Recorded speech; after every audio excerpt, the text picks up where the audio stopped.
Okay, ladies and gentlemen, good afternoon, everyone who's in the audience and in the casino. Welcome to the final table of the World Poker Tour New Zealand.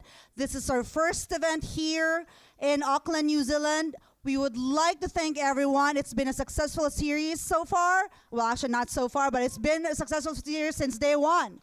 There you go. We have started season 17 of the World Poker Tour with a bang for sure, because this is the first event of the World Poker Tour for season 17, and nothing less was expected pretty much from Sky City Auckland, and we have the players to thank for the success of this event. So we would like to request a round of applause for everyone who came out to support this. I would say New Zealand has delivered for this first event, and also as a global brand, the World Poker Tour would like to partner with a very, reputable brand as well. So we've partnered with Sky City Auckland, and we would like to thank them for the support this week. This would not have been possible without the hard work of everyone in the team. So I would like to make special mention, to everyone in Skyland. Why do I actually mention Skyland? Sky City Auckland for the hard work this week, and special mention to Martin Coughlin, who's the casino operations manager. Thank you so much for everything. He's the man behind all of this. He makes everything happen. Also, special mention to John Henry Smith and his team, the dealers and staff, for doing a great job. We've set new records in New Zealand. So this is definitely going to be just a start of a stronger relationship with Sky City Auckland. So we expect that the World Poker Tour will be back here next year, right? Yeah. There you go. So we have also our WPT anchor, Miss Lynn Gilmartin, who flew all the way from the United States to be here, and he played the tournament this week. Let's ask her about her experience. Yeah, let's not ask me about the tournament, because I busted way earlier than I would have liked to. But did you have fun? No, I had a blast. I have really loved my week here. I was so excited about coming here in the first place because I really love New Zealand. I love Auckland. I love this casino. And the fact that we've just broken records and had the biggest event ever here in New Zealand as a WPT, I'm stoked. And I cannot wait to return next year. There you go. So thank you so much, Lynn. And we are not going to bore you anymore from the speeches. We are going to proceed with a player introduction, but we would like to show you something first. I can outplay these guys. About my shot. Got this. If I get the card, I've prepared for this day. One time. Breathe. You never know when your time is going to come. To rise above the rest. To seize the opportunity. To be crowned a champion.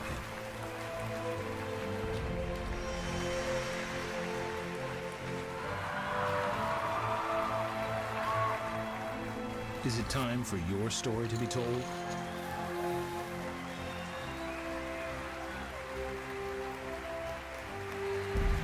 The World Poker Tour.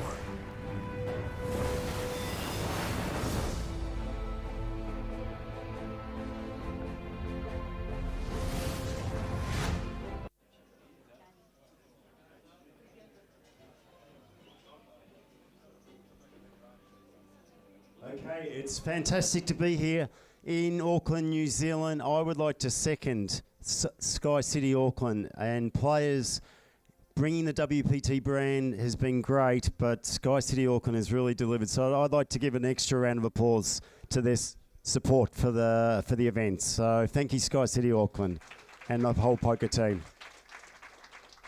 It's my pleasure to introduce the final table players. We're going to introduce them by chip counts. We're going to start with the short stack. So starting, he's in seat 5. It's Nick Southorn from Wanganui, New Zealand with 250,000. Let's give him a round of applause. And the lovely Sky City girls to walk him in.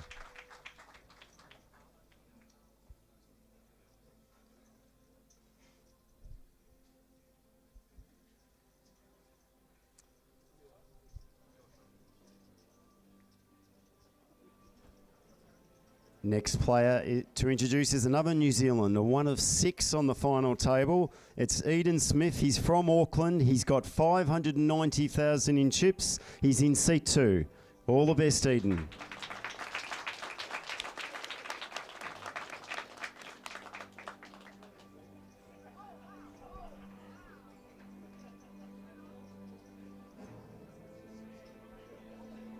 Two Australians made the final table. One of those, you've probably heard his name mentioned a few times over the microphone.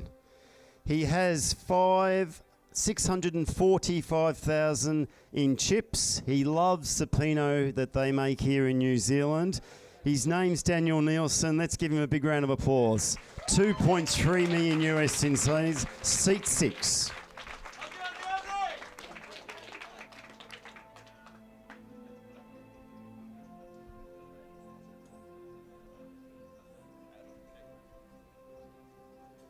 And he's got a fair beard too.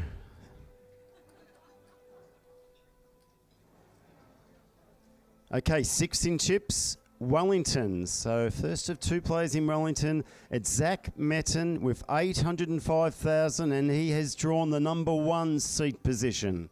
Round of applause.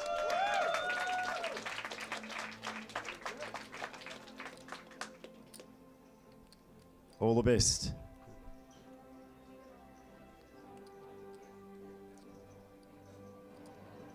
So we had a number of female players who did very well in this event. 3 that went very deep in the last 2 tables. One of them's made the final table. She's also final tabled, I believe, the opening event. Her name is Sosia Jiang. She's from here in Auckland.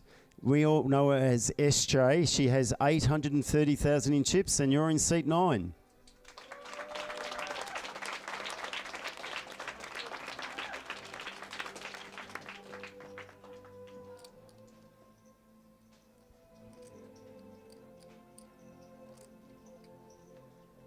Our 5th Kiwi player.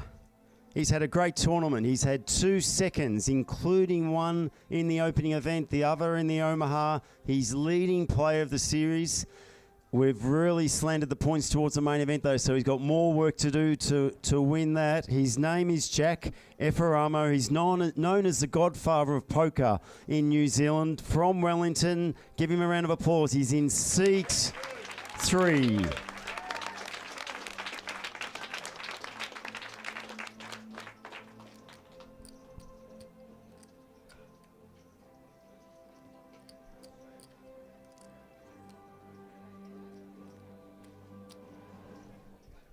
With the expansion of poker throughout Asia, we have a player from China who lives in Auckland who's made this final table. He's got some good chips. It's Kelvin Lee, 1,540,000 in chips. You're in seat 8, Kelvin. And he's got some supporters in the crowd.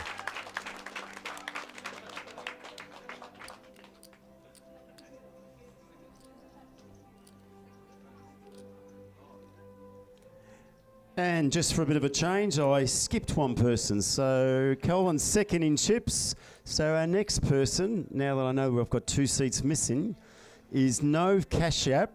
He has 1,455,000 in chips. He's in seat 7, so he's our 3rd biggest chip stack. Welcome to the table. A topsy-turvy day for him. Chip leader at the start of the day, down to under 500,000 in chips. From the Gold Coast, he just won a big event across the Tasman. He's in good form.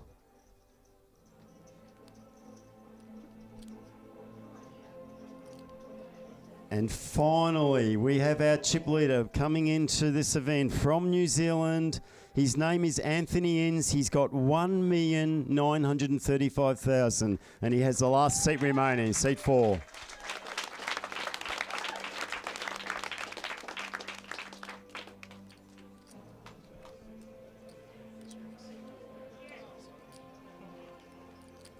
Let's give a big round of applause for all these 9 players. 169,000 up top.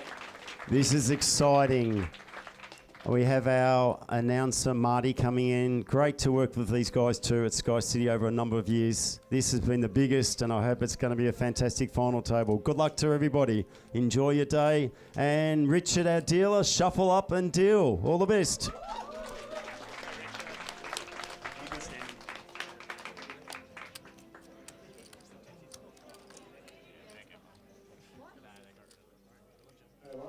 All right. Hello, everyone. Welcome to the final table of Lines the are inaugural 15,000 and World Poker Tour 30,000. New Zealand. We're here at the Sky Guys City, watching, the white Auckland. chips My name worth is 5,000. Oh, The purple Patrick chips worth Tardif. 25,000. Together with Hristovoye Pavlik, Good also known day. as All in Pav, as well as Travis DeRoche, Dramatic Degen. Hello. And we will be your commentators for the day. How's it going today, guys? Streaming live on Facebook as well as on YouTube. Last Excited. name Derek, by the way. Just Derek? yes, yeah. Just for future reference. It's okay. I might be your roommate, but like I still love you, even It's though okay. I can't pronounce your name. It's only been a week. You'll get there. I like the first pronunciation better. Yeah. It's alright. Looks like we have our first action here of the final table. Eden opening up to 65,000. The Jack Deuce off. That's not a typical hand you typically see raise. It's brave. Maybe just trying to build a little bit of momentum at the final table. Not entirely sure I agree with it, but maybe he just wants to gain some speed right off the bat. I almost want to say RFID error, but you never know. Possibly. Yeah. Chip leader Anthony calls with ace 7 of spades in the small line. To the flop we go.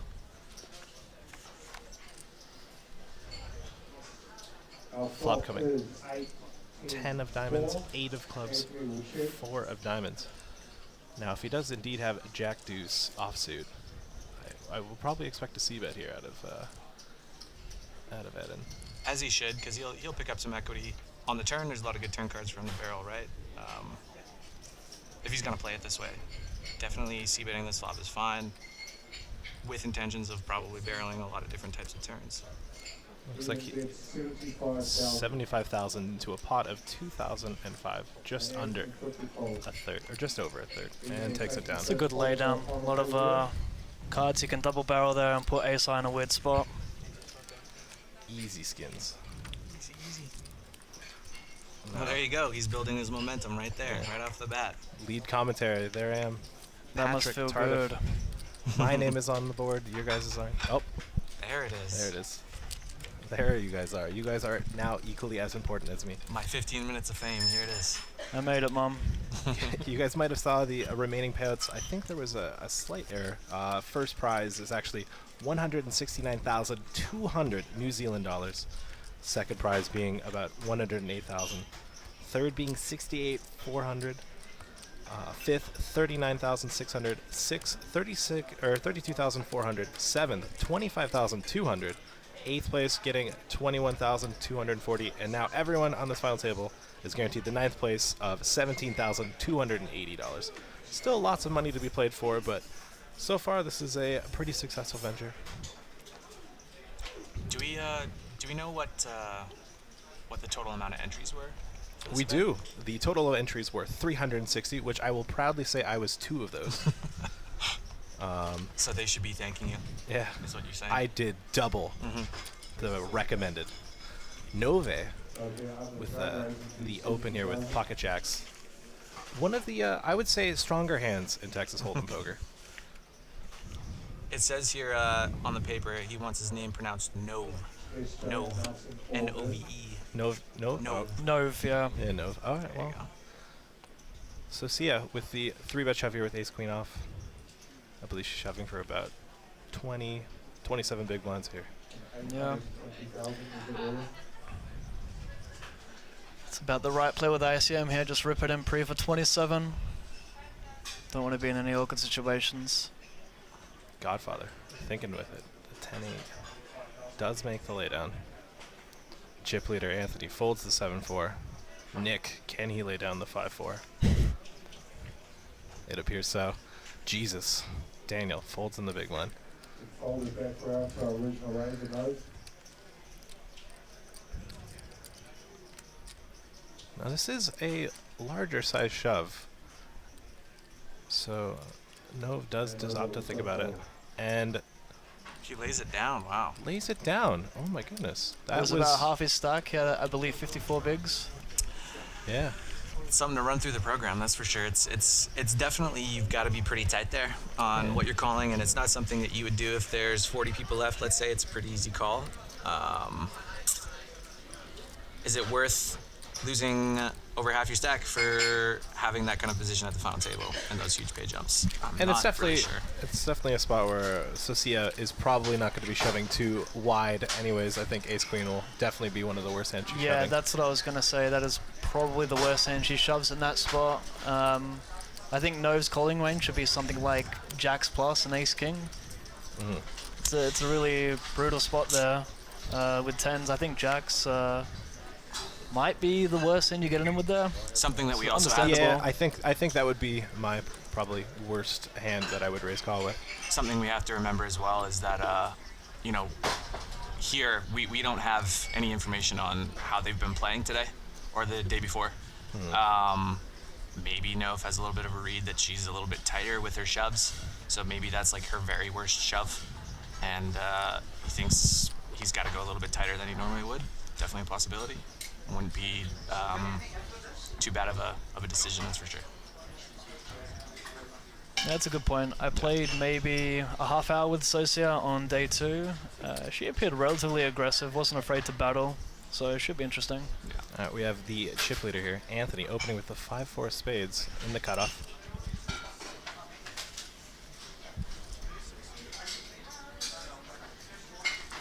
Folds from the button and small blind to the big blind. Nove folding the 3 deuce off. Another easy win for Anthony. I like Anthony. He's got that fierce look about him already. He's got a very wavy hair as well. As we zoom in to his hair. He did that himself. Yeah. It has to be natural. Maybe he's trying to bring a look back, who knows? As we see here, him having 22% of the chips in play with just under 2 million chips. Looking to continue being first place until the end. I played him in the 1K for a good couple of hours. He's definitely, I don't really remember him getting too out of line, so I expect him to be one of the stronger players at the table. And when he's got that huge chip lead too, it gives him a lot of room to play around and make some pretty interesting decisions. So it'll be interesting to see how things progress with the chip leader. Socia, Queen 10 suited. It's pretty. It's a nice hand. Will she elect to open? And it looks like she is going to be raising. 70,000 total. Now I do believe the reddish black chips are, I'm going to assume 25k chips, and the white chips are 5,000 chips. For those of you watching from home.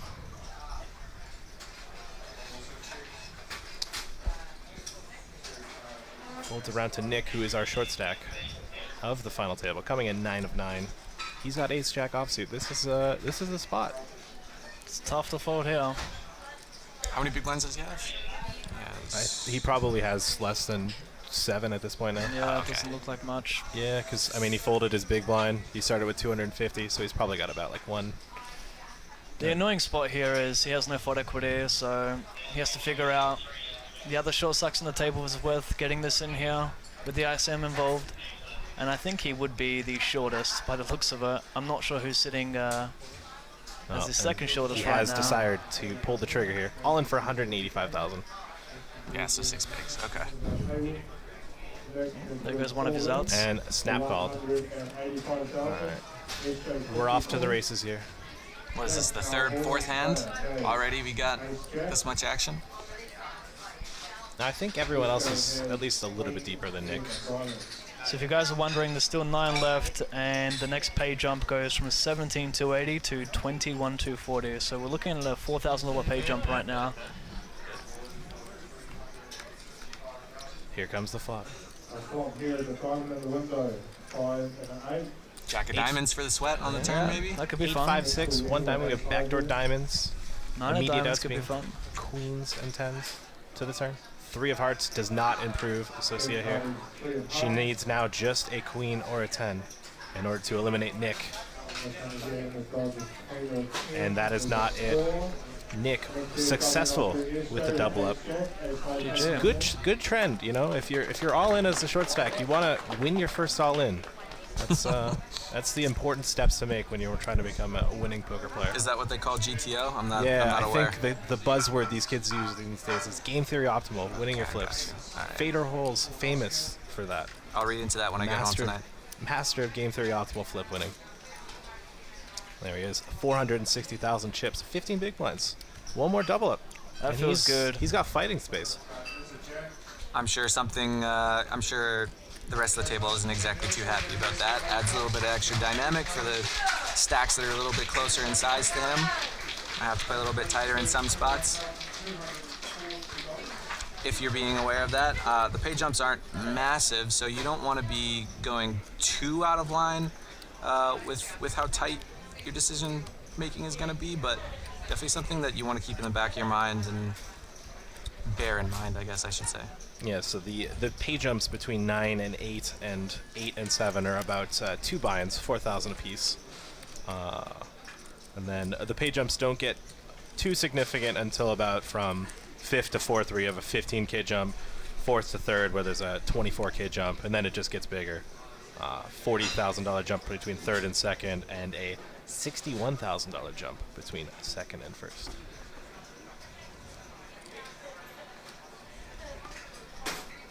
Now, Herstavoya, you and I both had the pleasure of playing in this tournament. We both made day 2. You actually made it in the money. Was there any players on this table that you happened to be sharing?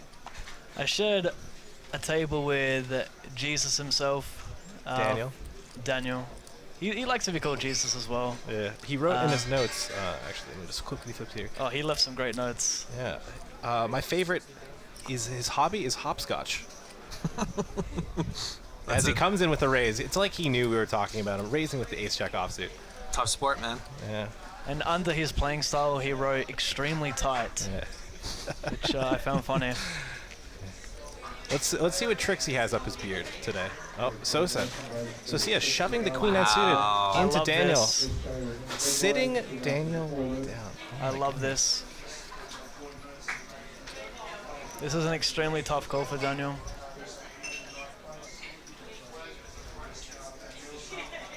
Depends on how important those pay jumps are for him, for sure. There. I love the pressure. She's got great blockers, too.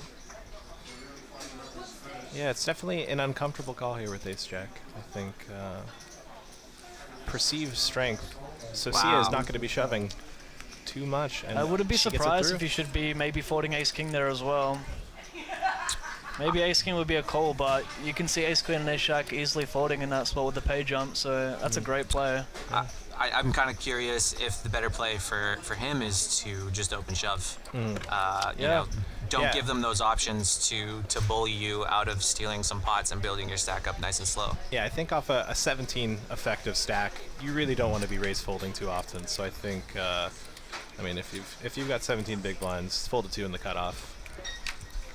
Maybe if you're unable to raise fold or you're not wanting to raise fold, perhaps open shove could be the play. As here we are getting a better representation of just how incredible Daniel's beard and hair combination is. If he doesn't become a WPT champ today, at least he'll be the beard champ. We can give him that much. I'm looking forward to seeing Jack, aka the Godfather, here, sitting in the 3 seat. You see him on the right there, the tan Kiwi fellow. I played with him day 2. He has a pretty intense stare, but also a very good guy to play with. Yeah. I noticed on his info sheet he actually wrote LOL, so you can tell that he's actually he's probably hip with the trends. I was not. You don't usually see that. Yeah, usually as people grow older, they typically do not follow the trends of saying things like LOL.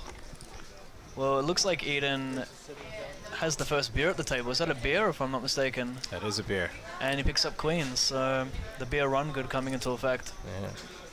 I've learned having our German roommate Henry Bueller that it is German theory optimal to have a beer while you play. I was a skeptic, but I believe it now. So far, getting the folds through to the button. I have not had a beer while grinding yet. Maybe that's why I've had such a bad week. Folds to the big blind. Zach with queen deuce suited. Who lays it down? And a raise and take it here for Eden, who I'm sure is happy with just winning the pot, you know? Anything's better than losing. Even chops. There we are with the stacks. We have Anthony with 64 bigs, our chip leader. Kelvin, 49 big blinds. Nove with 44. Jack, Socia, and Eden sitting, and Zach as well, sitting between the 30 to 25 big blind range, the middling stacks. And then we have Daniel and Nick, our short stacks, with 17 and 15 big blinds. No one's super short to the point where like they need to make a move right away. Obviously 15 and 17 big blinds is in the danger zone, but they're able to make the folds, you know. Yeah, you'd expect the middling stacks to be really tight at this point, not get out of line. I really like what Socia is doing. That Queen 9 was really nice to watch. Shout out to Facebook, by the way. We have 515 viewing on Facebook, and we have 300 viewing on YouTube right now. Welcome, guys. Someone from YouTube says, by the name of Z Digital, Socia should run this table over. Said that before the Queen 9 jam, by the way, so good read there. Yeah, Socia, I watched her when I got moved to her table for about 30 minutes. I got the vibe right away that she was a table captain. I just watched some of the hands that she had played, and it did make me giggle because she was table captaining pretty well. I enjoyed it. You gotta appreciate. Yeah, she's definitely got heart. No fear. You know, the Queen 9 suited gem is a little bit questionable with your stack depth. You definitely don't want to lose too many chips for those pay jumps, but you know, she's more for the action, which is obviously good content for us, right? Yeah, she definitely recognized that Daniel is not willing to raise call as wide as he might need to. Here we are, first action with the Godfather. Under the gun. Oh, big slick. Who would have thought? He counts before he sees his cards. He doesn't want any reads. Ace King, the big slick, also known as the Church. The Church of Ace King. Imagine being called the Godfather of poker in your local country. I mean, yeah. I made the mistake of thinking someone else at my table was called the Godfather, and I asked him, and then I realized that it wasn't him. Yeah. Because I thought the Godfather was the guy that had the nicer chair that he was sitting in. Turns out I was incorrect, but it's nice to put a face to the name finally. Oh, is SJ gonna go aggressive here with the jacks? If she did with Queen 9, maybe she'll pump it up, and we'll pump it up. see our first KO maybe here. So what's the Sia stack looking like right now? Because I can't imagine this being anything but a jam for less than 25 big blinds. She'll have about And 30 to she 33. does- Under the gun is raised to 80,000. SJ's called from the button. Okay, She has interesting. flatted the button, the jacks. Oh my goodness. Eden Uh-oh. just waking up with it. Oh my goodness. And it's such a perfect squeeze spot. It's tough to see Jack not just getting this in here. Socia so under-repped. Not to mention these are all the middling stacks, right? So Yeah, you this don't is- want to be putting your chips in too light versus the 8th and 9th stacks. He does Who, like to raise, and it's not an all-in bet, so we do now have a 3-bet. Oh, the short stacks are probably loving this. Big blind. I'm Pay jumps thinking for it them. looks like about I was gonna say 250. Jack. Jack with a quick call as well. Action is back with SJ. Socia with the Her decision. hand is so under-repped. It's such a good squeeze spot for Eden. It's tough to see her not back raise, jamming the soul in. It's really tough. I wouldn't blame her either. I almost think that might be the only option, especially Yeah. with Jack just flatting here. You can't imagine. Extremely under-repped. I mean, she must be thinking, what does Jack have here? Yeah. and it leaves them all fairly close to a pot-sized bet on the flop, so there's not a lot of maneuverability to play further streets. Yeah. Makes things a little bit more dicey as well, so... There's almost no playability for her when she doesn't have the aggressive lead here, if she were to flat. So you'd have to think the options would be to shove or potentially hero fold, which... This is a really nasty spot. Yeah. Once again, this might be another spot where having some history with the other players might come into play. Is he capable of making light 3-bets off of this stack depth? 27 blinds. I like the flat pre as well. I think it's Yeah. kind of good, yeah. I think this might be one of those times where the deck just deals you a game over. Will she be able to find So Eden the started the miraculous hand hero with fold? how much? Slightly more than them, I think. We just missed that. I'm not sure. I think Eden may have the third of his stack. Yeah, so he started. He had the 18 least set of all blinds. three of them. Okay, so Oh, she shoved. yeah, this is interesting So because with the the all-in. squeeze from Eden here of 18 blinds, like apart from if you're gonna 3-bet and not go all in here, it's really polarized. Eden with the snap call doesn't even bother Hollywooding, pretending, asking account, just snap calls. I can't imagine Jack holding with Ace King versus a tank or a snap call here. Yeah, I think the only option is to potentially just side fold here.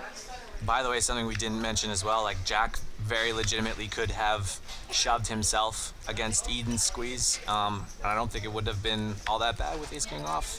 Pretty close for sure. No, definitely. I think if I was in Jack's spot, I would have. Oh, fold, and he good tables Ace King face up. And as you can see, they're all standing there. They're getting a pay jump, hopefully. Oh, the Godfather, realizing he faded death there. He's loving himself for that. He's excited about his fold. I would be too. I would be Pumping too. up the tires. Loving it, loving it. Unfortunately, Socia at the unfortunate end of a cooler here. Jacks versus aces. Did anybody fold a Jack? I can't remember. I don't think I saw a jack get folded. Oh, my goodness. Jack in the No window. emotion from Socia as well. 0. Watch the queen come on the turn. Shaking his head. Don't you put a queen down? It could always just come running 8-9 too. I wouldn't lose faith. That'd be fun. Socia way out in front now. We actually know there's only one out in the deck now with him folding Ace King. That makes the Ace King fold face up even worse. To the turn. 8. Oh, running 8-9. Uh-oh. He's got chop outs. I would be cheering for a 9 if I was Eden right now. I wouldn't go greedy for the 1 out. I'd ask for the 2. Socia correctly asking for a deuce. 1 card to come.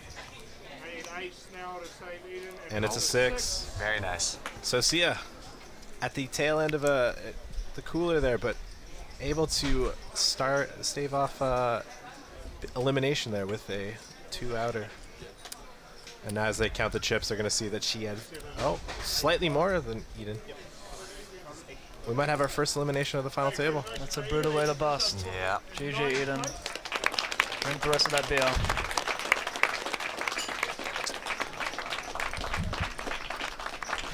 Eliminated, winning $12,065.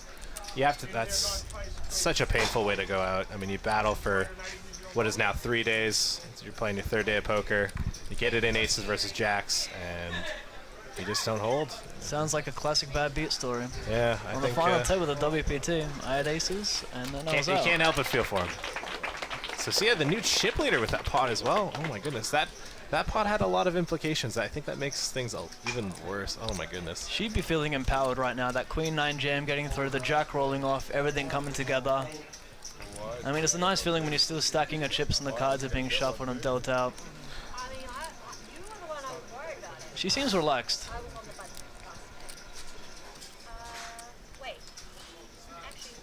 And as we look here at the scoreboard, Socia, the new chip leader with 66 big blinds, just under 2 million.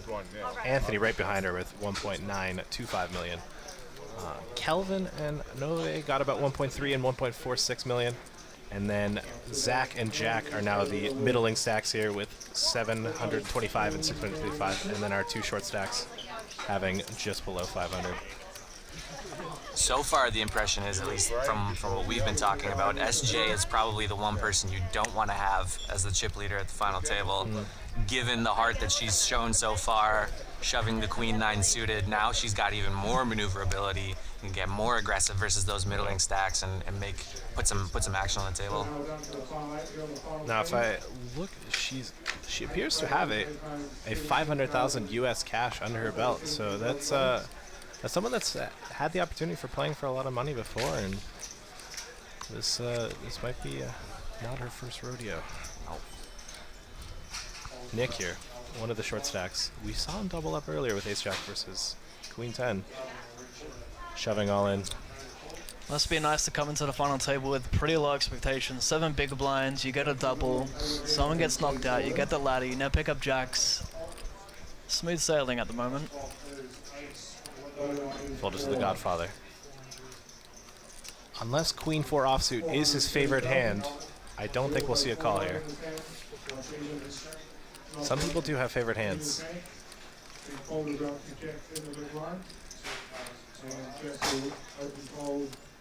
That actually... He called off? No, he folded. No, he folded, okay. But the way he tossed the chips there also made me go, Well, I saw him say, he said fold before he threw the chips in. Okay. Yeah, definitely got to be careful. Because he didn't really throw them very far either. That's got me. It's like, oh no, it is his favorite hand. Very Doyle Brunson-esque. Yeah. Just calling off with a random hand. That's not a random hand. It is the hand. Right? The Godfather Watch your hand. tone, mister. Now, what do you guys think about the open jam with jacks, 14 big blinds The deep? payouts were in USD. On screen or on that's paper here? On stream. That's what I was Okay, wondering. yeah, we're, So that we're was the looking. So discrepancy. first, he has 169,000 New Zealand dollars. It all makes sense So now. what you see on screen is converted to USD. Thank you, YouTube chat. We should not ignore you, for you guys are always right. If anyone knows anything about YouTube, the chat, the comments, always clear, And always Francis rational. from YouTube says, why do they show they had 2 outs when the commentators correctly say that they had 1 out? Because the equity is only going to show you what they need to win, not for what they need to chop. Yeah, it might be also in the graphics as well to not have card removal. I mean, not everyone typically open folds or folds their cards face up, as well as I think it just shows the standard what outs they need. But we already knew through watching the Godfather fold that the Ace of Spades was not a live card. All right, we have Kelvin opening up here with Ace-10 offsuit. Godfather all in pocket sevens, shoving 20 big blinds. This is a tough spot with Ace-10. I don't know. What are you doing here, Hurstavoya? I missed this. What happened? Open jam with sevens? No. So Kelvin opened up with Ace-10 offsuit. Jack shoves. In what position? Looks like I'm gonna assume he shoved from the small blind here. Yep, shoved from the small blind. And sevens opened on the button cutoff. I'm out of it. I'm right. sorry. I need to be. I was All right. reading the YouTube chat here. All right, no problem. I think it's a last time I tagged pretty you in. clear fold. I think it's a Yeah. pretty clear fold. Thank you, Travis. There I'll you be go. tagging you in next. Yes, please do. Yeah. 17 big blind jam was it? Yeah. Yeah, snap getting fold it that. through. Well played, Jack. It was 20 big blinds, Pav, but that's okay. There's also probably a penalty if you try to knock out the Godfather in New Zealand. You might not make it out of the casino. He had a mean applause, didn't he? Yeah. Entering the table, a very mean applause. Yeah, I think. I mean, Did you see what his profession was pre-retirement? No. Hustler. Hustler. Nothing wrote but. that? Yep. This guy really is LOL. And look, he's a he big might- guy. He might be the Doyle Brunson of New Zealand. Yeah. I think that's what we might be witnessing right now, guys. I think he might be my horse in this race, if we're allowed to have horses as commentators. I am saying Anthony takes this down. He has a fierce look about him. I don't have a favorite yet, but I'm saying I think Anthony takes it down. All right. Am I allowed to pick the chip leader? No, you can't, Travis. Oh, damn. Daniel folding the Queen Jack under the gun. Folds to Nove. Fold. Fold. To Zach here on the cutoff. 7-4 off, folds.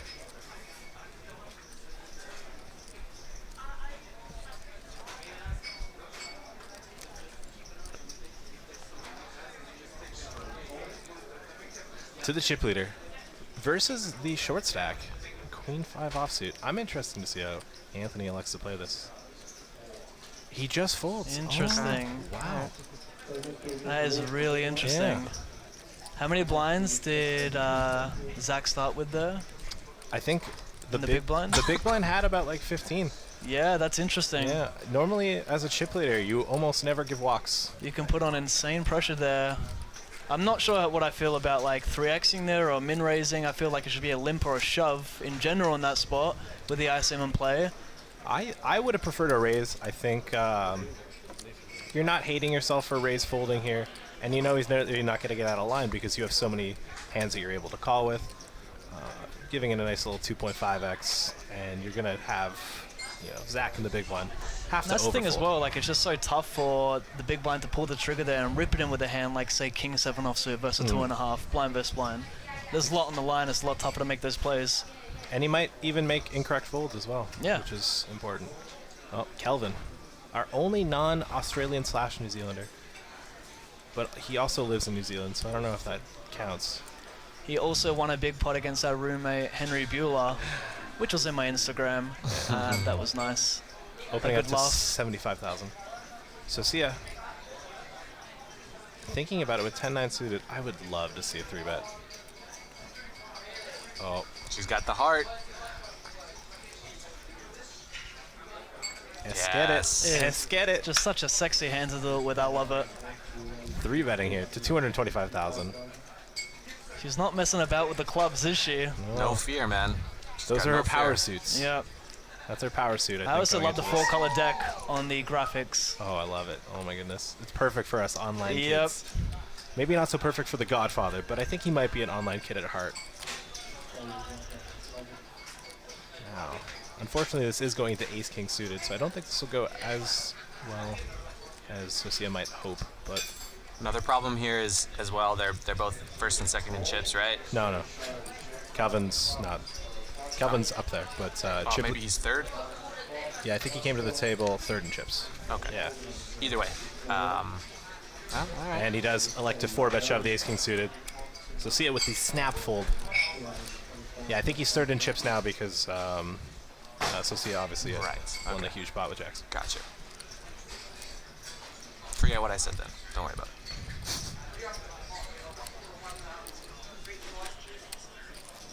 Now, for those of you that are tuning in, this is the first event for the World Poker Tour's Season 17. The World Poker Tour New Zealand series kicked off on May 24th and has been setting new records in New Zealand since day one. This has been a wonderful event. Pat, how have you been- 360 entries for the main event. 360. How have you been enjoying WPT New Zealand?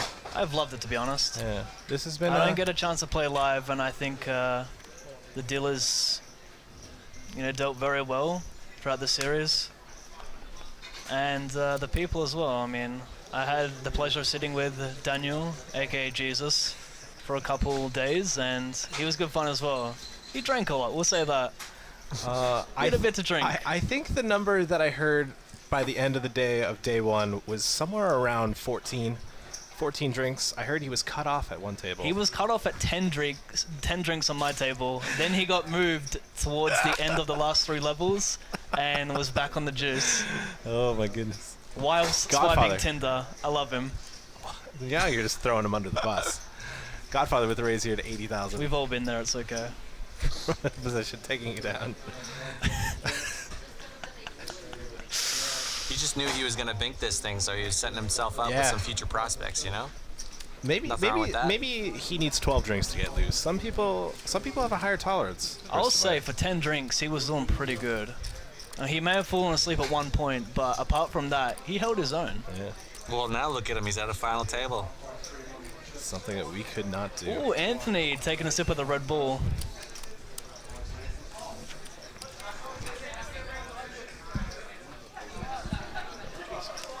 Look at our handsome Godfather. Some say he was the first to ever play poker in New Zealand. We might need the booth to fact check that, but he's just hearsay for now. Check his Facebook page. See what he has to say. I'm sure he's got one. Here we are, Godfather. he's going to continue his rampage here. Probably opening up here with the ace-jack offsuit. Giving his previous sizings, I'm going to guess 80,000. Ooh, close. It's getting bigger. He's the later position he's been opening. Over there. Folds around to the big blind. Calvin looks like he's already folded. Jack taking another one down. Continuing to rake in the pots. So far it has been pretty quick final table. The players are relatively deep. There is a fair amount of people over 30 big blinds, so there is going to be a lot of play room. You won't have probably too much shoving. As you can see here, we are live from the Sky City Casino here in Auckland, New Zealand. Travis, how have you enjoyed your time here? Pretty amazing. I mean, I've been here before. My dad's a Kiwi, so I've been to New Zealand. This will be my 6th or 7th time being in Auckland. My dad's side of the family growing up in East Massey. And I've been to Sky City many, many times. I actually haven't done too much of the casino. This will be the first time that I was allowed in the casino. Last time I was underaged. But checked out the Sky Tower a lot. You know, done that quite a few times. I have not done the Skywalk yet. It's definitely a big goal of mine. Not to cut you off here, but we have Zach here with Pocket Kings. First hand he's played, 70. right? I don't think he's played a hand I yet. think it's maybe the first hand. And we have a fold out of turn here from the chip leader. Godfather with a decision here with 6s. Bit of a tougher spot. I mean, you're facing an early position open. Typically is going to be very strong. 6s do not typically perform that well versus that. I think I'm leaning towards a fold here. It is a really awkward hand on the final table with the stacks the way they are.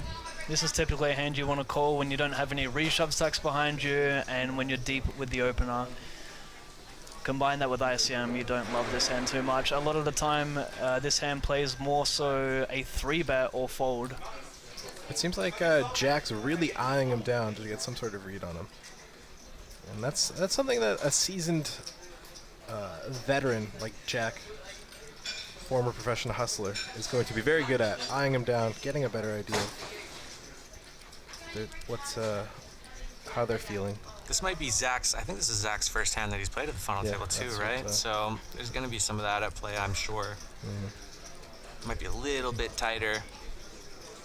And does correctly make the laydown. Good laydown. Fading the kings. Overall, I think a very easy fold, but still, you know, every decision is important at this final table, right? Exactly. Always want to take your time. Daniel, ace-jack suited here. Sitting at around, I believe it was 16 or 17 big blinds. Makes the call. Interesting. Once again, maybe it's a flat that he decided to make because this is Zach's first time playing a hand at this final table. Might be better to shove. It's going to be close. All right, and then a call here out of Calvin with the pocket 8s. We might be seeing a multi-way flop.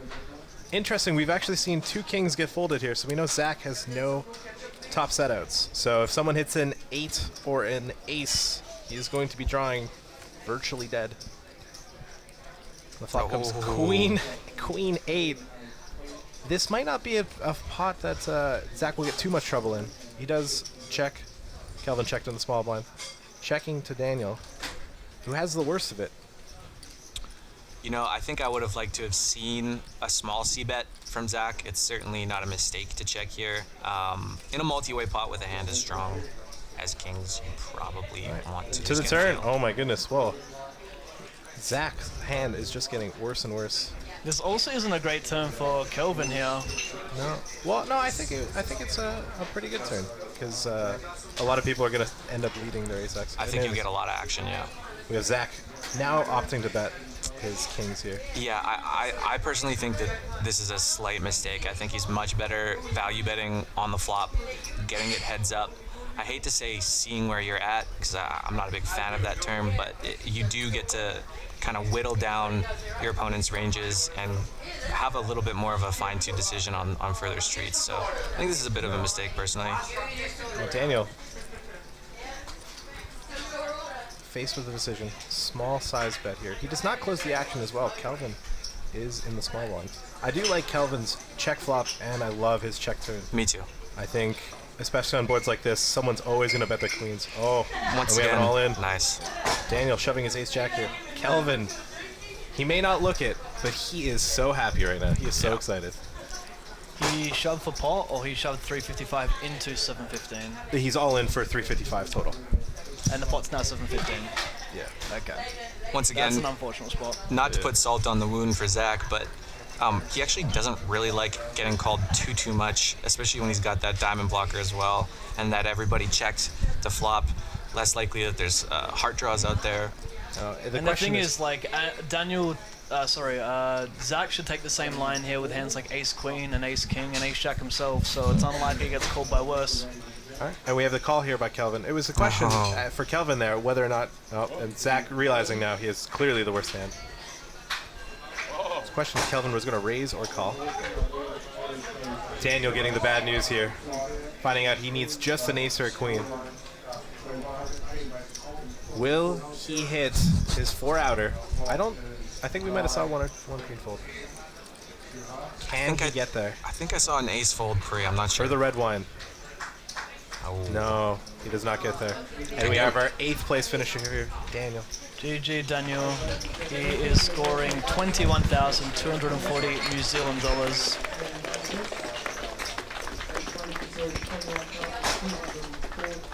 He finishes 8th place here for 14,830 US dollars, but he finishes 1st place in our hearts for who has the best beard at this final table. I told you, WPT beard champ. Yeah. Top of the list. He's coming after those big dogs, those high rollers. He's coming Not for that too number one long spot. into it, and we've already got 2 eliminations. Yeah, the rich have gotten richer. And our original short stack has got to be Living the really dream. psyched right now. Oh yeah. And we have a new chip leader. And I think this will happen pretty much every time someone gets eliminated, since the top stacks are closer every time they knock someone out. They're going to be taking the chip lead.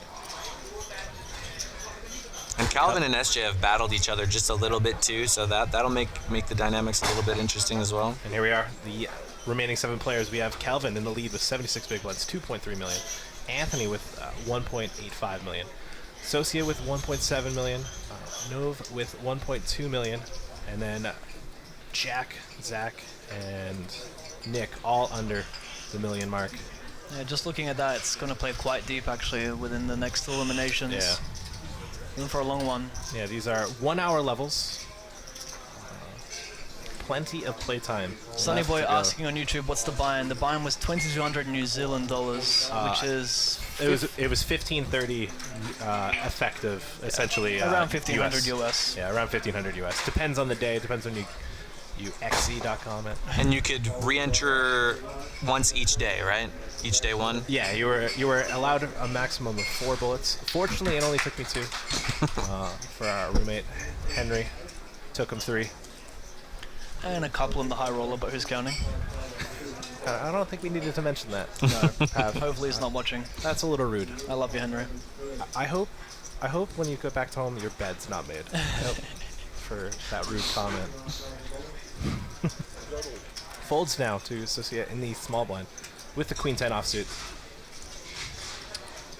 And she just elects to open shove into Zach. I kind of like this shove. Yeah. Zach under 20 big blinds. Queen 10 definitely Nash as the buzzword that people like to use. A Nash shove. Those online kids, man. Cannot make a mistake by shoving that. It'll always be profitable. Always. Our wonderful crowd here witnessing the blinds just going up to 20,000, 40,000 with a 5,000 chip ante. Bit of a crowd out there. The crowd is buzzing. More than I expected. Electrified. More than I expected. I'm honestly really excited about this. Yeah. It's a comfy seating arrangement right there. We may or may not, I do not want to confirm or deny, might be sitting in those same couches. And I will tell you guys, I know you guys are all wondering, very comfortable. Only the best. Live from the Sky City Casino here in Auckland, New Zealand, for the first stop of the Season 17 World Poker Tour. Kicking things off here with post-elimination Anthony, 9-7 of hearts. I would love to see an open here. He doesn't, but Interesting.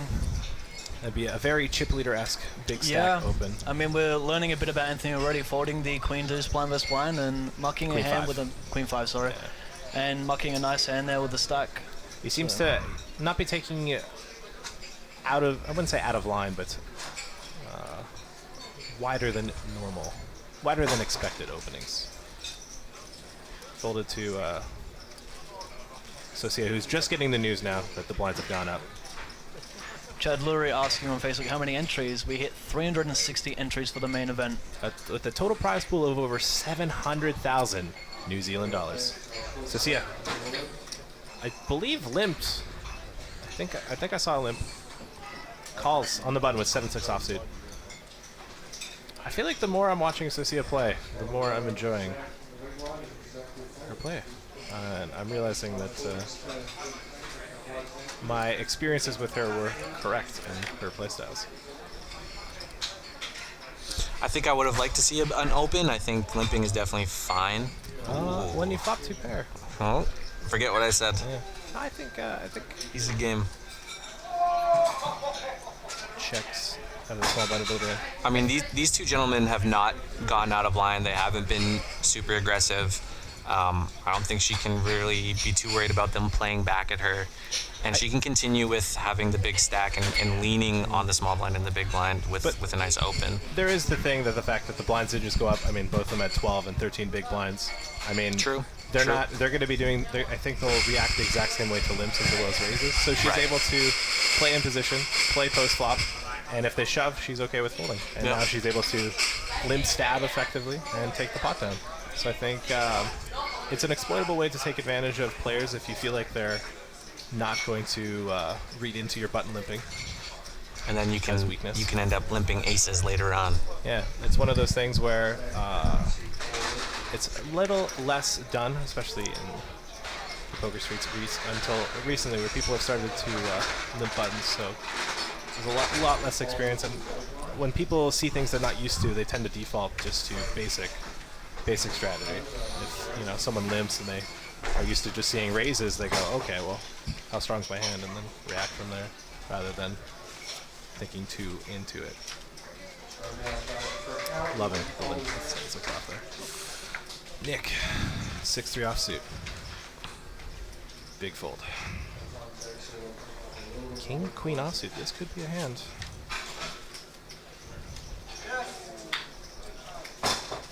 Yeah, and it is. With the raise here to 90,000. I did get the opportunity to play with Nov in the around the tail end of my day 2, and I was getting an aggressive vibe from him, but he also had infinite amounts of chips. So I'm curious to see if that's what it was, just him being very aggressive, or if him just picking up hands.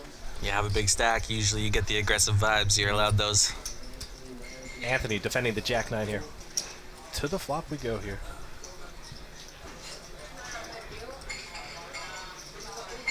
Flop. Ace, king, 4, 2 hearts. Both players are pretty content. Both players caught a piece. Anthony with the heart draw. Nov with the second pair. Top kicker. The almost Jamie Gold. Turn, 9 of spades. Anthony improving, but not enough to overtake the king-queen. You have to think here, after checking the flop, we'll probably see a bet here with the king-queen. As you should. Just a few too many river cards he's not a big fan of, and once Anthony checks twice, he almost never has an ace. Or I should say rarely, especially considering a lot of ace-x 3-bets pre as well. So he's not too worried at this point. There's the case of equity denial, if he's ever got a hard draw. Exactly. Sometimes they check fold, sometimes they check call those, as well as if he's got a 4 or a 9, giving them incorrect prices to check call. He does elect to bet 135, about half pot? A little over half pot. I don't think there's really anything Anthony can do other than just call here and just see if he can strengthen his hand on the river. Yeah. Nov does have the range advantage. He still has aces and kings. Anthony, not so much. Would it be interesting seeing a jack roll off here to see what Anthony does? I feel like you put that out there. I feel like you put that out there. Wow. You called it. When the moment you said it, I was like, "There's definitely a jack on the river." We're too good at commentating for us. Oh, and he checks back the king queen. I feel like it's a spot we can lead small and get some value. I think when Nove checks the flop, it's a river he's not going to raise too much on. Yeah, I'm not entirely sure if I like Nove's snap check back. Definitely something you want to think about for a minute. You can get a few worse kings to call, right? Anthony has plenty of like king fives and king fours. Maybe he's got jack 10 of hearts. He might hero call on the river to a small Yeah. bet sizing. I'm not entirely sure. I like his. I think Nove might benefit him just to slow it down just a little bit, take a couple deep breaths, try and figure out like what his range looks Yeah. like street for street. I agree. I think the hand played a little bit too fast there. A little bit too fast. He also like snap checked the flop, which if Anthony is paying attention, which he looks like he is with his big stack, it could be a read that he uses later on. I suppose the question there would be if Anthony did lead that river, Nove would have to think, okay, what are his bluffs here? Mm-hmm. And that's the tough part figuring out. There's not many you can think of. It's such an odd line to go for a check, check, check call within a lead spot there. But at the same time, I think it's a spot where players tend to still pay it off and not think about what bluffs they can have. They just figure, I've got second pair, hearts bricked, I'm going to pay you off. Yeah. All right, and on to the next hand. Folds to the button. Godfather getting a lot of folded to options. Ace 8 offsuit. He's gonna raise. Making it 110,000. Anthony with the fold in small blind. Nick with 7-5 offsuit in the big blind. Our resident shorty lays it down. The Godfather chipping up. Chip, chip, chip. He looks so calm, man. This might not be his first poker turn. No nerves. No fear in the dojo for Jack the Godfather. I just like saying Godfather. It's such a great nickname. Such a good nickname. That is, you want to talk about respect. Yeah. That is next level respect nickname right there. Like our friend who just got knocked out, Jesus. I mean, it's kind of a funny nickname. I feel like we Godfather, gave him that nickname. I feel like did we? no. I don't think anywhere in the notes did he say that he liked to be called Pav, Jesus. I thought you said he liked to be called Jesus. No, The I think Godfather? No, that was Daniel. no. We're the- talking about Daniel. The bearded gentleman. No, he enjoyed it, yeah. Oh, he did. Oh, okay. Well, I know the tournament director referred to him as Jesus only. now I did want to give a shout out to Daniel as we look at the stacks before then. Kelvin with 57 bigs, Anthony with just over 2 million, Socia with 1.8 million, and then we missed the rest. I apologize. But I did want to shout Speed out up. to Daniel. In his notes, he did write his occupation was dolphin trainer. I'll have you know, you plagiarized that. I know you were not the first person to make that joke because I was talking about that joke before, and then I read your notes and I saw that and I was like, you're a thief. Two master meme historians over here. I believe it was Jared Jaffe was the first. I don't know my memes. I would have fallen for that one. Yeah. Prior occupation, space cadet. Current occupation, dolphin trainer. Rumpel4234 on YouTube says, Pav, talk more about me. Hello, Rumpel. Welcome to the stream, mate.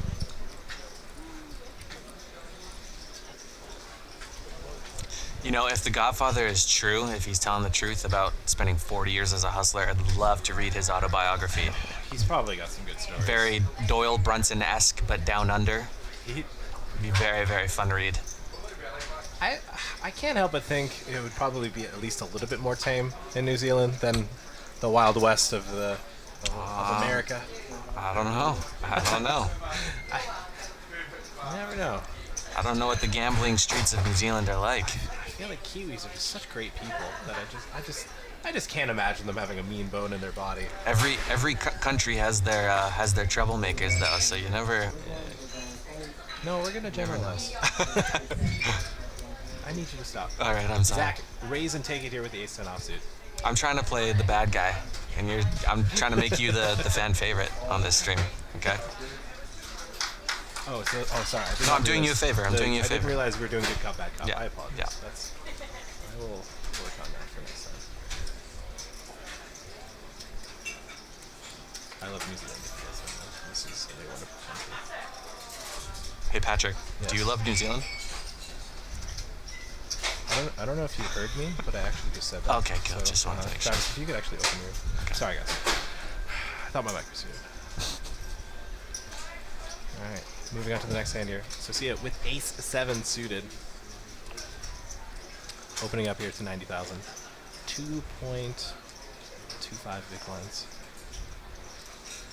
For those internet kids that only think of big blinds and not thousands of chips. Hate those guys. Internet kids. Anthony calling with the 10s. A little bit more passive will play, but I approve of it. I think 3-betting this type of hand versus a big stack, when you face a 4-bet, you are never happy. And as well as you're playing in position.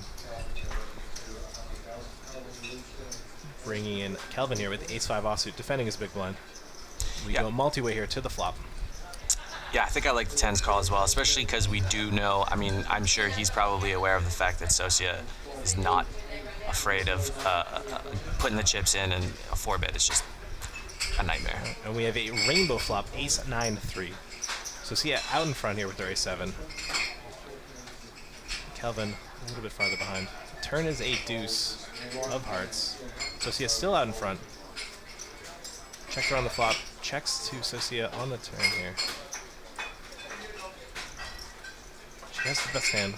Will she take betting lead here on post flop? Accidentally bumps her bobblehead sheep. Sheep. Bobblehead sheep. Betting 110,000. Anthony reviewing that he has pocket tens. His hand's pretty hidden behind his chip stack. I don't know if that's TDA approved, but that's another issue. He does fold his tens correctly. What do you guys think of the sizing? Do you think that it's a little too small? I feel like she should bet maybe more like half, or... I think one pot's fine. I think 130 pot's fine. I think definitely don't want to blow I'd it agree pot. with a little bit larger sizing. I got like 55% here. Right. To the river, 6 of diamonds. Tie pot. Well, the graphics Kelvin are a little on the bit. ball. There we go. We're fixing it up now. There you go. There we are. So I think still it'll ahead, end up she's just going still check Yeah. here, as we have Kelvin check. Probably, yeah. and the 7 will play. Kelvin gets the bad news. 7 does play, unfortunately. And so yeah, scoops another pot there. Continuing to chip up. Nothing stopping the Socia momentum train. Is that a sheep on her chip stack? I don't know what that is. Well, Yeah, we're getting an almost zoom in. Didn't want to ask. 2.2 million. Chip leader reclaimed. Necro Carpet on YouTube says the bobblehead is a cat, by the way. It's a cat. What? We Okay, were I can way see off. it. I can see it, but you can understand why I default to sheep, right, guys? I'm not crazy. You're not crazy, man. Stop it, guys. You keep saying that. I was talking to myself. The voice in my head. I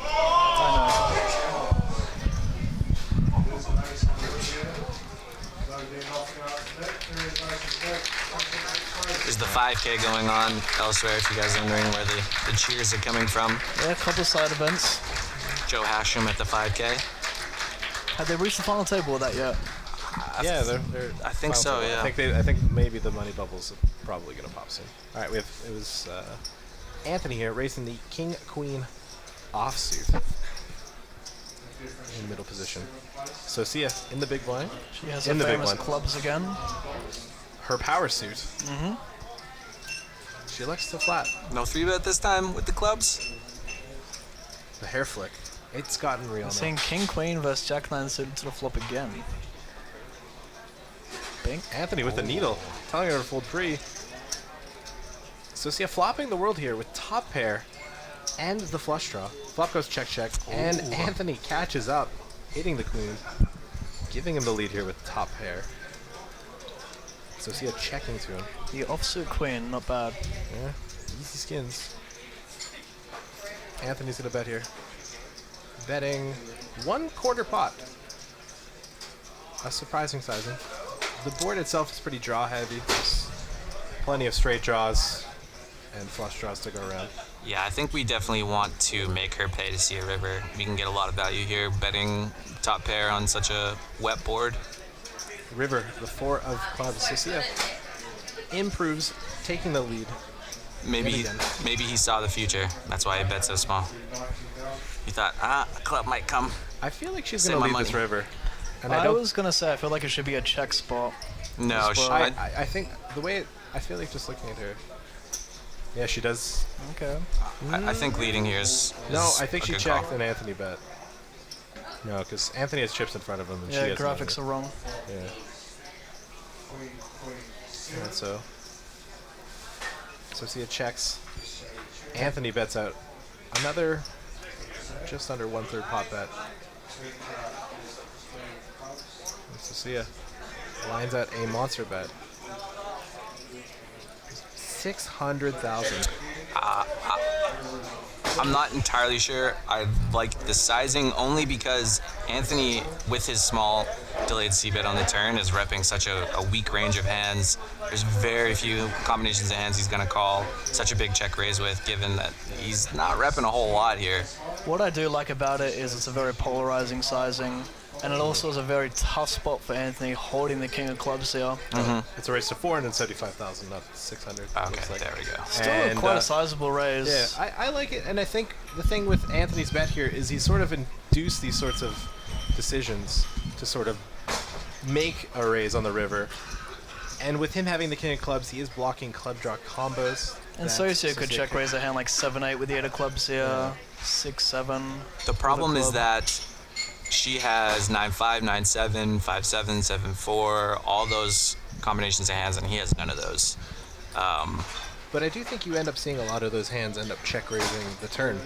I think Definitely. a lot of the time when we get to this river here, she will have maybe busted hard draw combos. Maybe she's decided to turn a 5 or a 7 non-club into, or non-draw into a bluff.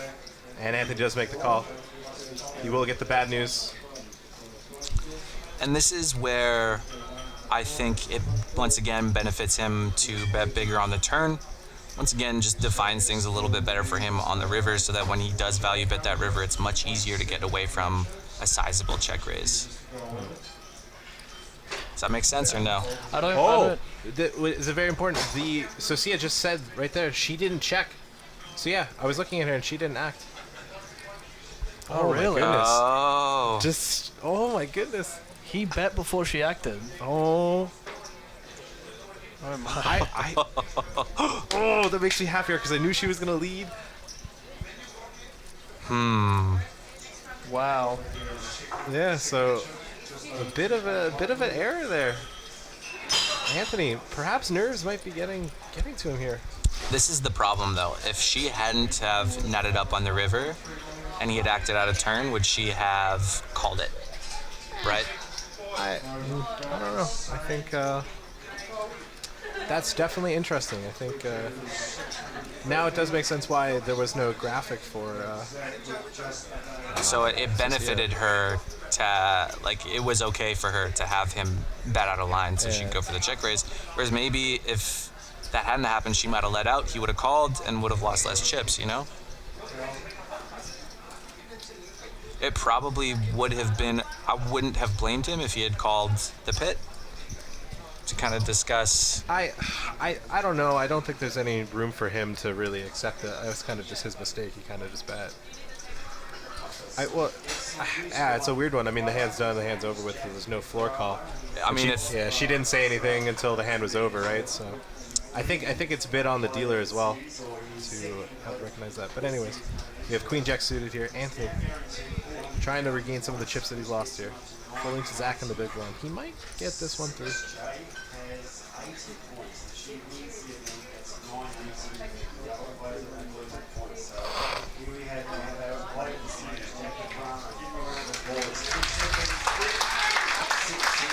And he does.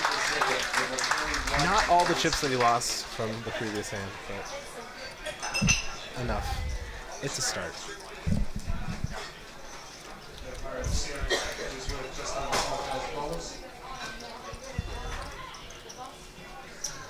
Alright.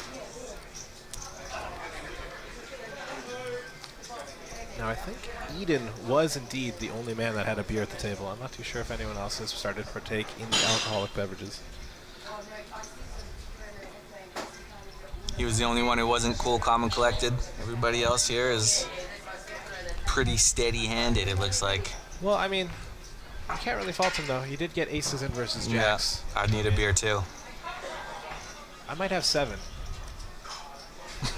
after the way that one would go. As some would say, never lucky.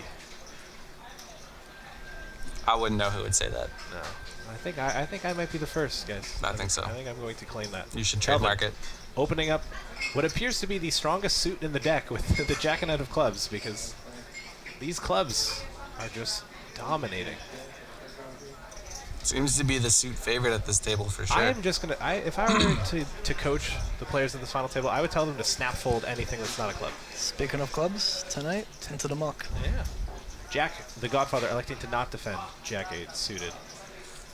10-8 suited, but yeah, it was 10-8 suited. Maybe he didn't know that clubs have been the power combo.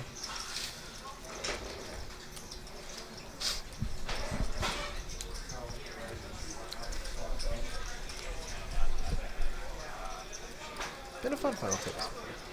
a lot of action. Yeah, a lot of fun. Some drama as well with that. That I didn't act yet. That was you acted interesting. at a turn. Oh my goodness. Yeah, I'll be honest. I think it's debatable as. Yeah. He might have been able to have reversed that and saved his chips. Honestly. I don't think so. You don't think so? No. Once the action's been dealt and everything's been done, and she said it after the hand's done. There's not. It's already been done. It would have to be something in the moment where he would have brought the attention to it. All right, Nova here with the pocket queens, the ladies, opening to 90,000. Zach folding the A7 on the button. Jack with the Jack 10, folding in the small blind, and a quick defense here with Anthony with the 8-7 offsuit. As the dealer says, heads up to the flop. And it comes ace, 4, deuce, rainbow.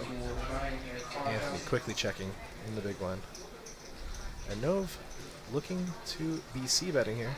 Continuation betting. Interesting. Betting 125,000 I think was the bet. And he takes it down quickly. How do you feel about a c-bet there with queens? I would feel more comfortable c-betting a middling pair, maybe c-bet jacks. As for queens, you have one scare card, a king rolling off if they have an a7 ace. Also depends on how wide the big one's defending, because if you think they have some 5x in their range you want to protect, I would lean towards a check with queens there. I think with c-betting there, perhaps betting the range might be ideal. I mean, you are early position. If you do check, you start to cap your range. If you're playing against a villain that's going to be aware of that. It depends who the opponent is, of course. I think whether or not you want to see about range in that spot or play a little bit more not so optimal. Also, I think his sizing might have been a little too large. Yeah, it was I think a on little an large. ace 4 deuce rainbow board, there isn't too much that's able to check call. So you can go as small as 25%. Yeah, you can make it. I like a quarter sizing there. 40,000. I think the checking is fine as long as he's aware of the fact that he can check back a good chunk of ace-x later on when he does pair up, right? And if he's not doing that, then that can be a leak in his game. Not the worst mistake, though. All right, we have ace-jack. Kelvin opening up 2.5x to the 100,000 flat. Folds to the short stack big blind. I like his a little bit of size up here into the short stack, giving him even less options, reducing his ability to even flat, taking it down.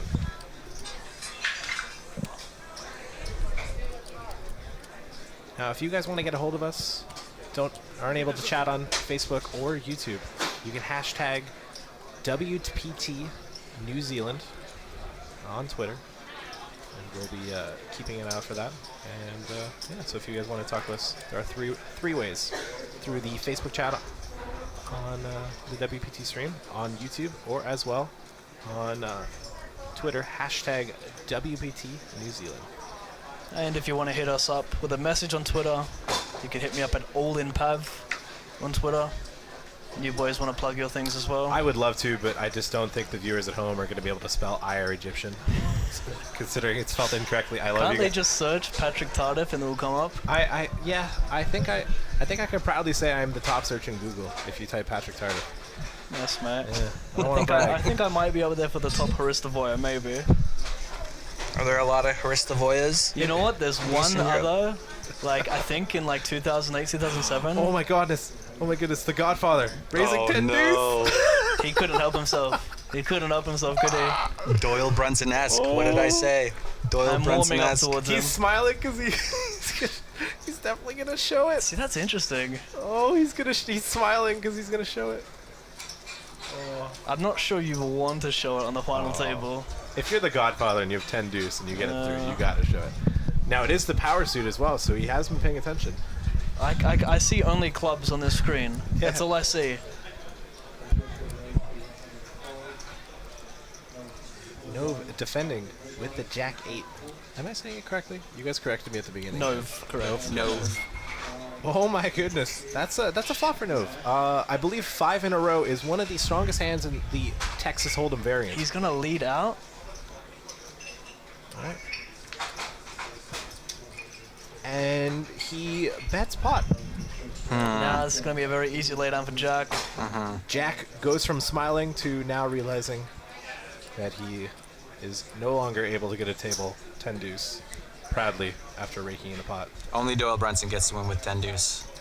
He might be the Godfather in New Zealand, but perhaps 10 deuce is just for the one and only Doyle. He's thinking. Gets a double check. Is confirmed 225. Of course, it is tempting when the heart draw's out there. He does have a pair. This flop actually doesn't really smash Nove's range. And but also, when you get out of line and open up the 10 deuce and you hit middle pair, it's tough to lay it down to a lead as well, isn't it? Yeah, when you open up 10 deuce, you're not expecting much. So when you actually make a pair, you're like, oh wow, this is cool. But Nove did him a favor there. I mean, if he had bet Yeah. smaller, he could have called it. I think it was going turn. check a lot in that spot. Yep. Yep. Fun one, nonetheless. But to Yep. be fair, it's also not that bad a lead because there's actually a lot of queen X that the Godfather's going to check Yeah, back there, never like folded. queen jack, queen Yeah. 8 suited. Jack X, yeah. There's definitely some merit to Yeah, leading. I I think don't the mind sizing. that. I think the sizing. Especially if he perceives him to not be opening things like Jack deuce or 10 deuce. Sorry, you know. I think it was a little bit trigger happy. There was a very fast lead. I think it's just a little bit of thinking about it. All right, we have an all in here from Zach with an unknown combination of cards, shoving for 11 big blinds.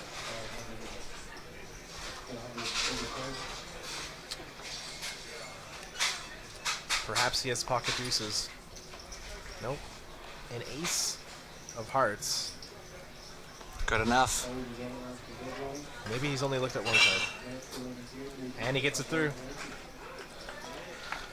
And we will never know what he shoved. I'm gonna guess he had ace 10. Ace 10. That's reasonable. I played with Zach for about 5 hours on day 2. He is a really nice guy. Thanks for that. Really nice guy. Nothing bad to say about him.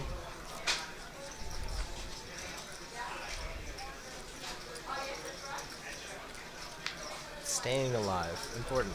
You know, sometimes you don't want that call. You know, maybe it's, you go all in. No. Just one. Those You know, I'd chips. rather win 5 uncontested chips or pots than have my heart thumping. Oh, and no stranger to the red square in front of him. All in again. Go with on, the Saki buckets. boy. This time we do know what he has. Do it for the nice guys. For the lads. I will say he made my life a little we've bit. got folding at a turn again as well. Oh my. Oh my goodness. Well, it's the Socia in the big blind. Maybe this is why we should have cards in front of the stacks. Yeah. Yeah. Yeah. Got some cheerleaders. Everyone's the table themselves are cheering for Zach. Perhaps Zach might be a table favorite. He's too nice. He's a nice Here we guy. are, the crowd. Those that were cheering for him. Wait, let me check Zach's bio. What's his nickname? It could be the nice guy. As we are Could be. live here from Sky City Casino here in Auckland, New Zealand. The Southern Hemisphere, for those of you that are not familiar. Right next to Australia. Did you know there's a subreddit on Reddit called Maps Without New Zealand? Yeah, it exists. A lot of people forget to draw New Zealand on the map when they make maps. It's a serious problem, and I'm just here to make awareness for all those that make maps. Don't I've forget New Zealand. legitimately had people, when I tell them that I'm part Kiwi, legitimately had people ask me if I know how to speak New Zealandish. New Zealandish. Several times, not Well, once. do you?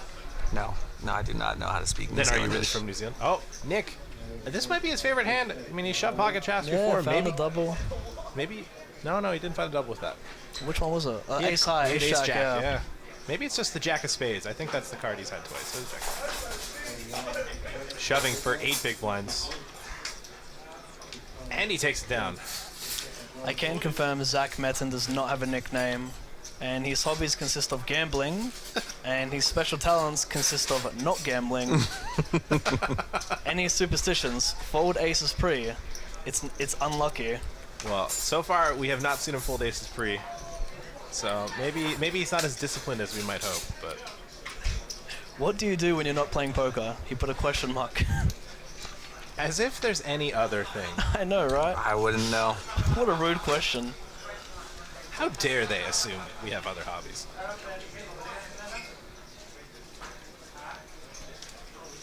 Oh, we got some tweets here. Kill bluff. At all clap. Who do you think wants it more? That's a tough question. Give me a few more orbits. Give him a few more orbits. Watching from Perth, I think the dealer should have picked up on that missed check. I do agree. Demo. That Yeah, was definitely a big mistake on the dealer, for sure. But we do forgive dealers for mistakes. All right, Doesn't we sound have like Travis does. Jeez. Nove with the raise here, ace-5 suited. Zach reshoving here with his 14 big blind stack. Now it's interesting. Will Nove make a call here? He's getting a count. Nove being the 4th biggest stack here, probably starting with about 28 big blinds. Zach shoving for about 14, sorry. So this is about half of Nove stack, and he does fold it. Stopping the dealer from the punishment of counting any more chips.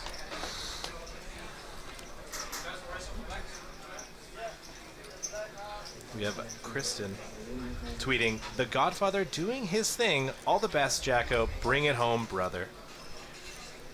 I'm with you. Esquet it, Godfather. If I can get the Godfather to say esquet it on the final table, whew. I would say that was a bit of a stretch, but after reading the LOL comment, I think we can make it happen. Let's bring the Godfather to 2018 memes. I don't think we make the Godfather do anything. He's the Godfather. No, He tells us what to do. Exactly. I'm just suggesting that we could get that done. You know? I'm not commanding. I know that the Godfather will watch this. Nothing but respect, please.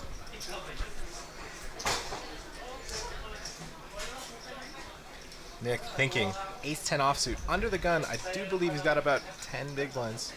Does not shove. It's a discipline laydown. I think it's pretty close, ICM-wise, for sure. It's the absolute bottom. Yeah, And I definitely. think with Zach being short in later position as well, I think I do prefer a fold. Yeah, how short is Zach? I think Zach's probably about over 20 big blinds now. Yeah, or around 20 bigs. Jack raising blind versus blind to 120,000. A little over 3x, taking it down there with the pocket eights. Easy game. Esquet it, Godfather. Esquet it.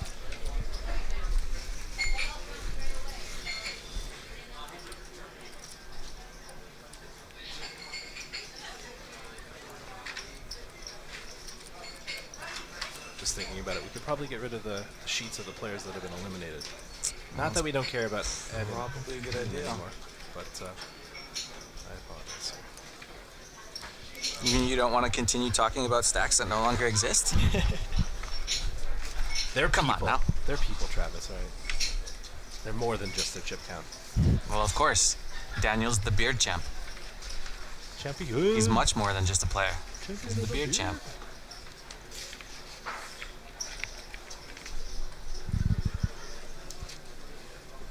How long do you think it took for Daniel to grow his beard?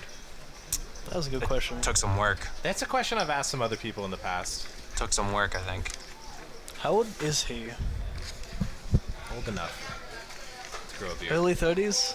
Late 20s? Probably late 20s. All right, Probably with ace king 20s, here. yeah. Anthony, flatting in the small blind. Nick waking up with pocket nines. You have to imagine it's going to go shove, snap call. And we're off to the races. The most classic of races. Always going in.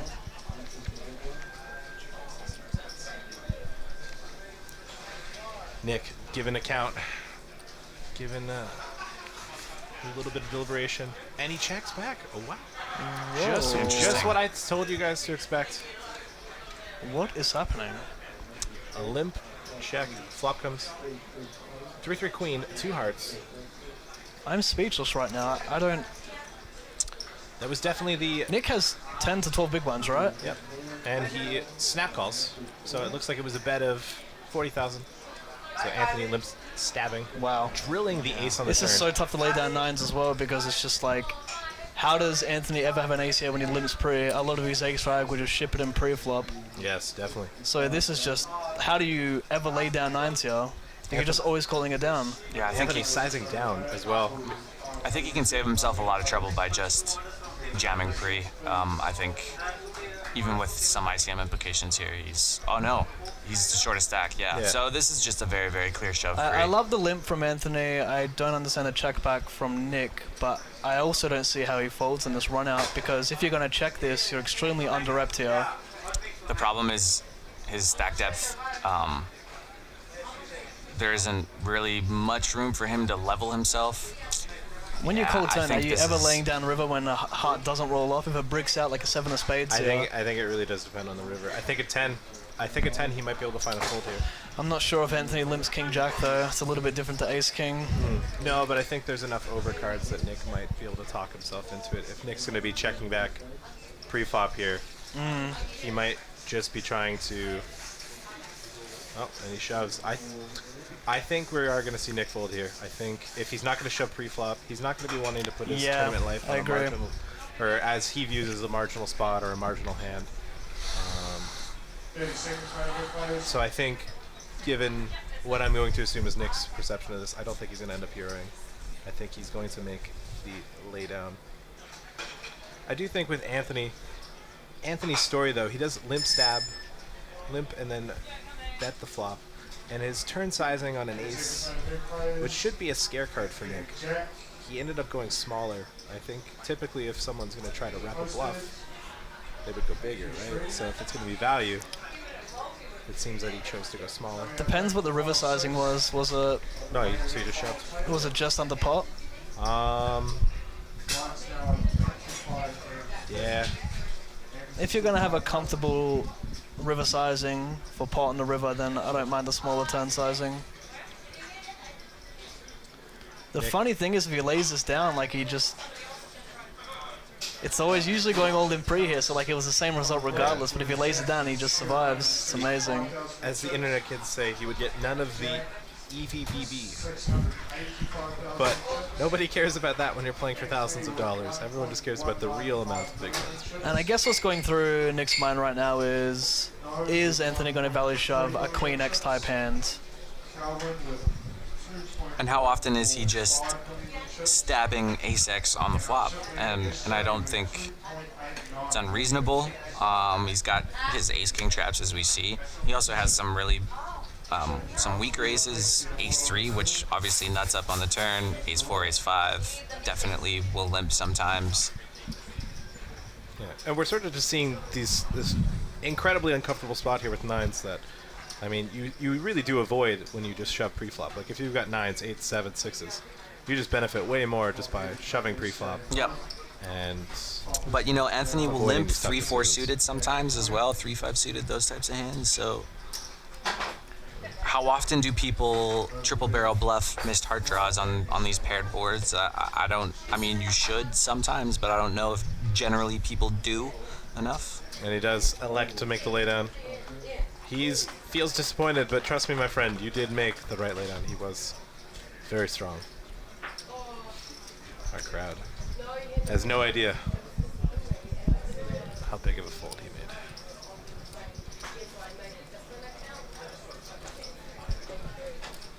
That was a fun one.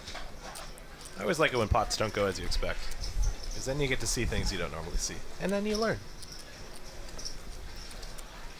I'd really like to know what his reasoning was behind checking that back. Maybe he's got some kind of a read on his opponent with the limping blind versus blind. I'm not sure. Yep. Sounds like they're planning Wow. a break soon. They get food. We didn't get food on day 2. You know what? I feel like if someone makes a final table, they might deserve it. So Yeah. I'm not gonna throw a fit. Final Just tablers gonna are way breathe. more important than you, Patrick. Yeah. Kelvin raising the deuces. I don't know if he knows, but deuces are not in fact wild in the no limit Texas Hold'em variant. So just has a pair. It is better than that drawing church ace king though. Folds to Nick in the small blind with ace 7 suited, who is incredibly short. Yeah, I think this is. I feel like just looking, he's got the face of someone that's very, very upset with how the previous hand's going. I feel like he still hasn't forgotten about that one when he does fold. And Nove, 8-5 off, I can only imagine folding. Kelvin taking it down. Kelvin increasing his second place chip stack to about 55 big ones. So Sia still our chip leader. Anthony second in chips, or sorry, third in chips. I love that all these guys have a smile on their face. They're really enjoying themselves here at the final table. Except for Nick. Yeah, except for Nick. Wait, Well, I saw him crack a he's smile. smiling He up. cracked He's a feeling smile. better. All right, good to see Nick. Hang your head up. You still got plenty of time. You're still in it. There we are, the Godfather. My horse in this race. Yes, get it, Godfather. I'm curious to see what he does when he picks up a good hand, because we saw him with a smirk after opening the 10 deuce. So Well, I don't think he was smirky when he opened Ace King. yeah, so it could be a bit of a live tell. I feel like that might be a more one-off thing. I'm not gonna. Maybe, yeah, maybe. The We'll man see. is a true blood hustler. I don't think we're gonna get tells off him that easy. He's having fun. Show some respect. Nick here, the short stack, all in with the pocket queens. Shoving on the button. Ace queen here for Nove. Reshoving. Calvin with the quick fold, and we're off. Queens versus ace queen here. Nick ahead.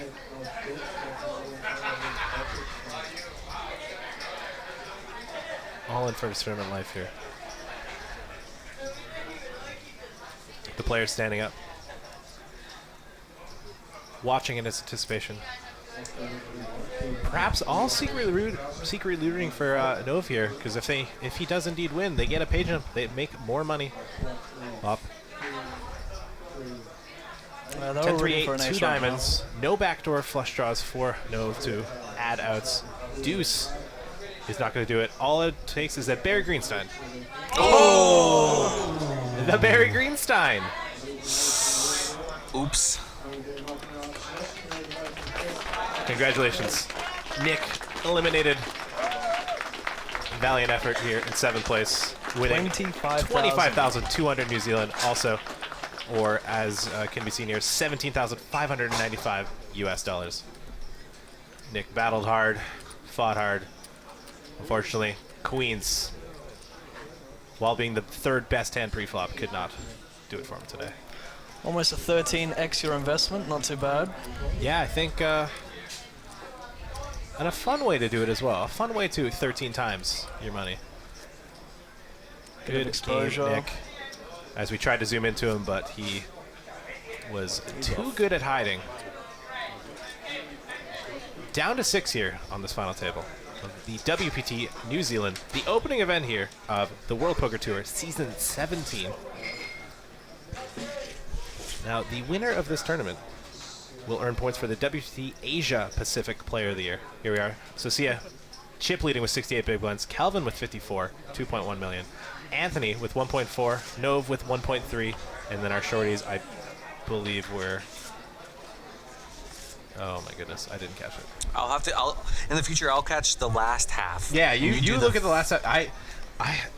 It'll be easier once it apologize. whittles down to 4 people. Or It's something. That's it's fine. harder than it looks. I'm learning. I'm just here to pretend that I really know what I'm talking about strat-wise, and you guys basically do all the other heavy lifting. So. I'm just here to read the YouTube comments. 13 in May, by the way. Zach here, raising the ace-10 suited. So that's 2 knockouts we've seen at the final table that have been suckouts, with the jacks versus aces, and then the queens versus ace queen. Yeah, it's been. I think we've realized that having the best hand pre-flop is a mistake. Yeah. That is a fatal flaw here in the strategy of this final table. Are you ahead? Fold. We see the king 6 offsuit defend here out of Socia, as she enjoys what appears to be a muffin. Check, check, flop. Turn is a 3 of clubs, bringing a flush draw in for Zach, improving his hand strength even more. Socia has less outs. River's a 4. You have to imagine this is going to go check, check here. Yeah, I think Socia's so. Thinking about it. Checks. Zach, if he's going to check flop and check turn, you can only imagine, we'll check the river. Well played, Zach. Would you guys have been okay with a bet on the turn just when he does have that equity there? I think snapping turn's okay. I think when you check back, you're also able to call almost all rivers. Yeah. But I think when you check flop there and then Socia does not bet turn, you can sort of eliminate a lot of hands. Right. Like a 7. Right. Out of a range of potential hands. I also think putting yourself in a weird situation with a chip leader you don't want to do with a turn bet there, so I'm just happy to take it down to showdown. If they spike it on the river, nice hand. Yeah. She's probably not too scared of check raising. I feel like that's something within her arsenal. It's probably something that he wants to avoid as well. She is eating a muffin though, and typically when people are eating, they do not get as out of line. That's I true. was about to mention that.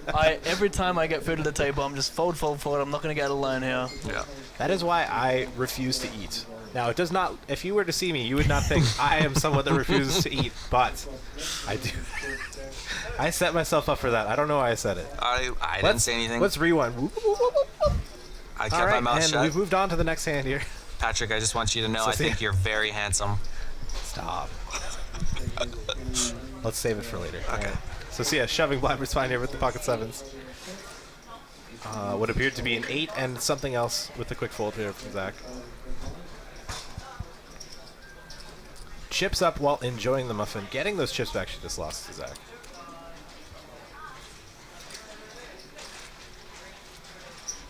Perhaps that muffin might be the fuel that sends her to the top.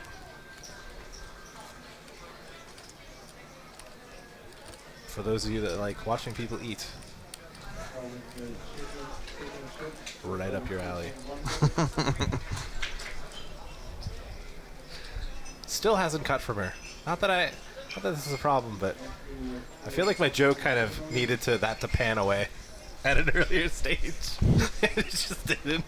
I'm just quiet, waiting for it to stop. Please, Dad. Mom, stop this. Nove with the 10 of hearts, all he needs. 10 of heart, big heart. Second time Nove didn't show the second card as well, right? No, it was Zach that messed up the first time. Yeah.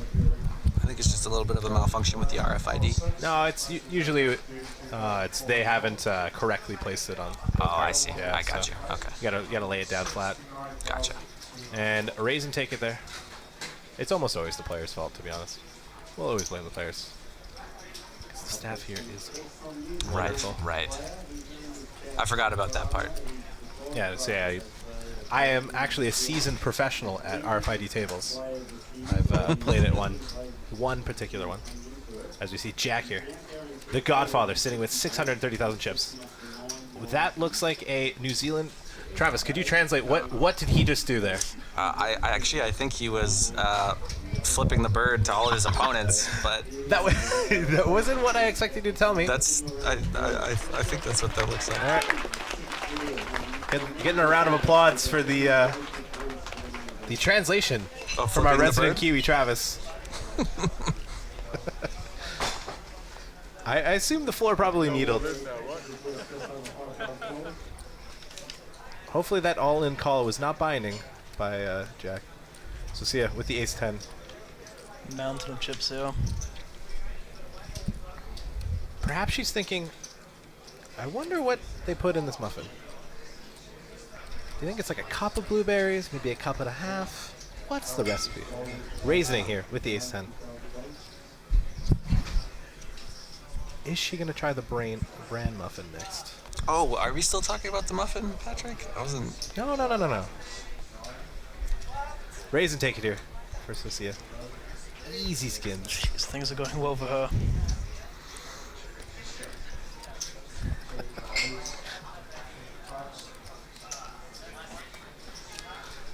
Now, I do believe we are a few more hands from break. So Sia with the dominant chip lead, 2.8 million.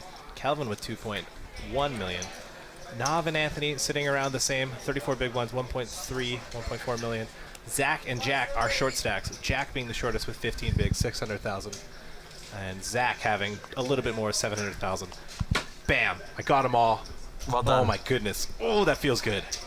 Oh, we're only going to get better from here, folks. For those of you, thank you for tuning in through Facebook, WPT, through YouTube, the World Poker Tour YouTube channel. Hopefully you guys are enjoying. If you guys are enjoying or perhaps not enjoying it, feel free to leave us a comment in the YouTube or Facebook live feed comments, or message us on Twitter using the hashtag WPT New Zealand, as well as you could address at Higher Egyptian, at AllInPav, or at TJ Derek. TJ Derek. You know what? It was Pav that told me how to say your last name, and that's why I said it wrong. It's okay. You're not the first. You won't be the last. It's okay. How did you say it? Darush? Yeah. A lot of people You say it definitely that didn't way. say Derek. I definitely said Derek. No, I would have remembered Derek. It's okay, guys. It's okay. All I'm over it already. All right, it's past the point. Let's just remember that it was Haristovoy's fault. All right, we have Mark here on Twitter saying, can we get a shout out to the Nelson Thieves Poker Club, Nelson, New Zealand, and good luck, Jack from the crew. Sorry, we cannot give that shout out.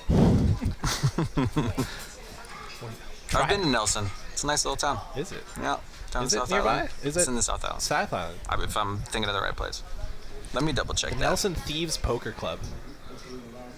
I like it already.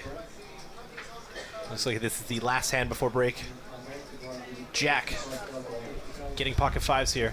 He has about 15 big blinds. You have to imagine. Doesn't have too many other options. And he does elect to raise here to 125,000, so making a 3x raise Sizable here. raise. Yeah, I think off the stack size, a little over 3x is a little interesting of an open, and he does take it down. Everyone quickly out of their seats. Excited to make it to the first break here of the final table of the WPT New Zealand. Here's our chip counts. So see our chip leader with 55 big blinds, 2.8 million. Kelvin, 43 big blinds, 2.1 million. Anthony and Nove, equal in chip stacks, 26 big blinds. Zach and Jack equally as short with 15 and 14 big blinds. Going into the next level with 25,000, 50,000, 5,000 ante, our next level. Going into break here for 15 minutes, guys. For those of you tuning in, we will be right back after a quick commercial break. Take care. Hi everyone, I'm joined by Michael O'Hearn, COO of Sky City Group, and we are here in the stunning Sugar Club at Sky City Auckland. I am ecstatic to be here. Thank you so much for having us, Michael. Well, welcome, Lynn, and it's fantastic to have World Poker Tour here this week. Yes, me too. I mean, we travel all over the world, but this is the first time that we have come down to this corner of the world. We've just arrived here at Sky City, and I'm blown away by how magnificent this property is. Tell us about Sky City Auckland. Oh, well, Sky City Auckland, number one, we're the main event here in Auckland and New Zealand. We've got a fantastic property here. 150 table games, over 2,000 game machines, 600 hotel rooms, and you like this restaurant, but we've got lots of restaurants and bars here which are all as good as this one. Yes, I have sampled a couple of them already, and they're just beautiful. You've got some world-class famous chefs here too, don't you? We do. We've got Peter Gordon, who I actually had breakfast with this morning, as an example. You did. Sean Connolly, another one of our great chefs, and Al Brown, who's an iconic chef here in Auckland. So no, fantastic place for food and beverage, entertainment, and of course poker. Yes, and that's why we're here. The World Poker Tour is here for the first time. We've already had some amazing numbers for the preliminary events of this whole festival that we've got going. The main event is coming up. Tell us about the partnership with the World Poker Tour and what it means to you guys. Look, it's really exciting for us. This will be our biggest poker tournament ever in Auckland, and it's really great to be bringing an international poker event to New Zealand and to Auckland. And New Zealand is quite the adventure capital, isn't it? Oh, it sure is. It sure is. Like, I'll just give you a few examples. We are 192 meters above ground level here in Sky Tower in the Sugar Club. And if you're brave enough, I'd like to invite you to walk around, or you can either jump off the Sky Tower if you're brave enough. So incredible excitement.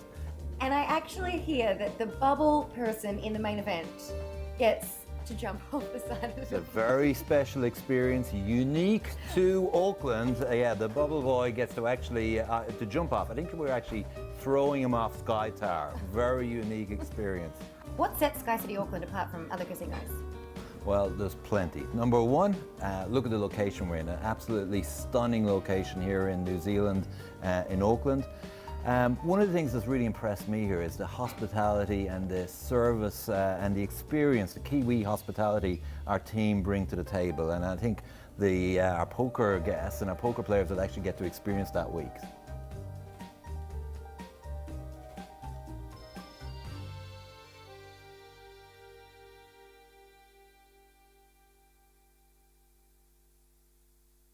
It's her chair that he was sitting in. Turns out I was incorrect, but it's nice to put a face to the name finally. Oh, is SJ gonna go aggressive here with the jacks? If she did with Queen 9, maybe she'll pump it up and we'll pump it up. see our first KO maybe here. So what's the CS stack looking like right now? Because I can't imagine this being anything but a jam for less than 25 big blinds. She'll have about And 30 to she 33. Under the gunners raised to 80,000. SJ's called from the button. Okay, She has interesting. flatted the button with jacks. Oh my goodness. Jeez. Eden Uh-oh. just waking up with it. Oh my goodness. And it's such a perfect squeeze spot. It's tough to see Jack not just getting this in here. So CS so under-repped. Not to mention these are all the middling stacks, right? So Yeah, you this don't is- want to be putting your chips in too light versus the 8th and 9th stacks. He does Who, elect to raise, and it's not an all-in bet, so we do have a 3-bet. Oh, the short stacks are probably loving this. I'm Big jumps thinking for it them. looks like about I was gonna say 250. Jack with a quick call as well. Action is back with SJ. So Sia with the Her decision. hand is so under-wrapped. It's such a good squeeze spot for Eden. It's tough to see her not back raise, jamming this all in.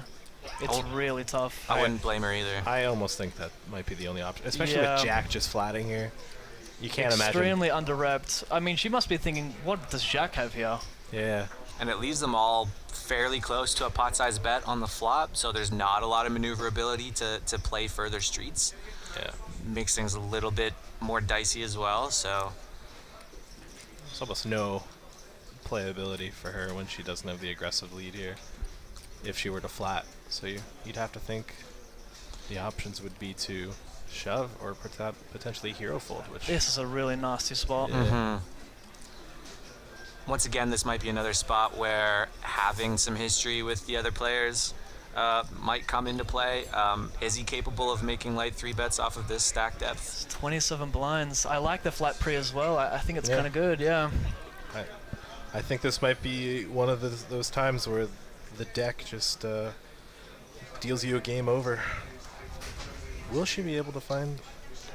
So Eden the started the miraculous hand hero with fold? how much? Slightly more than them. I think we just missed that. I'm not sure. I think Eden may have the third of his stack. Yeah, so he started... He had the 18 least set of all blinds. three of them. Okay, so... Oh, she shoved. Yeah, this is interesting So because with the the all-in. squeeze from Eden here of 18 blinds, like, apart Eden. from... If you're going to 3-bet and not go all in here, it's really polarized. Eden with the snap call doesn't even bother Hollywooding, pretending, asking account, just snap Yeah. calls. I can't imagine Jack holding with Ace King versus a tank or a snap call here. Yeah, I think the only option is to potentially just side fold here.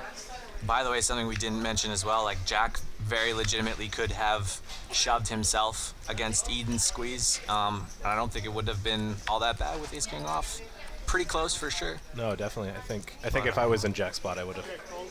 Oh, fold, and he good tables ace king face up. And as you can see, they're all standing there. They're getting a pay jump, hopefully. Oh, the Godfather, realizing he faded death there. He's loving himself for that. He's excited about his fold. I would be too. I would be too. Pumping up the tires. Loving it. Fortunately, Socia at the unfortunate end of a cooler here. Jacks versus aces. Did anybody fold a jack? I can't remember. I don't think I saw a jack get folded. Oh, my goodness. Jack in the No window. emotion from Socia as well. 0. Watch the queen come on the turn. Shaking his head. Don't you put a queen down? It could always just come running 8-9 too. I wouldn't lose faith. That'd be fun. Socia way out in front now. We actually know there's only one out in the deck now with him folding ace king. That makes the ace king fold face up even worse. To the turn. 8. Oh, running 8-9. Uh-oh. He's got chop outs.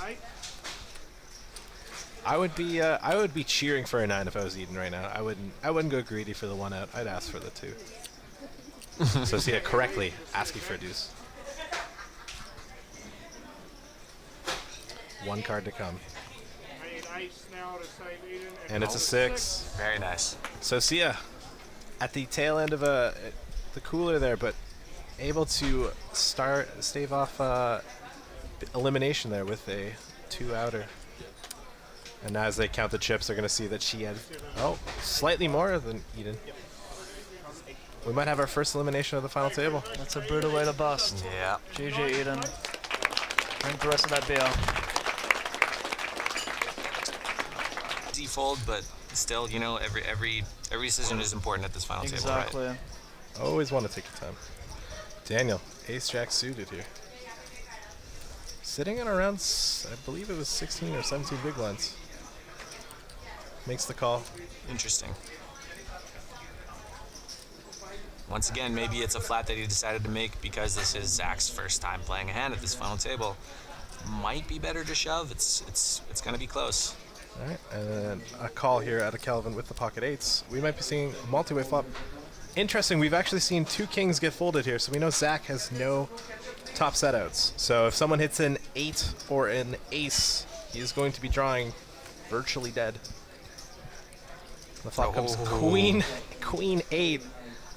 This might not be a pot that Zach will get too much trouble in. He does check. Kelvin checked in the small blind. Checking to Daniel, who has the worst of it. You know, I think I would have liked to have seen a small c-bet from Zach. It's certainly not a mistake to check here. In a multi-way pot with a hand as strong as kings, you probably want to. To the turn. Oh my goodness. Whoa. Zach's hand is just getting worse and worse. This also isn't a great turn for Kelvin here. No. Well, no, I think it's a pretty good turn because a lot of people are going to end up leading their ace-x. I think you get a lot of action, yeah. We have Zach now opting to bet his kings here. Yeah, I personally think that this is a slight mistake. I think he's much better value betting on the flop, getting it heads up. I hate to say seeing where you're at because I'm not a big fan of that term, but you do get to kind of whittle down your opponent's ranges and have a little bit more of a fine-tuned decision on further streets. So I think this is a bit of a mistake personally. Well, Daniel, faced with a decision, small size bet here. He does not close the action as well. Kelvin is in the small one. I do like Kelvin's check flop, and I love his check turn. Me too. I think, especially on boards like this, someone's always going to bet their queens. Oh, once and we again, have it all in. Nice. Daniel shoving his ace-jack here. Kelvin, he may not look it, but he is so happy right now. He is so excited. He shoved for pot, or he shoved 355 into 715? He's all in for 355 total. And the pot's now 715? Yeah. Okay. Once again, that's an unfortunate spot. Not to put salt on the wound for Zach, but he actually doesn't really like getting called too much, especially when he's got that diamond blocker as well, and that everybody checked to flop. Less likely that there's heart draws out there.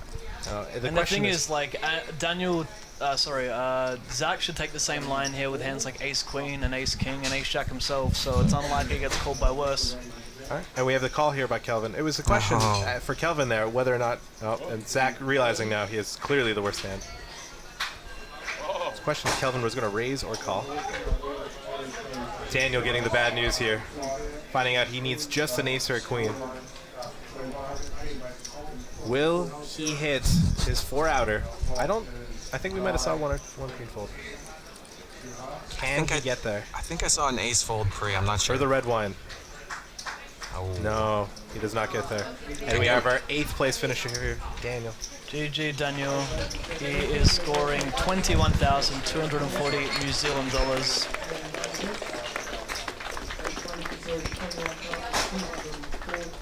He finishes 8th place here for 14,830. I don't think we're going to get tells off him that easy. He's having fun. Show some respect. Nick here, the short stack, all in with the pocket queens. Shoving on the button. Ace queen here for Nove. Reshoving.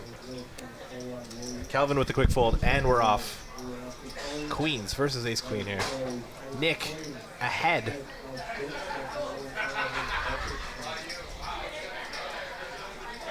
All in for his tournament life here. The players standing up, watching in anticipation.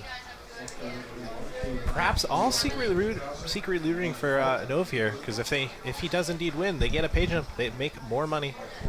Up. 10-3-8, 2 diamonds, no backdoor flush draws for Nove to add outs. Deuce is not going to do it. All it takes is that Barry Greenstein. Oh! The Barry Greenstein. Oops. Congratulations. Nick eliminated. Valiant effort here in 7th place, winning 25,200 New Zealand also, or as can be seen here, 17,595 US dollars. Nick battled hard, fought hard. Unfortunately, queens, while being the 3rd best hand pre-flop, could not do it for him today. Almost.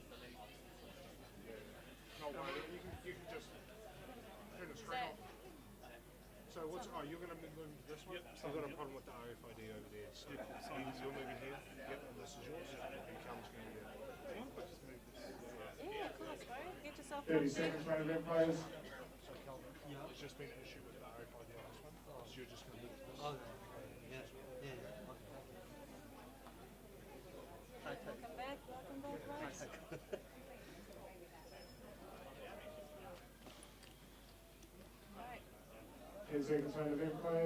All right, ladies and gentlemen, we are returning from break, our 15-minute break here. 6 remaining here in the WPT New Zealand opening event of season 17, the main event. And here's our chip stacks. We've got Socia chip leading with 58 big blinds, and I missed it, but I do believe we had the who's second in chips? Kelvin second in chips. Anthony and Nove, I believe, had 26 big blinds equal in stack, and Jack and Zach being the short stacks going into this new I believe level. Anthony has 35 big blinds, actually. I think Anthony has 35 big blinds, not 26. I think Kelvin and them have more. Anthony and Nove have like identical, and then Kelvin and Susie, yeah. I think. I'm pretty sure. Anyways. Anyway. We'll find out in the next draft update. Nove raising the 7 and 7. 7 coming.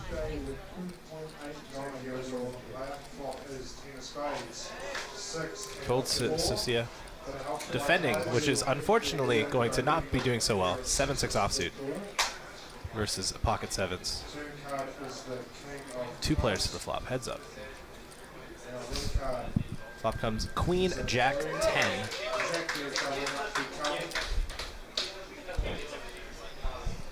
Socia opening with the check back, or check. No.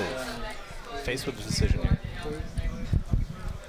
He's going to be taking the more aggressive line. He's going to be Tuition Interesting. betting and taking it down quickly, getting the 7-6 off the fold.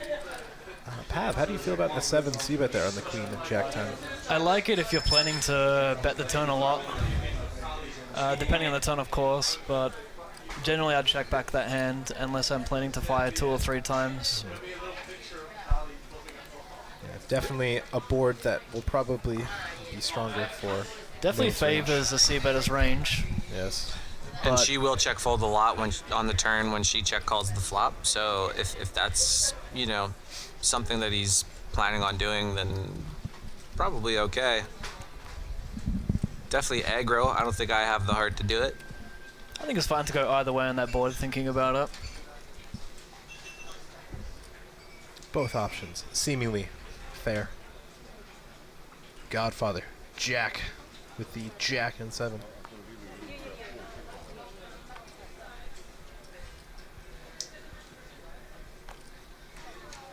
Laying her down. Anthony, 10-3 off. Looks like we have our first playable hand here. Ace-6 suited here for Nove. I would just love if just like after this is all said and done, he's like, guys, this is not how you actually say my name.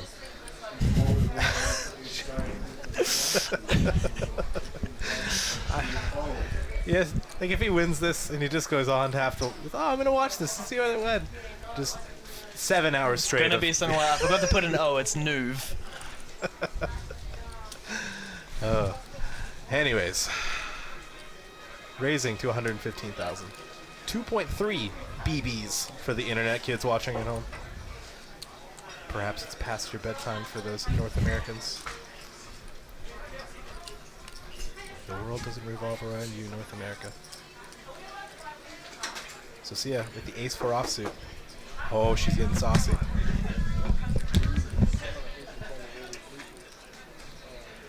No, she's not. Is she? Yes, she is. Oh. Slamming. She slammed that 4-bet down. I loved it. Slams the 3-bet down. Make it 365,000. A little bit over 3x. As we get a clear-cut view of the fish and chips that Jack is offering. Much more important than this A6 decision. The camera's decided. You owe me fish and chips after. Jack, That's all right, mate. the Godfather for the people, giving the fish and chips to the crowd.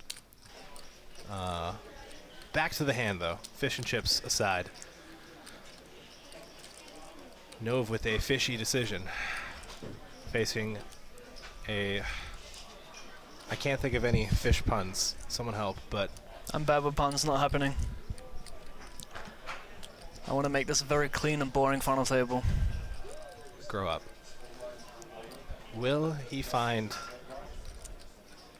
I mean, I feel like with spots like this, he's probably just going to have to fold. I mean, 4-bet shoving seems way too out of line.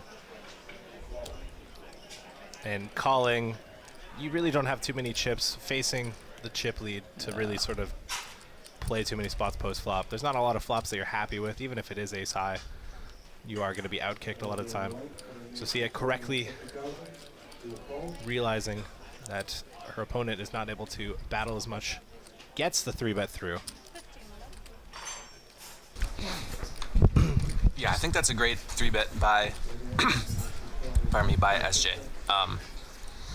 Just using her chip lead to her advantage once again, being one of the bigger stacks at the table. You know, I got forgot to be full of myself here. I forgot to introduce ourselves. My name is Patrick Tardif, also known as IR Egyptian. Joined here in the booth with Hristovoje Pavlik, also known as All In Pav, and Travis Derrick. Thank you. Also known as Dramatic DJ in the Twitch poker streets. Coming to you live on Facebook, on the WPT Facebook page, as well as YouTube on the World Poker Tour YouTube channel.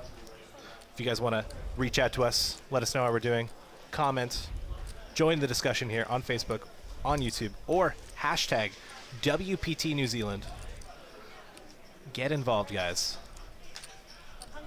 If you want to tell us who you think is the most handsome commentator, hashtag WPT New Zealand. We have Kelvin raising with the deuces. Zach, 3-bet shoving, ace-10 offsuit. For 14, BB. The Godfather with the God fold. And Zach, this has been the story, I feel like, of Zach's tournament. He's just been a lot of raise, shove folds. Nice guy, Zach. Just getting the shoves through. Easy skins. It's been a fun final table for those of you just tuning in. We are now down to 6 players of the, after we started with 9. We had Eden Smith finishing in 9th place for 17,280 New Zealand dollars. And then I believe it was Daniel Nielsen finishing 8th place for 21,240 New Zealand dollars. And then Nicholas Southorn. Southorn? I apologize. In 7th for 25,200 New Zealand dollars. Everyone on this final table is guaranteed 32,400 New Zealand dollars, playing for 169,000 New Zealand dollars. With the buy-in for this main event being 2,200 New Zealand dollars. The old 85x money. Yeah, I'm good at math. 84.5. 84.5. Yeah. 84.55. I don't know. Let's not get specific here. Semantics. It's a lot of money. 6 figures. Many monies. Many $6 monies. signs. So Sia opening up A7 offsuit here. In the cutoff.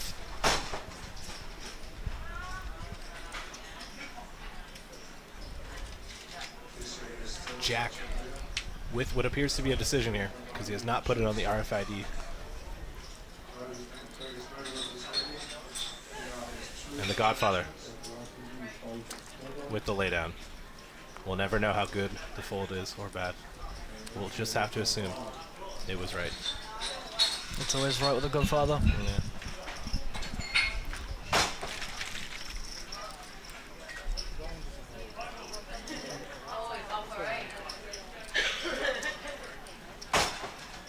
So Sia does not seem to be too big of a fan of the 9th seed, as well as, I mean, if the table's opening up, you want to move down a bit. But with the RFID, she needs to remain seated. Those 25k chips look very nice. At Liverpool, the 25k chips, they look nice. Yeah, I really like these new chips. I wish I had the option of playing with the 25k chips, but yeah, you know, you were the closest. When you were the only one of us when that you lose in a cashed. tournament, it's tough to get that option. Yeah. You let us down, not gonna lie. I think my issue, once in the money, was thinking about all the money I could win. And then once I started thinking about that, it just went downhill. Yeah, I actually refuse to look at the payouts, like seriously, until it actually means something. Yeah, I find that works well with me too. Like I wait till I get to the final 12 and then I'll look at the payouts and go, okay, here we go. Yes, But then what can I tweet out if I don't know the payouts? Your social media game will just be Yeah. in the guys dumps. are playing for You some can just say you're money playing up for. top. You can just lie. I like to lie and just say that I'm playing for quadruple or 10 times the amount I'm actually playing for. No one knows until they show up. Looks like we get a walk here as he tables it. The Queen Jack suited, pretty good hand. I appreciate that Nove showed the walk. I am a firm believer that you should show the walk every time you get it. Everyone wins. It keeps it fun. Everyone enjoys it. Everyone has fun. Well, I did that on day 1 with you, if you Oh remember. my goodness! No, I told your story. You did? Not, Okay. not tonight. Not on the commentary booth, but I told my table about your horrendous walk. It's a good story. He got folded 2 in the big blind. I begged. And I'd never show. I just fold it. I don't care what it is. I never show. And I was like, show it one. And this time I had 22 big blinds. I was so happy to get a walk. Show it. Show Table's one the first ace. card. First. Ace of spades. Everyone goes, oh. Table's the second card. Ace of clubs. Instant uproar. I'm glad you remember the suits, you sicko. That's so funny. So Sia, raising first with the offsuit aces. Now she actually has a hand.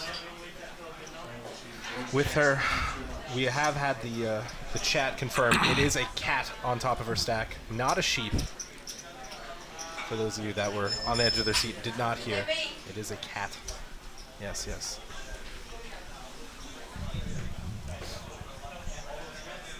Jack quickly ejected out of the seat, upset with his ace-5 fold.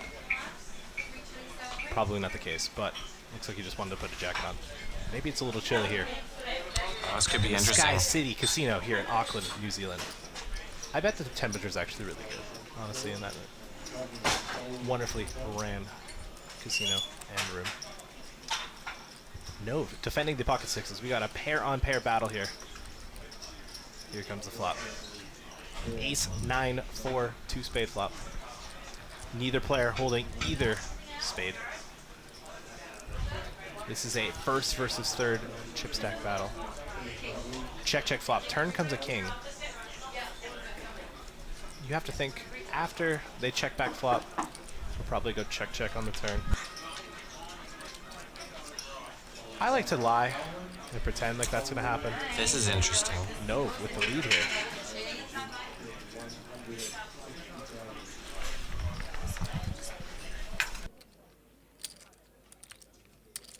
All right, and Nova leading out 160,000.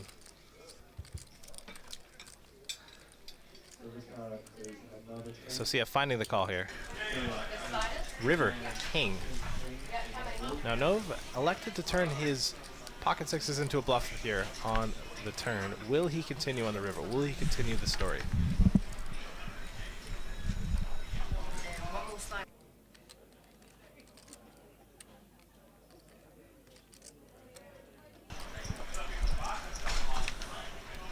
And he does. He does pull the trigger. This is a pretty interesting bluff. Having led the turn, he does have some king X that he might want to block bet to protect. Of course, now that the king's on the river, there's less king X in his range. I don't know how often Nove is going to lead with an ace on the turn. I think that's probably, yeah, I'm not sure. This is not a line that I take too often, so I'm not 100% sure what's the right call.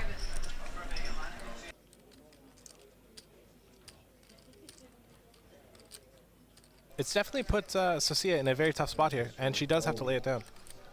Nove taking the...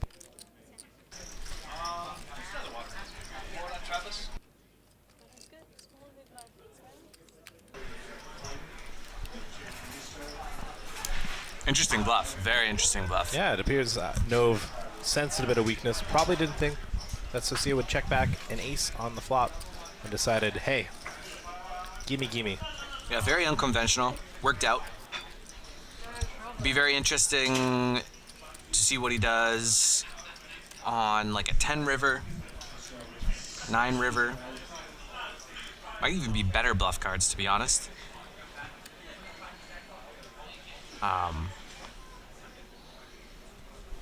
Nove, not afraid to get creative.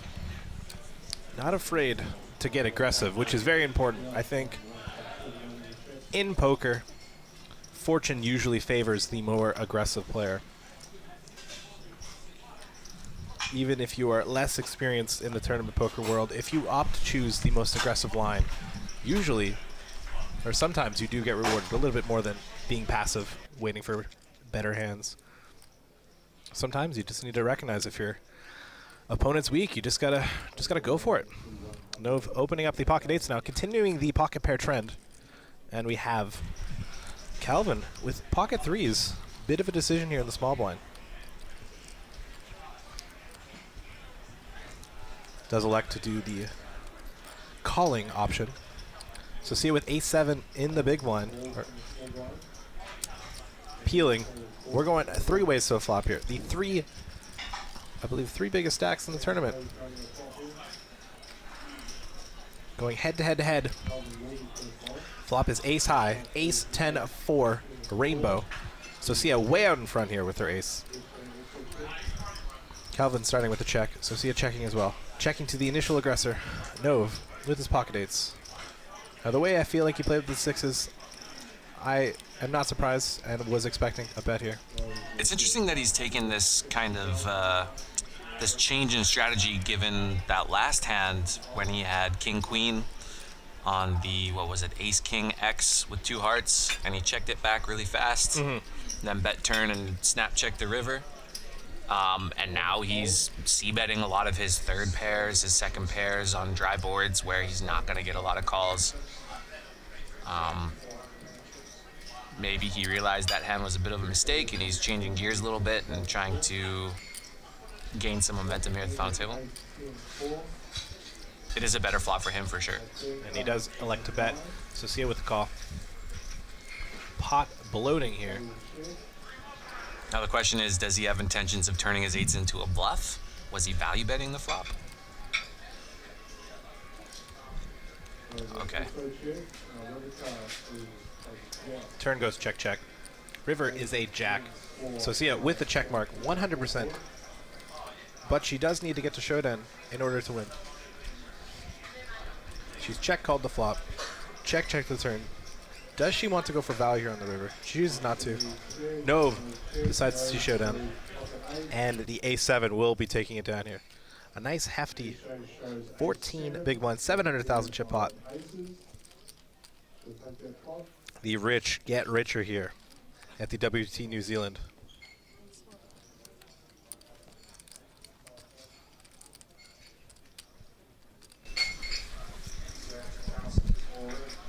At the 50,000 blind level, we do have 2 shorter stacks, 2 people, Zach and the Godfather Jack being the shortest stacks. Man, SJ is a force to be reckoned with, huh? She's not only is she running well, but she's playing incredibly well as well. I mean, I don't think we've really seen anybody make the kind of bluffs that she's been making at this final table so far. Yeah, she hasn't been. She's been getting aggressive and getting out of line at the correct times and the right times. I feel like she might be the fact that she's chip leader as well. She might be the front runner here to take this down.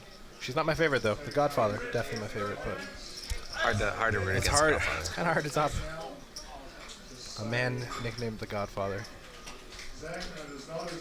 Speaking of the Godfather, finds the fold under the gun.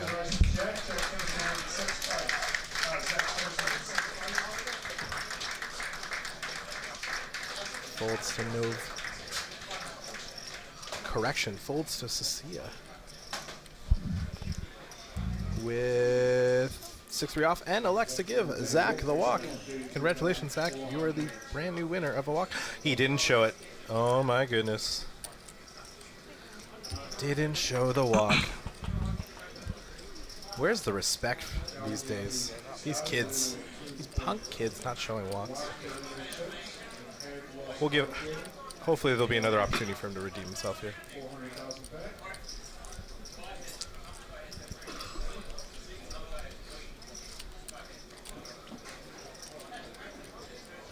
Now this is a 25,000 small blind, 50,000 big blind level with a 5,000 chip ante. For those of you that are just tuning in, the white chips, 5,000. The red, black, red, dark, super dark gray. I don't know what color you'd give. What color? Purple. You think I was the gray, huh? Am I colorblind? I'm not colorblind, but like. One of us is. It's a speculative color choice. Not that it's a All bad right, color it's on the choice, but spectrum. it's tough to determine just from the naked eye. We might need to take this to a scientist to confirm, but we'll go with red and purple for now. Are the 25,000 chips? Sorry for the long explanation there, but sometimes they're the best explanations. Kelvin raising the queen jack offsuit here.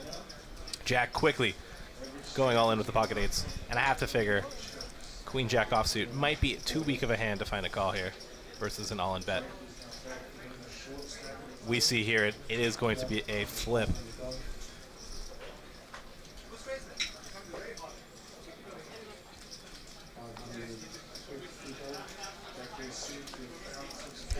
Reasonable to think about it with queen jack suited. I think queen jack off can tank for a second and find a fairly easy fold. Obviously, if he does call, he's in a flip situation, so he's not in a terrible spot. But the times you do end up running into ace queen, king jack, ace jack, king queen. Not too happy about it. Yep. And he does make the laydown. Oh, he shows the eights. Shows it too. He wants him to. I think he wants to get the respect. So when he doesn't want to ever have these people make middling calls, and I think that's. Yeah. I think when people are typically showing there, they want to get the folds.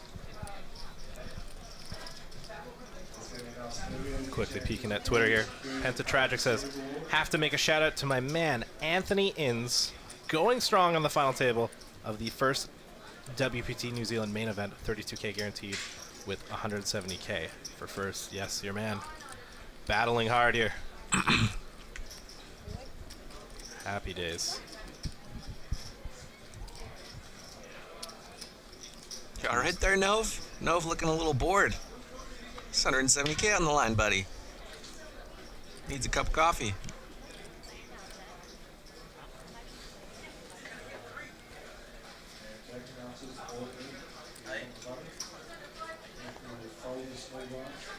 Sozia probably goes with the open here. Oh, she folds, okay. From the cutoff.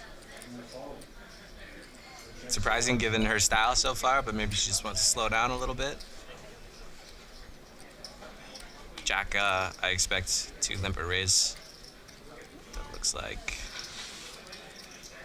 a I feel raise. like typically in these spots, he is sort of it's a call. 3xing.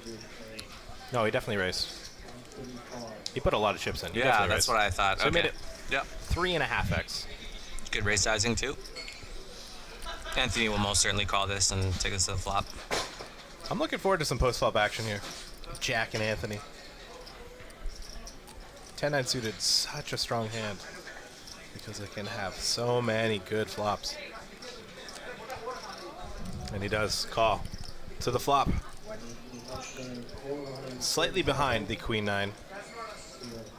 Some would say a dog. It's almost like I knew. I was going to say, but not until this flop. But I didn't want to say anything until the flop came. Flop coming 10-3 deuce rainbow. Jack having the backdoor flush draw. And Anthony snap shoving. Jack checking. And Anthony shoving his top pair. Applying pressure with his 10. Ristovoy, how do you feel about the shove here on the flop with 10-9? For about 11 big blinds effective.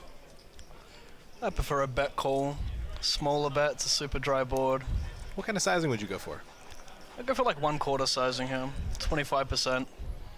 No more than 33%.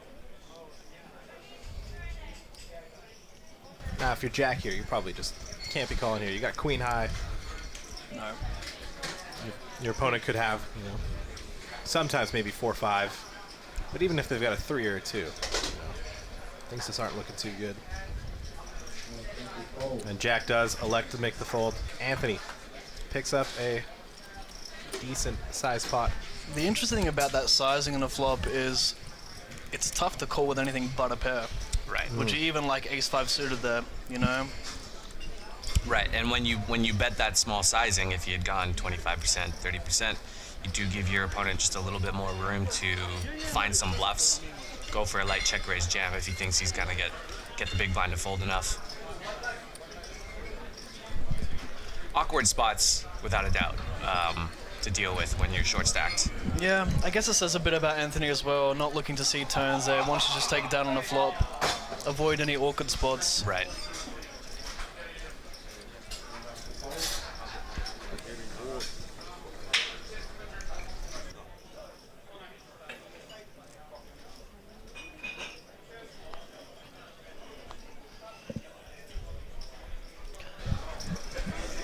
Kelvin Muck's under the gun here. Socia. She might get frisky. Nope. Nice guy, Zach, a pretty standard open.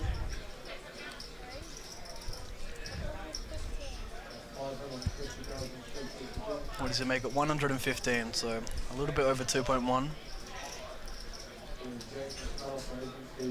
Interesting, Jack just quickly folds the king jack. Doesn't think about three betting or flatting.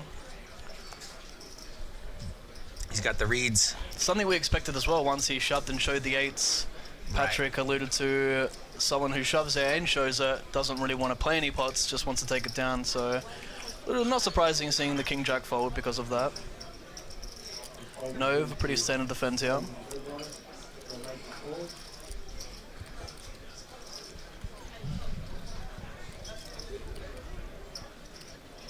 Alright, we've got a bit of an action flop here.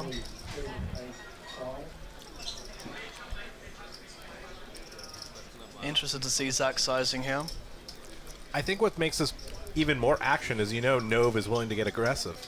He's willing to make these sort of aggressive plays. So it does. You are going to see some action, and we do see the call. Turn, Queen of Diamonds. I guess Nove would just rather get there than make it a race for such a big chunk of your stack. The thing is, This deep in a funnel Zach opening off 15 big blinds, he has a very strong range. That is a fun river. I'm wondering if Nove, seeing how he's played some of the previous hands, will elect to lead.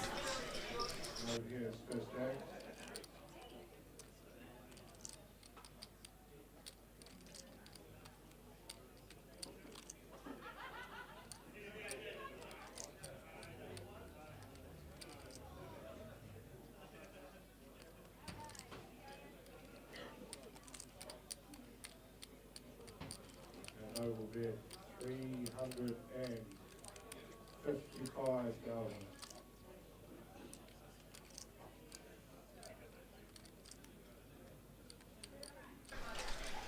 And Nove leading here. 355. Zach is in a very awkward spot here. He only has top pair with the worst effective kicker. How did the turn action go down? We had some Check, mic. Check. Okay.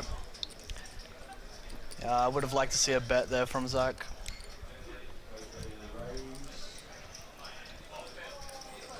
Interesting. Makes the call. Gets the bad news. He wasn't wrong. Nove did miss the flush draw, but he got the straight on the river instead.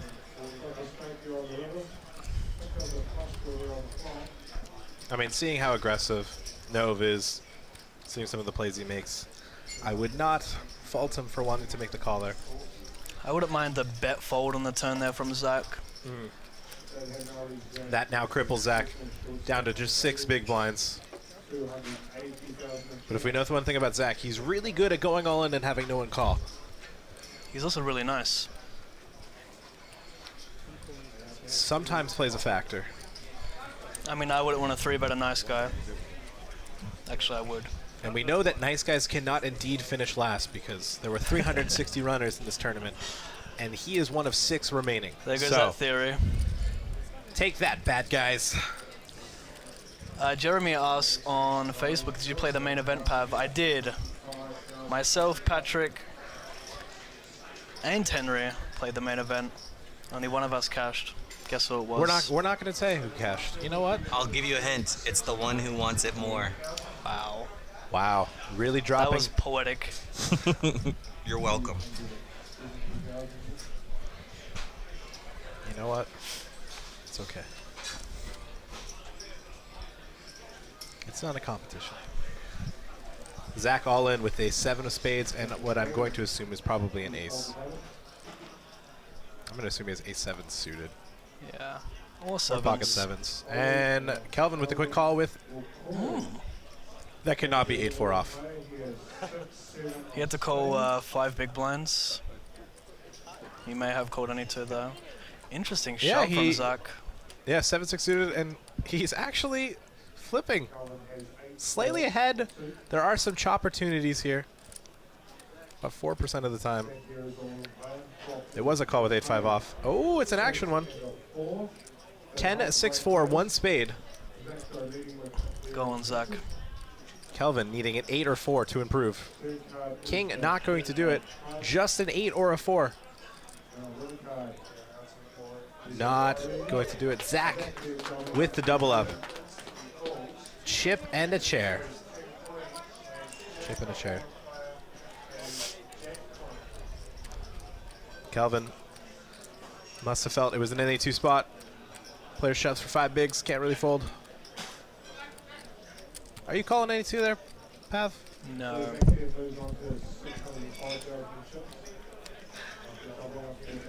I don't think I'm calling. I think you could fold some.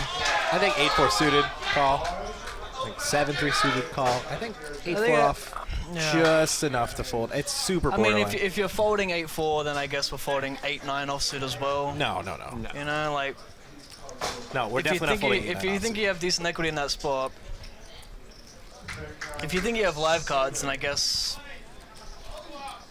No, I think depending on where he shoved from as well. I think he shoved from an earlier position. I think if he had maybe shoved from the button, it's probably a call. But I think. So he shoved from the hijack. The hijack, I think it probably makes you lean towards the fold. It looks like someone might have won the high roller. We could hear some. Jeez. Giddy up. I don't think we can say who won it, can we? I'm guessing someone, but. Excitement incoming. We got Jack here. All in here with the ace-9. I hope he shows again if everyone folds. I don't think this is a showing hand. I think he'd show aces. I think he'd show kings. I think ace-9 suited, he's probably in his wheelhouse of not wanting. Unless he showed the ace. Well, he showed 8s before. Yeah, but ace-9 is a little different. I think he only wants to show the strong hands. Yeah, he doesn't. Might be something like ace-10 plus. I think showing ace-9 suited is not Godfather-esque. Not in the Godfather GTO range. Surprised he didn't show 1 ace. Yeah, that would have been very Godfather-esque, but he does not. Taking it down.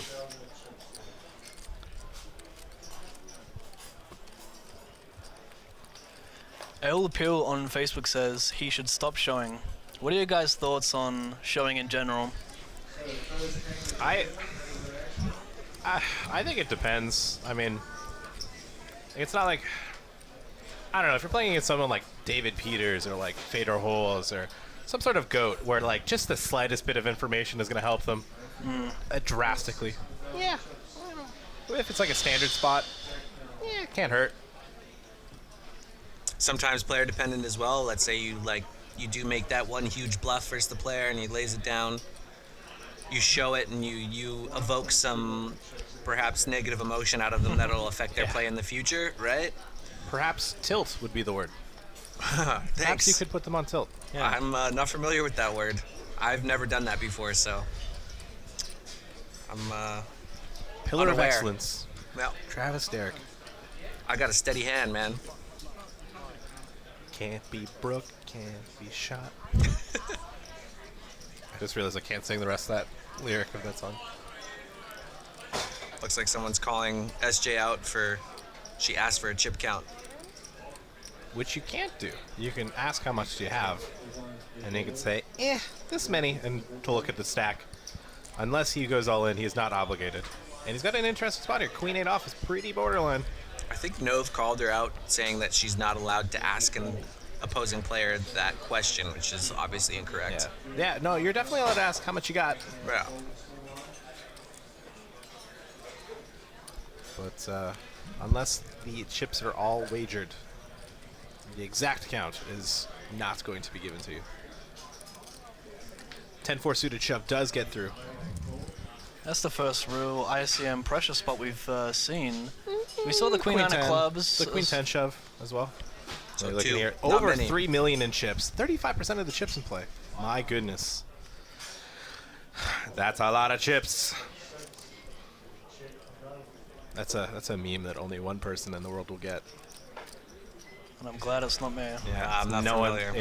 He doesn't watch poker either. Okay. Well, So some YouTuber says that's a lot of damage. that doesn't help Doesn't help. Yeah. this community, Patrick, but I Grow up, appreciate Travis. the entry into the memedom of non-poker related content. Anthony, the King Jack offsuit, raising to 115,000.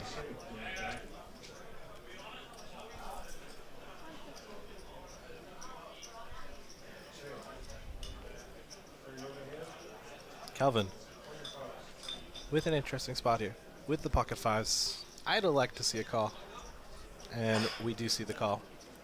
So CF folds, so he is in position. Folds to the big blind. Jack. Queen 6 offsuit. Folding. We're heads up here. It's an effective race without actually racing. Flop comes. Ace 3-8, 2 clubs. Calvin holding the lone club. As we can see here, both these guys are the middling stacks. Calvin with 25, Anthony with 22. They both want to be very careful here. Yeah, With losing both Jack and chips. Zach being short. With stacks like these and spots like these, losing chips is always going to be infinitely worse than any chips that you win. Winning one big blind is going to be less efficient than losing one big blind with ICM consideration. Unless you win a lot of big blinds.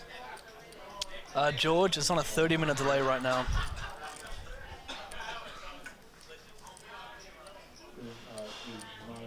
So we have a bet and a call from Kelvin. Kelvin floating with the pocket fives. Now will Anthony look to fire a second barrel here with his King Jack offsuit. He does block 2 combos, 2 Ace King suited, Ace Jack suited combos, the Ace King of diamonds, Ace Jack of hearts, 2 Ace X combos. Doesn't go for it. Ooh. Binky binky. King of hearts on the river. Anthony with the check mark. Interesting spot. He does not try to go for thin value. I think the way that he checks too, it's kind of an interesting, it's like a he's prepared to show down kind of check. It's almost like he telegraphed that Like a spot where Kelvin could go for value versus that. Yeah. And when Not a Calvin live pro, checks by the the way. turn, I feel like a lot of the time when he does have an ace, he's often going to bet that turn unless he maybe blocks clubs and he's not worried about that combination. But I think it's a spot Kelvin should bet. possibly. Put out a little equity. block there. Deny equity for his hands like King Jack. All that jazzy stuff. Yeah, so guys, we are on a 30-minute delay, and we are in the real time. We are inside a booth where the action is just outside of the booth. We don't know what's happening out there. We are on a delay with you guys as well. Chat on YouTube is looking for the pay jumps. So there's, 6 left, right? You know what? 6th is 32.4k New Zealand. 5th is 39.6k. 4th is 54,000. 3rd is 68.4k. 2nd is 108,000. And 1st is a whopping $169,200, all in New Zealand. Now, if you guys want to see what the booth looks like, find me on Instagram at IREgyptian. I am making a video right now on my Instagram story. It's not Check the best out what the looking booth video. looks like. Not the best. I don't want it as much as you have. I do not want it more than you. A bit of composure, mate, would be nice. Why do you think I moved in with you? So I can learn. Anyways, guys, we'll save the roommate bickering for another time. At IREgyptian, if you guys want to see what the booth looks like.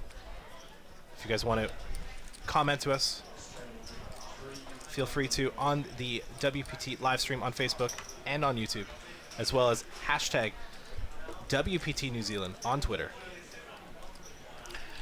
Drinkin' Warrior on Twitter says Anthony's hand should be more visible when in a hand, not behind his stack. Yeah, I don't like it.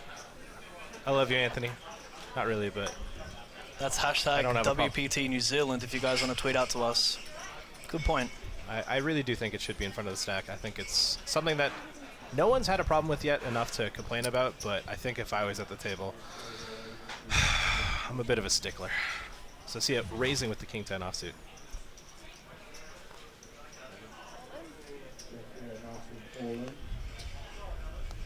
And Jack rippity dips the ship dip 9s for 11 big blinds. So see it with the marginal decision. We'll probably find the fold here. King 10 offsuit. Not doing too well versus Jack shoving range, which I'm going to assume is going to be tighter than most internet children's shove range.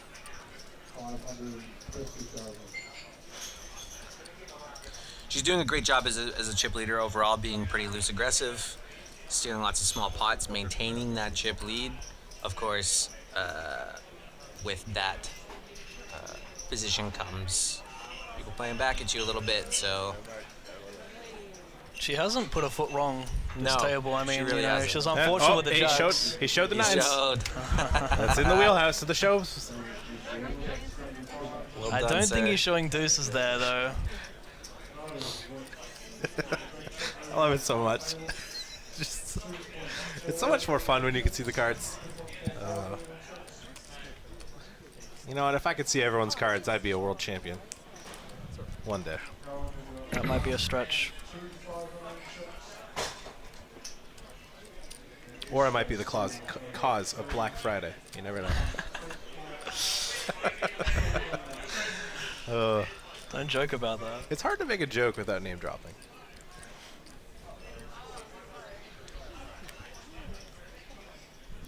But I found a way.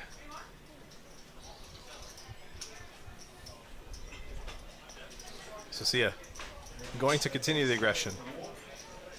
Not let the previous shove deter her. Opens up the pocket fours. Under the gun, first stack. Zach. Laser down. Jack with the 8-4 offsuit. There goes one of Socia's 4 outs. So if she gets a defend, which she doesn't, no one fights her for this one. She raises and takes it.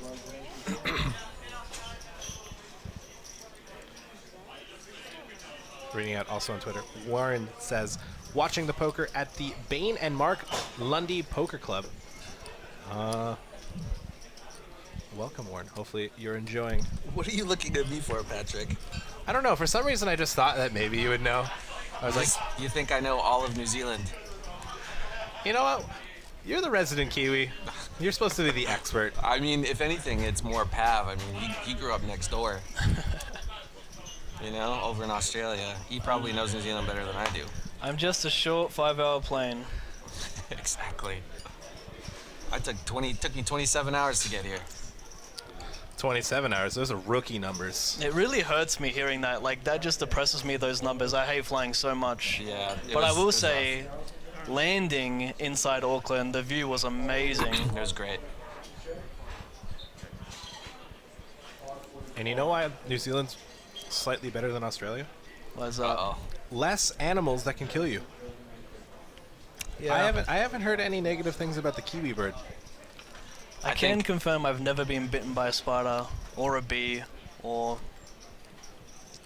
Yeah, I've never been bitten by a spider in my life. All the deadly stuff is in the middle of Australia. Interesting side note that I had a conversation on the table as Nove opens up the ace-3 offsuit. I asked my table if there was any relation between kiwi the fruit and kiwi the bird. If there's any reason. Yeah. Yeah. And? No one knew. Apparently the bird was originally called... You're just gonna anger a Yeah, lot of people let's who be come from careful. New Zealand, okay? You're just gonna Yeah, anger a lot of let's be Kiwis careful. right now. Is this, Go ahead, is this a sir. sensitive topic? No, Alright. I just Probably not. think that you're just gonna give all the wrong information. Yeah. We're just gonna... Yeah, let's drop it. I Do asked. yourself a favor. But who's to say we have majority Kiwis watching? They're all around the world, these people. Yeah, well, no, maybe there's some real historians that might know the history behind the name kiwi between the fruit and the bird. Yeah. Let us know, guys. All right. Getting back to this pot, I do believe Socia defends her big one with the queen 7, drills trips on the flop, check on the flop, and Socia leads very small in the turn, just over 1 big blind. And Nove with the fold.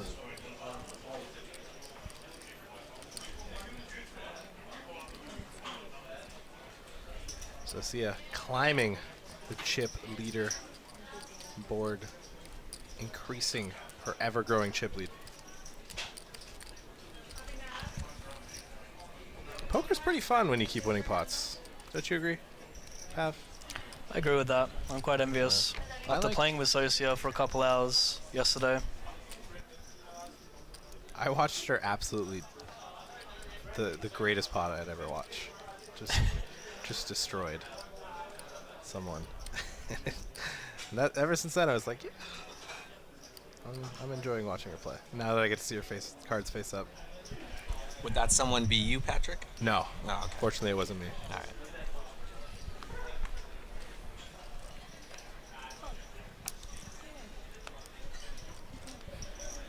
The kiwi fruit and the kiwi bird have no relation at all, says Melissa. That's the answer I expected. But you know, maybe Who there's would have some. thought There that might an have been- animal and a fruit had no relation? Wow. You learn something new every day, don't you guys? Can we focus on the poker content, guys? Come on. It's our You guys are- native bird that came from Australia, the kiwi. Can you have a native bird that comes from a different country? Does that make sense? So see us shoving ace-4 offsuit, blind versus blind, and getting it through. Contrary to this conversation, I just want the audience to know that we are actually fairly intelligent. We do well at our jobs. No, I'm not. Speak for yourself. I'm good at one thing, that's watching sports. No, two things, watching sports and playing poker. The rest, I'm not going to comment on. Even then, both of those are still pretty subjective of how good you can be. That's true.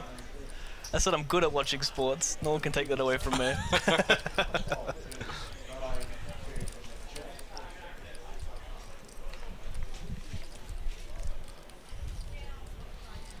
Now, for those of you just tuning in, this is the World Poker Tour New Zealand main event, final table. We're down to 6 players, where all 6 players are guaranteed 32,400 New Zealand dollars, playing for a first prize of 169,200 New Zealand dollars. This is day 3 of the tournament. 2 day 1 tournaments that amass 360 entrants, with a 1 day 2 that whittled us down to a short amount of players, ending with this day 3 showdown with 6 left. Kelvin, pocket 5s.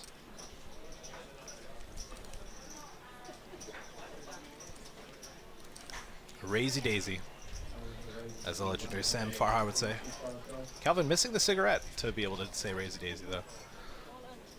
Zach shoving, all in with ace king. Jack gonna do something cute with the chips, I feel like, and then fold. Yep. Might see our next race here. And we're off to the races, ladies and gentlemen. So Calvin donated to him a few hands ago. I wonder if this is gonna happen again. Calvin looking to get back his chips plus interest. Ah, nice guy, Zach. Come on. I'm living vicariously through him. I can't have him lose. 7 It's and not ace or favorable. king. More outs. Let's Kelvin- save the 7 of clubs for the river. Kevin has backdoor hearts, a 7, and an 8 now. No backdoor hearts, so aces, kings, 8s, and 7s. 12 outs. There's Daniel in the background. Ooh. Jesus, electing to save Kelvin. Good many game, Zach. outs. Congratulations. Good game. Eliminated in 6th place, winning 32,400 New Zealand dollars. Fought hard. Now the pay Winning. jumps start getting a little Yeah. bit significant. $22,622 US. Tell us a little bit more about the payouts. What are we looking at here? Well, if we're talking about New Zealand dollars, which is all I have in front of me. Now, with 5 players remaining, they're guaranteed 39,600. We then have a $15,000 pay jump. We then have a $14,000 pay jump, and then a whopping $40,000 pay jump, and then lastly, heads up, with a $61,000 pay jump. It's actually a 14-4 pay jump twice. 14-4 twice. Yeah, it's That's 14-4 interesting. twice. Yeah, so you went 15 to 14, but Uh-huh. yeah, you round it up. Why is it 14.4 twice? Because look, Yeah, but why is that? because it's just the same percentage. It's like this is probably like 6, 8, 10. Right. What's the prize pool? So I got to give a shout out to Kristen. I'm sorry if I Just say butcher Kristen your last if you name. can't say your last name. All right. I was gonna say Woo. It might be Few. I don't know. You've already ruined things.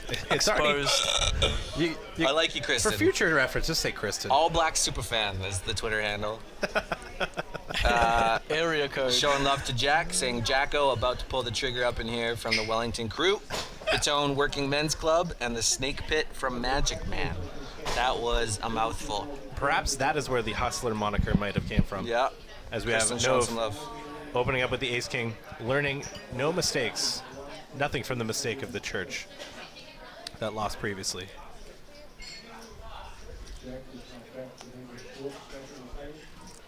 Raise and take it. And Kristen, tweet me how to pronounce your last name properly because that's going to bug me for the rest of the night. I don't feel like a true professional without being able to pronounce the last names properly.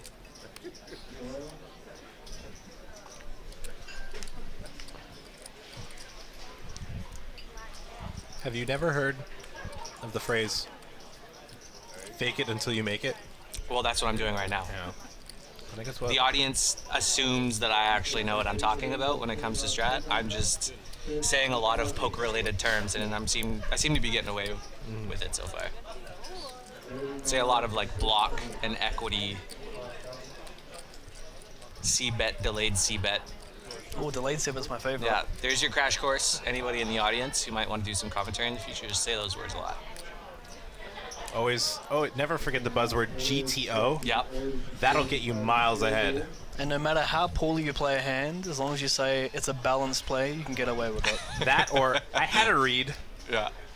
Anytime you do something and then someone goes, I don't know if I like that, you go, I had a read. And then they instantly go, I don't know. Okay. Sure. Folds to jack here with the ace-9 offsuit. Does he have a read? How many bigs did he start this hand with? God, I want to say he's got 100, 200, 300. He's probably got like 12, 13 bigs. He's all in. 13? Oh, I'm so good at poker. The best around. Takes it down. Jack will not show this ace-9 because that is not in the wheelhouse of things that Godfather shows. No. Only pairs. He didn't show the ace-9 twice now. Yeah. Let's see if the table picks up on that. See if someone needles him for it. Hey, what'd you have there, Jack? Did you have ace-9 again? Wait, the players have had a break. Did they watch the stream at all? I doubt it. I mean, there's no phones at the table, clearly. And, I mean, it was only a 15-minute break. You probably just want to clear your head, talk to your rail. Maybe someone on the rail is watching the stream and then asking. It looks like nobody's been going back to the rail to talk to anybody, so. And I love that. Yeah. I love when people just keep the integrity of the game of just don't bother. The cards are up. I don't think there's anything wrong with it, but I got respect for people who just want to go by the merits of their own play and trusting in their own gut instincts. You got to show them some props there. Yeah. Folds, blind versus blind. To Nove with the 9, the power suit. 9-7 of clubs. Shout out to John French Poker for teaching me the phrase power suit. Raisey takey. Ooh.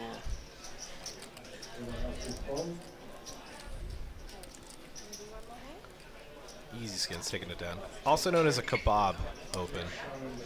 If it's your power suit and it's a bad hand. Another meme no one's going to get. No. I can't stress enough how important it is to make your own memes. And make them proud.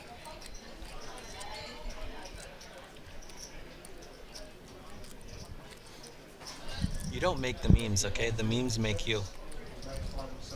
Alright, that was deep. That's a meme.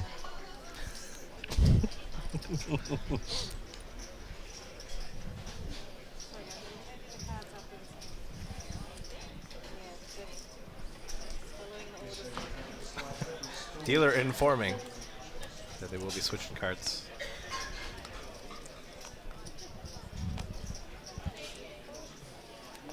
After this hand. The clubs. My goodness. We're not selectively remembering this. I mean, I thought we were, but this is just silly now. Yeah, it's nonstop. It's good that we're focusing on the important things like, oh wow, it's always a club. 10-8 suited with the button raise. Sophia not defending. Oh, she folded a club.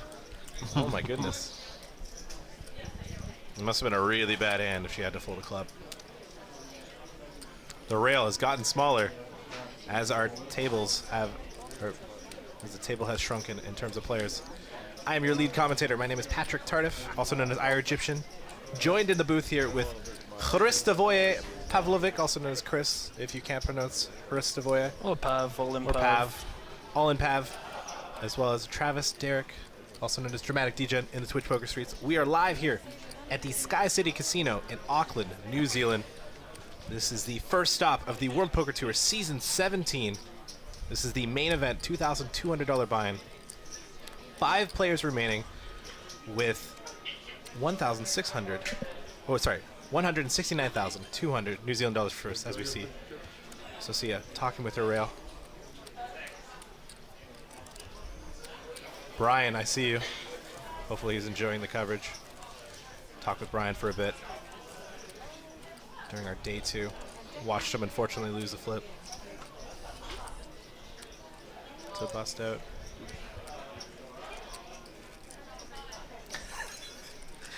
All right, Steve Smith in Facebook says Jacko plays GTO, game theory optional. That I just want you to know how much that made me laugh. You earned it, bud. That. I love that one. That's a good one.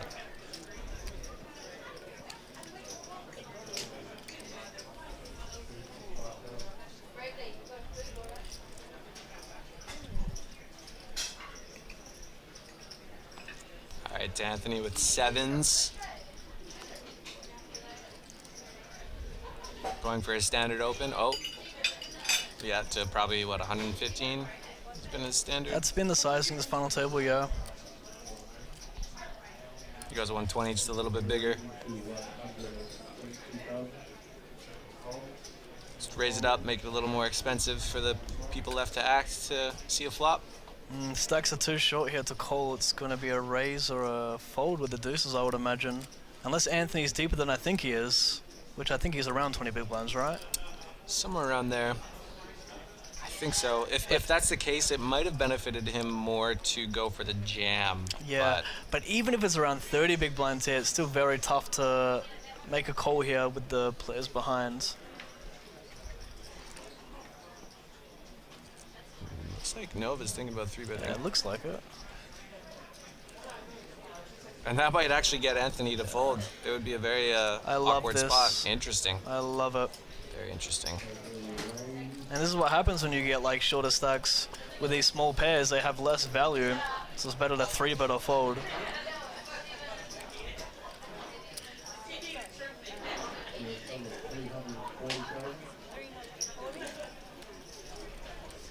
So about 2.8 times what, or sorry, 2.6 times what Anthony opened. It seems like a good sizing in position, I think he is.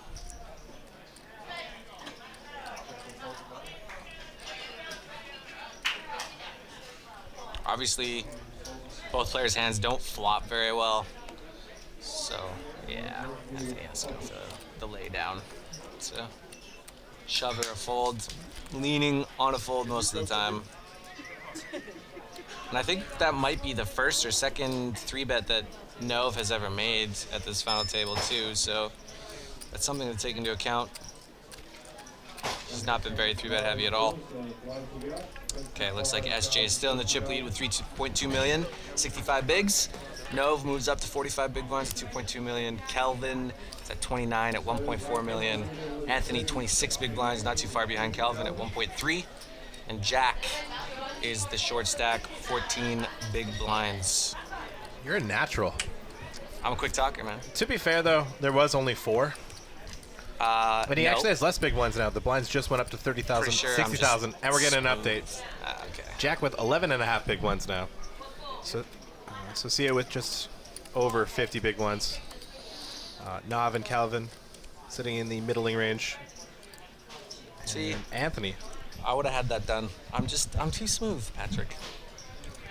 Let me know if you want me to take over as main commentator anytime soon here. Smooth criminal.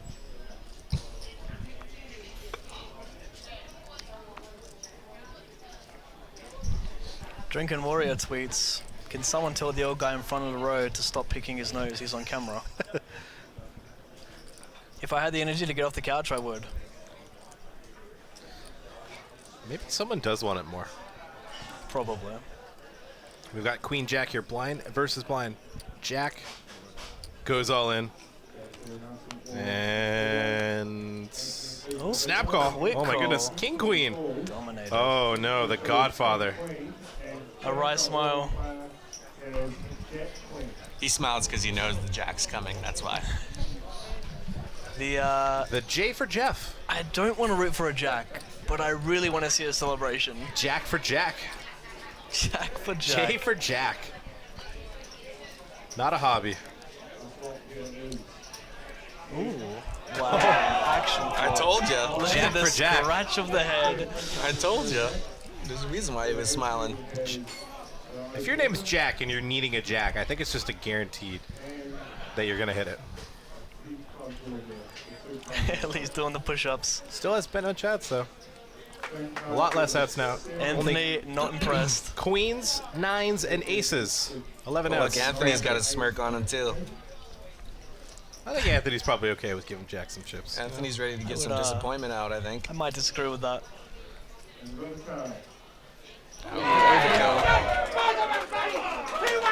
There it is. The fist bump. Gonna throw the shoulder out doing that.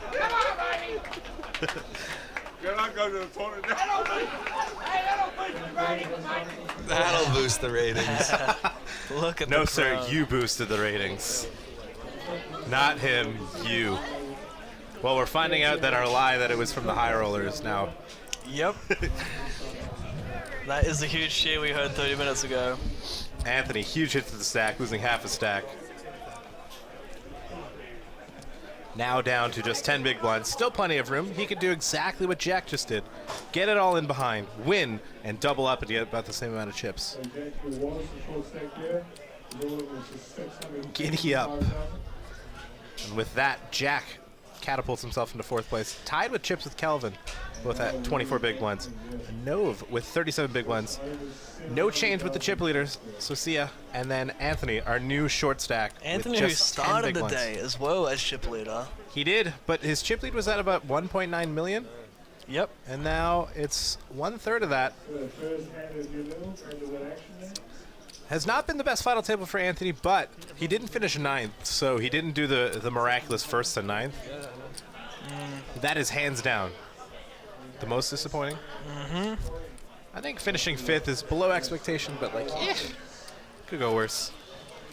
At 30,000, 60,000 with a 10,000 blind, or 10,000 ante. Poker is fun for everyone. Except for Anthony. I know that meme. It's a Because poker-related he got meme. picked on. It is. Prolad gifting us with more than just incredible poker strategy, as well as a rap career for us too. I'm sorry, I thought he only gave us a rap career. No, he was like an OG online no, gangster. No. He was like the first person to start doing things like over betting. Yeah, he was like one of the first dudes to 3-bet bluff too.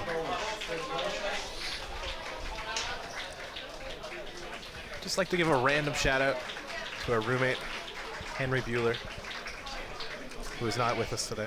We love you. Hope you're doing well, Henry. Hope things at the house are fine. Don't eat my pasta, by the way. That's for you for tomorrow. Don't tell us the house is on fire. So see you with the raise here with Pocket Sevens.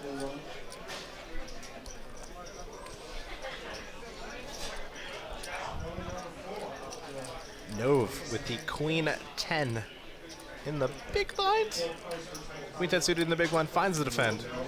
We're off to the flop. This is a first versus second showdown. So Sia, the active, aggressive chip leader versus Nove, who is definitely capable of making some aggressive decision making. Flop comes ace 6-6 rainbow. Both players miss. Nove has a backdoor flush draw to go with his 2 overcards. So Sia has the 2 pair. She is going to c-bet. And she does bet. Betting 60,000. A very small, what is that? That's like a 20% c-bet.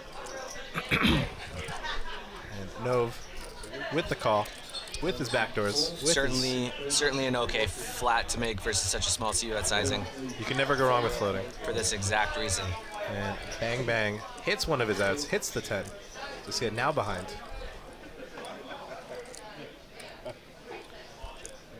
correctly checking back with what has appeared to be the worst hand. River's the queen, which does improve his hand, but he still loses to an ace. I'm wondering if he does opt to bet here. You'd have to think if he's betting, he's not betting as a bluff, so it is some sort of value. He checks. So see how checks back as well. Shows the pair, gets the bad news. And Nove scoops a small one there.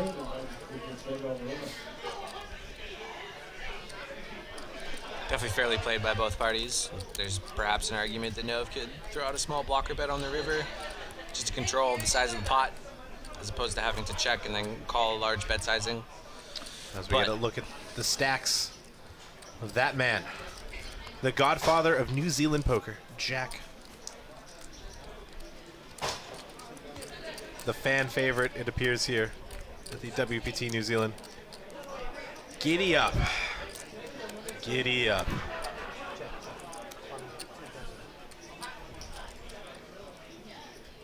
Sim on Twitter, using the hashtag WPT New Zealand, asks, how many times have they changed the deck? I'm going to guess 3.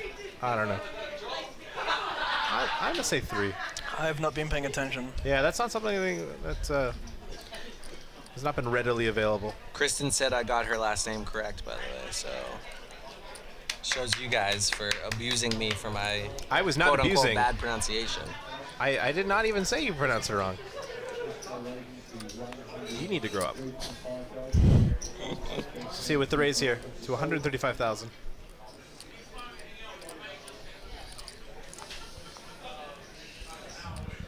Nove with the decision here with ace-5 off in the small blind. I'm guessing he's thinking about a 3-bet here over Yeah. a flat. I love that Nove's always willing to get aggressive here. He's always willing to take the aggressive line. Oh, he didn't know his action was on him. Okay. Then we he's apples. We gave him too much credit. You know what? It's credit. It's not too much credit. It's credit he deserves, but it was not warranted this time. Kelvin peels. We're off to the flop.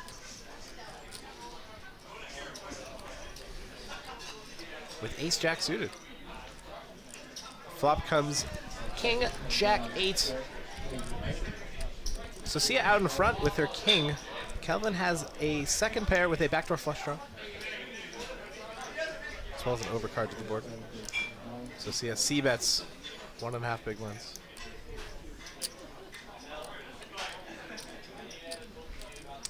You have to think Kelvin's probably going to be check calling here.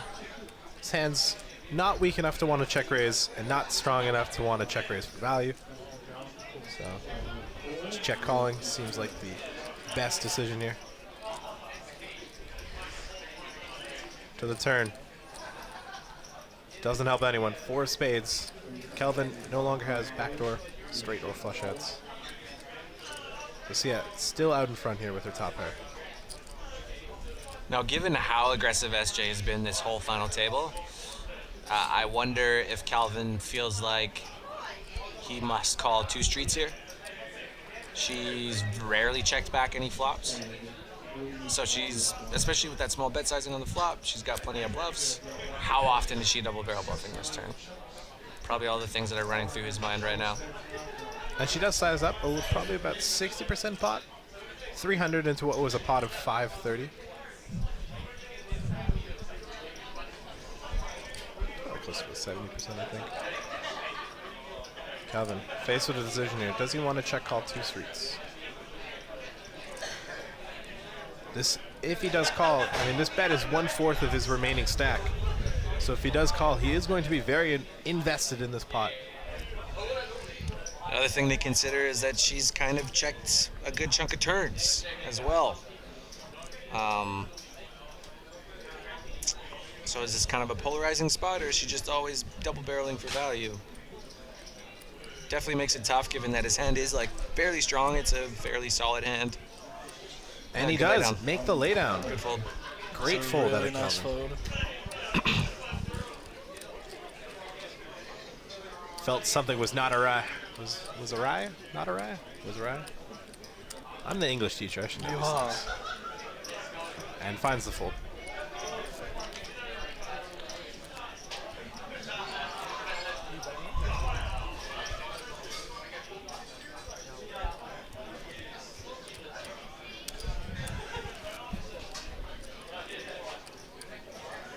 Very, very impressed with her play. Her bluffs have been very, very good. And obviously she's been flopping pretty well and getting fairly good value from the hands that she does hit. Yeah, she's kind of what you need to run good to win these final tables. Is not only do your bluffs need to work, but you need to like have some floppability as well. She's definitely following the get good card strategy. One of the better strategies in No Limit Hold'em. The get good cards and then hold. And to think, all this would be completely different if Eden's aces would have held versus those jacks. Yeah, right. You'd have to think that Eden might be the one that's rolling over this table if aces hold. Like, given how aggressive she's been, maybe she would have steamrolled the table anyway. Bunch of 3-bet bluffs. She was dead if she lost that one.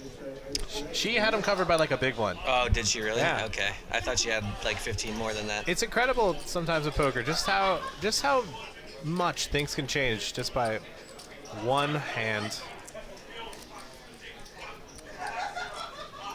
And it's very easy for us to forget that she was on Skid Row. No fault of her own.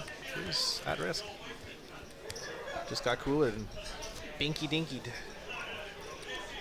Anthony down to 9 big blinds.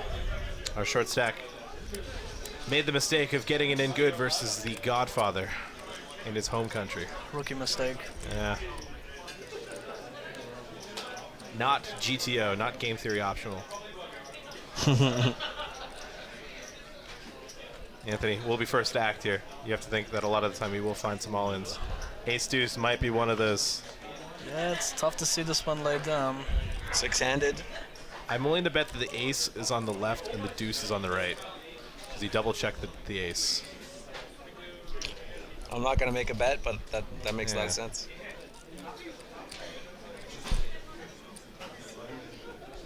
He's thinking about it. Yeah. All in, 525, so that's got to be just a little bit short of 9 big blinds. Yeah, sure.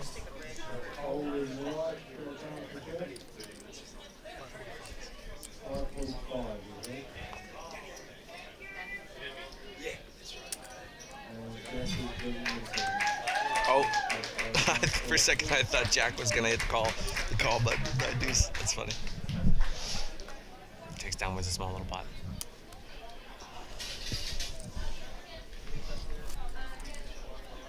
All right, guys, we do have a tag out in the booth. Hristovoje Pavlovic will be stepping out for just a moment. Danny, why don't you go ahead and I'll turn your mic on here. Why don't you introduce yourself? You're live. You're good. Okay, it's good to be here. Danny McDonough from the WPT, live event specialist for Asia Pacific, and it's fantastic to be here in Auckland, New Zealand for the biggest event ever by player number. Yeah. Now, I would like to preface your bubble reward for this main event. I don't think I've laughed any harder at anything like this before. Why don't you? I don't know if you maybe want to tell the stream what did the bubble boy get? Bubble boy or girl get? It was a sky jump at the top of the Sky City Auckland Tower, and one player who had 26,000 left asked me before he made his decision, do I have to take the jump? And I said, no, you get the certificate and then you don't have to take it. But you know what? He might be compelled to jump after he gets knocked out. So he folded and he made the money, so he made the right decision. Oh, that's too good. That might be one of the greatest bubble gifts ever. Yeah, I am hard pressed to think of anything like it. Doesn't even no amount of money can match. You could pay the money back and I'd still be like, nah, it's not as good. That's right. And the rope was it wasn't compulsory. No, it's optional. The ticket was just to get you up there. That's right. The security nets and rope optional. Just for Bubble Boys, though. So now, I know that the $1,100 event was the biggest in New Zealand history, right? For That's entries. right. How did the main event fare? Pretty around the same? So that's the biggest also. So the previous best was actually 306 10 years ago here at Sky City Auckland. Oh wow. So it broke the player number record, which is great on the first event, which about 3 or 4 months' notice, so Oh, good really? for the New Zealand market, but not much time for the Australian market and beyond. So Right. you know, they've got high hopes, and we have high hopes for next year. What a great base for the future, right? Exactly right. Mhm. Yeah. Not to take away from the conversation here, but Socia waking up with pocket rockets, the absolute best hand in Texas Hold'em, raising it up here to 135,000. This is the active, aggressive chip leader. It's good to be aggressive. It's even better when you have the best hand in Hold'em. No, we'll probably end up seeing a flop. No, definitely appears like he's going to be interested. He was very active before the final table today, up and down. Yeah. I did get to play with him a bit, and the maybe like 10 hands I got to play with him before I busted, I noticed he was very active and very aggressive. So, flop coming, King Jack 9 rainbow, but Nove with the gut shot straight draw to go with his bottom pair. It could potentially be a spot for him to get creative here. Nice. Assume on the final table bubble you saw him getting pretty. You said that his chip stack went up and down and up on the. That's right. Yeah, 1.25 million when he started. He dropped below 500 at one stage. And then he came into the final table with like 1.6, so that's a roller coaster for the last day of the main event. I don't know if my heart can handle that. Now, Socia going for what is almost a pot-sized bet. I think it was, 270. Pretty close. Yeah, 350 was the 350. pot. Nice 80%. Really putting pressure on these exact type of hands. Things like Jack 9 or Jack 10, 10-9. Even hands like King 10 are really put in a tough spot. And I think Nove definitely has the justification to at least call one street, just to see if he can get his 10, his 9, his queen on the river or on the turn. Sorry. Regardless of the sizing. It does look like he's cutting out some calling chips. I don't see him picking up anymore. Yep. So he is going to stack them. Every decision is important at this final table, right? So him being able to take the time to just make sure that it's what his intuition is telling him to do, and then following through with it is definitely okay. And he does lay it down. I think what's important about this too is the fact that it is a first versus second. He is clearly second place right now. Right. The third and fourth chip stacks are fairly short, and the fifth place chip stack is very short. So I think him making that fold is great in the fact that he's able to maintain the difference between him and third, fourth place. Yeah. So I got a question as far as New Zealand poker goes. Is WPT, do they want to come back next year? Do you guys want to go to a different city? Do you want to stay here? Mostly stay here, right? We're locked in. Yeah, great. And obviously we're very happy. Of course. I've been involved in other events here since 2008, and this is the first time the casinos really got behind the poker and provided enough tables, Right. and it's on the main floor, and of course with the live stream Right. also, which is good for the next year. Of course. So you couldn't be happier. I know Martin Coughlin really well, so he's been the real driver on Sky City Auckland. He was at Gold Coast, and they had some tournaments there, so Right. he understands, what a poker tournament can do for the casino. So good. really positive. Yeah, I mean this is really, really, really good. We just came out of Montreal, and that was a really good event, really well structured event, and then coming back here, yeah, it was great. Yeah, It's been really, really good. flights are really good value now Yeah. to New Zealand. There's a lot more competing airlines, Yeah. which is good, especially out of Asia. Now, we just saw Socia raise and take it over the Ace King. I was going to ask, so how many people what percentage would you say of the people that played at the WPT New Zealand this time around were not from New Zealand? I know I, in fact, was not. But yeah, uniques, at least 50, probably higher. Nice. Probably Yeah. be closer to 75, I think. And there's definitely growth potential in Australia with more notice too.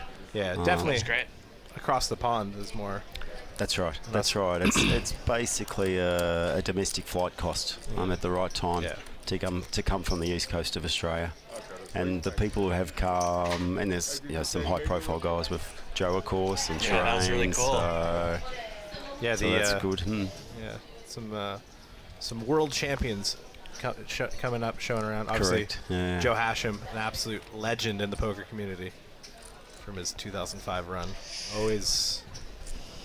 Always will have that legendary status with him, no matter where he goes. It gives me hope too when there are players who are still around playing this level of poker for that long as well. And I mean, he ran pretty deep in that 5K. I don't know if he's still in it or not. Yes, 3 left. Still 3 left. And he's still alive. They've got chips. So he came in today on the last level. So and he's run it up. And he's looking chance. That's a good motivator for a guy like me, you know, to know that, you know, 10, 15 years later, I can still, you know, compete with the best of them if you just put a little bit of elbow grease into it, you know? We might not be as handsome as Joe Hashem, but hopefully we can play as good as him. That's it. Yeah, the accent down here is a lot more attractive too. Oh, I had someone tell me that Joe Hashem's son had, I think it was my roommate said that he had an Italian accent.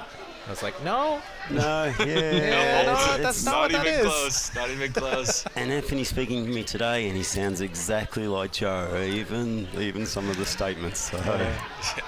So I think it was someone at my table was like, yeah, it's the Italian guy. And it's like, Joe Hashem's son? Yeah, that's him. No. All right. Looks like we have a multi-way pot here. Jack with the queen 9.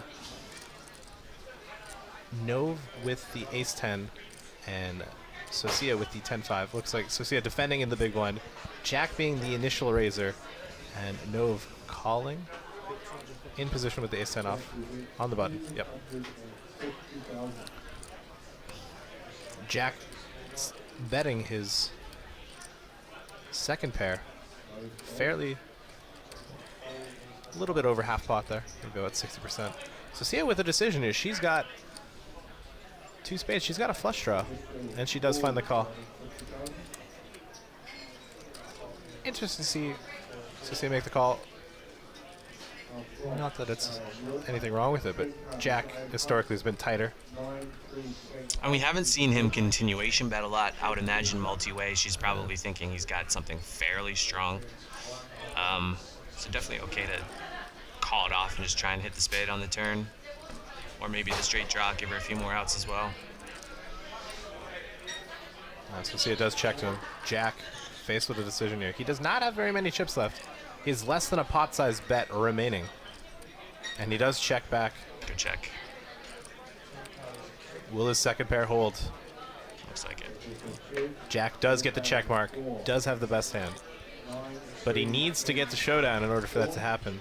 And Socia definitely has the ability to fire a barrel here. She has 10 high. She does not win unless she bets. SJ has definitely proven to have the heart to go for those light bluffs, and she's been pretty successful at it. She doesn't go for it this time. Doesn't go for Fair it this enough. time. That's Jack definitely checks fair. down and wins with his pair of 9s. Jack, the Godfather. That's right. Perhaps you could share some insight with the Godfather nickname, the moniker. 'Cause I've been enjoying it. Yeah, we've been talking about him all day. I'm a big fan of the. I feel like anyone with the nickname Godfather has got to be pretty significant. It's certainly not from the Godfather from the movies. No. Sort of. He's not the standover man, but he's definitely, been one of the big growers of poker.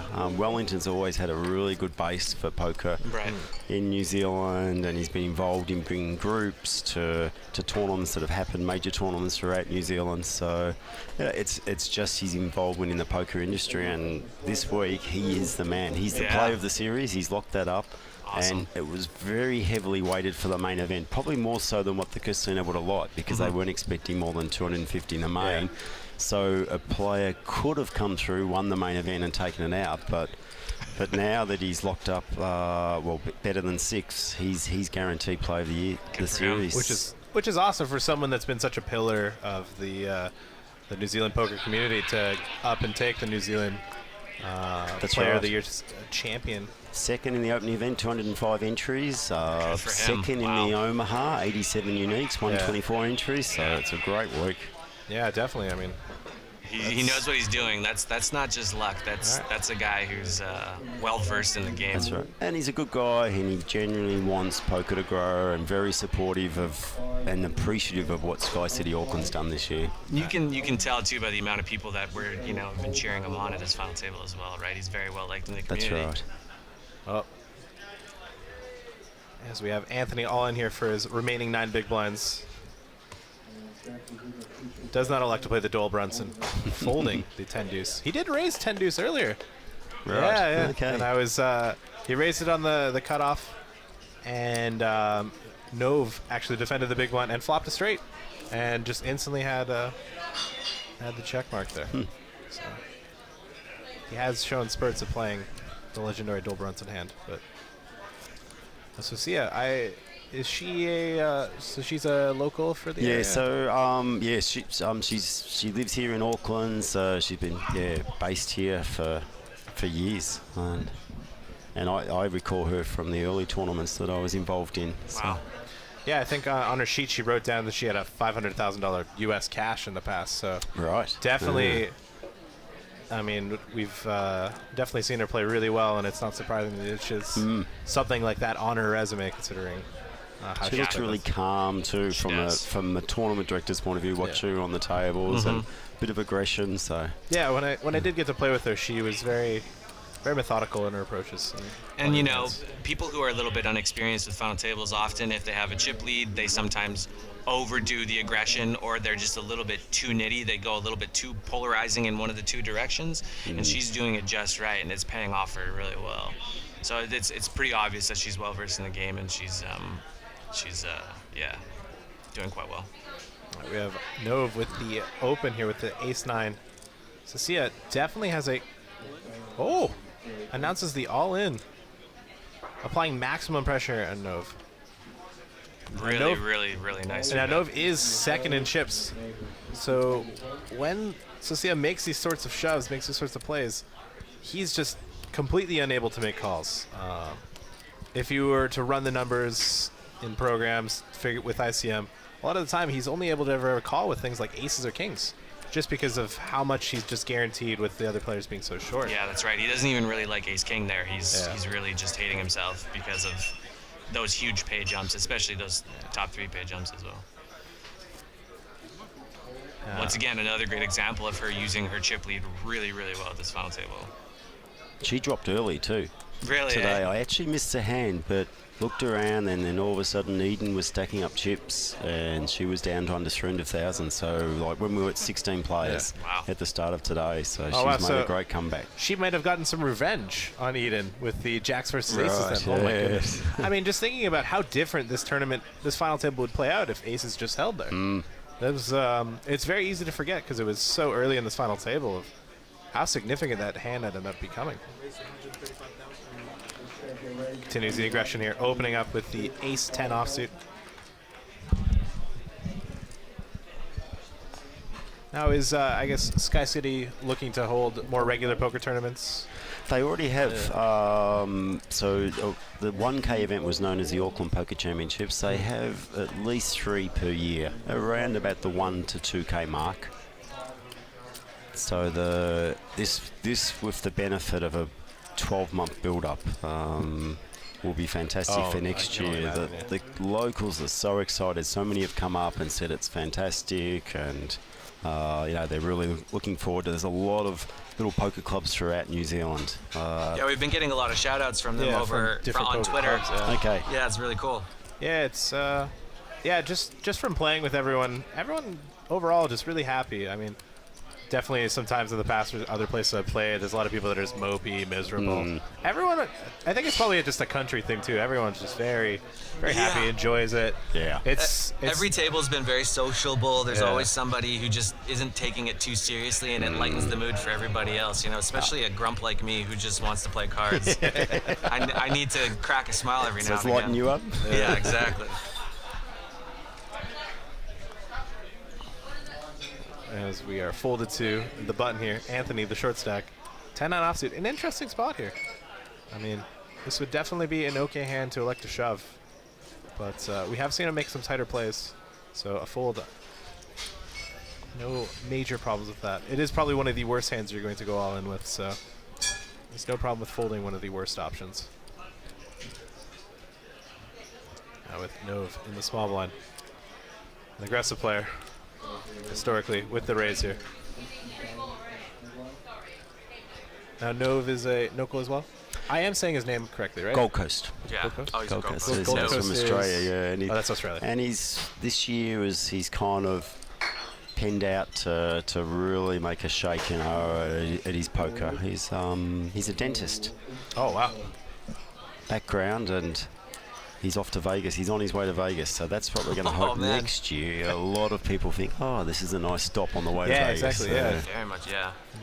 Especially when a lot of the opening events in Vegas are typically bigger buying stuff, so you know, skip those. Play the More affordable ones over here. Play the WPT, New Zealand.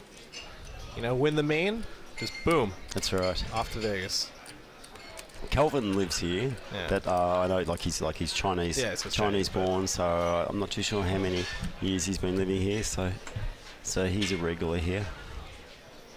I would have loved to help broaden the horizon with a nice Canadian flag on the final table, but you know, sometimes it's not how it has to go. That's it. Hopefully next time around we'll have a bigger Canadian throwing. You know? Maybe I'll have inspired other Canadians. Ace Queen here with Anthony. You have to think, as short as he's been, this is going to be it. Gives it a bit of a think. And there it is, all in. Nove with a thinking. Oh boy. Ace Queen as well. And raises all in as well. Kelvin with a disgusted face. Pocket nines. Oh my goodness. Oh my goodness. If only he could see their hands. Oh, I would imagine he finds a fold here. I do too, but this is such a gross but interesting spot. I mean, I think Nove does have him covered here slightly. Of course, the problem here is if he does lose the flip and he's out, ICM, that's a pretty big punt when Anthony gets to survive and Calvin misses all those pay jumps. So I can understand the long tank here. Very awkward position to be at. Perhaps if there was, 40 or 50 left, he'd flick it in, but... And he does make what I feel like was the correct fold. And they get the bad and good news. Calvin's upset. Hopefully they're in agreement that everyone does love a chop pot. And Calvin, disgusted.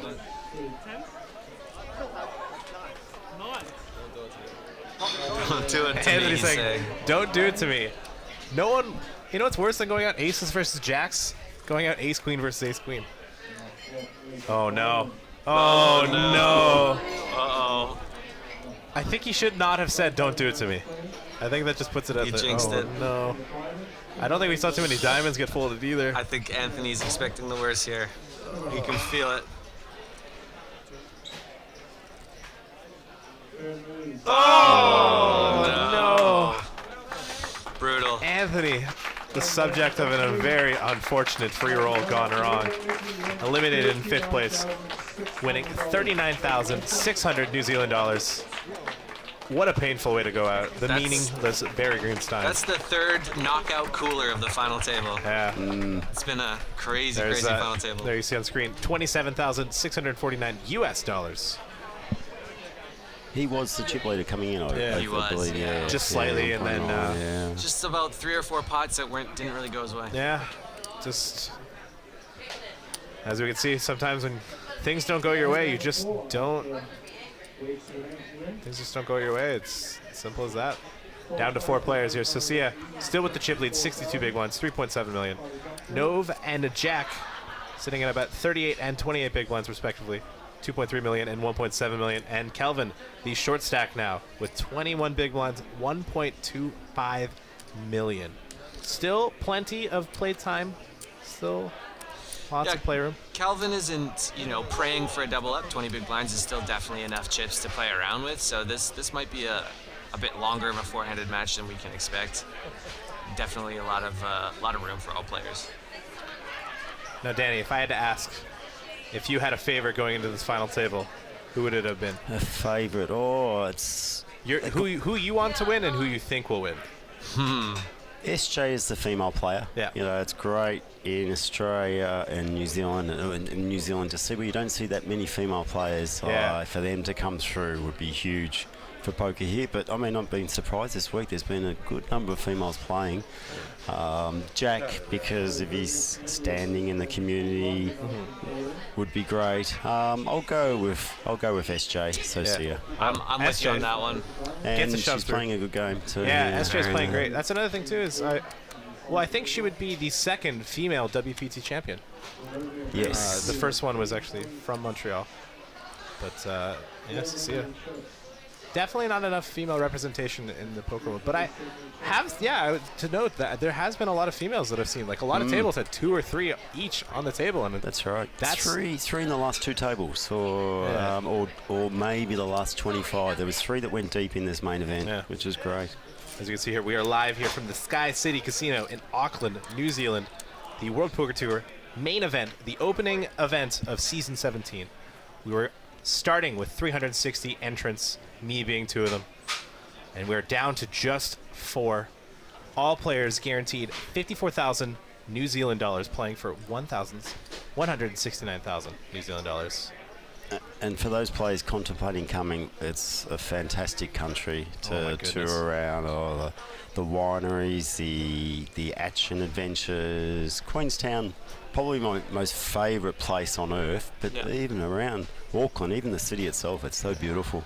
And then especially this time of year, you got rugby season starting up, which is, country's big sport. Yeah. You know, that's what I'm really excited for as well. I feel like I would be an absolute disappointment if I did not see at least one All Black game. Yeah, I feel like that's got to be something even as a Canadian. I know, like that haka. That's right. Oh, yeah. That gets my blood pumping when I watch that. Or the party. Got my blood pumping with the entertainment there, the traditional dancing. Yeah, exactly. It was New Zealand, lots to offer.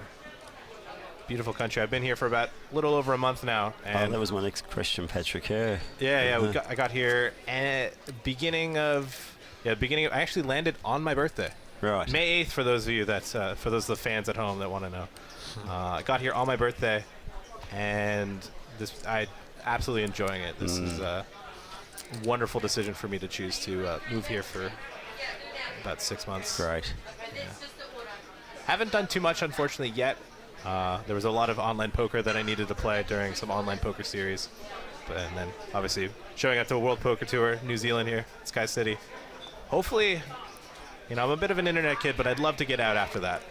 Put in a lot of hours. Well, this has been a great excuse to come downtown and wander around Auckland. We went to a couple good eateries around the town. So I'm going to say there's a really good Korean restaurant that's maybe like 3 blocks away from here. Oh, my goodness. Yeah. Took me back. Have you taken the ferry to Waiheke Island? No, that's on the list. Walk down the hill, and maybe it's only 30 minutes. It's or a beautiful island. Yeah. Rangitoto. Am I pronouncing that right? Not sure. You could have it right. I'm not aware of that island. Damn. Okay, then I definitely have it wrong. If you could be right, you're wrong. Yeah. You need to be right. Yeah. As we have Nove raising blind versus blind into the short stack and taking it down. With the Jack Deuce being superior to the 8 Deuce. Do you play poker yourself? A little bit. So I kind of took a year off in 2016, did a few different things, and one of them I went to Vegas to run a marathon, which was half walking it, so I'm a few years off my best marathon time, and I played Limit Hold'em at Bellagio. So when I started in the poker industry, Limit was the go. And before WPT got on TV, and then the young kids would come in and say, I want to play the game on TV. At that stage, I was in a poker room where Manila was the game, which is a European game. So how much has changed? So I like Limit for the fast number of hands per hour. Right. But outside of Vegas and I think Phoenix, Arizona, it's hard to find these days. So. Yeah, I think there's some places in Canada that still only Limit Hold'em rooms, but yeah, Limit Hold'em's definitely a variant that's definitely, I would say, died off in the bit. I would love to see mixed games get a little bit more popular. I'd like to see maybe a plug, a suggestion for the next WPT, maybe a nice little Peel 08 or Omaha 8 or better. Big fan of that variant. Well, Jack, he did well in PLO, right? That was he finished second in the PLO tournament. That's right, and they've always got a PLO cash gun going. I don't know whether, like outside of America, like there's not too many PLO 8 and better. Or just anything. Or Omaha, 8 and better. Yeah, that's kind of, later on, baby steps, right? Grow the audience here first. That's it. Get the numbers bigger with the No Limit Hold'em and a little bit of PLO, and then maybe you can start adding other games as it becomes more and more popular. Yeah, it's more or less just me just wishfully thinking. Yeah. Wishfully hoping. I just really love my 4-card 8 or better. You always win half the pot. How can you go wrong? It's such a friendly game. Sometimes you can have 4 people in and everyone wins, Yeah. Play with that. Everybody loves a chop pot.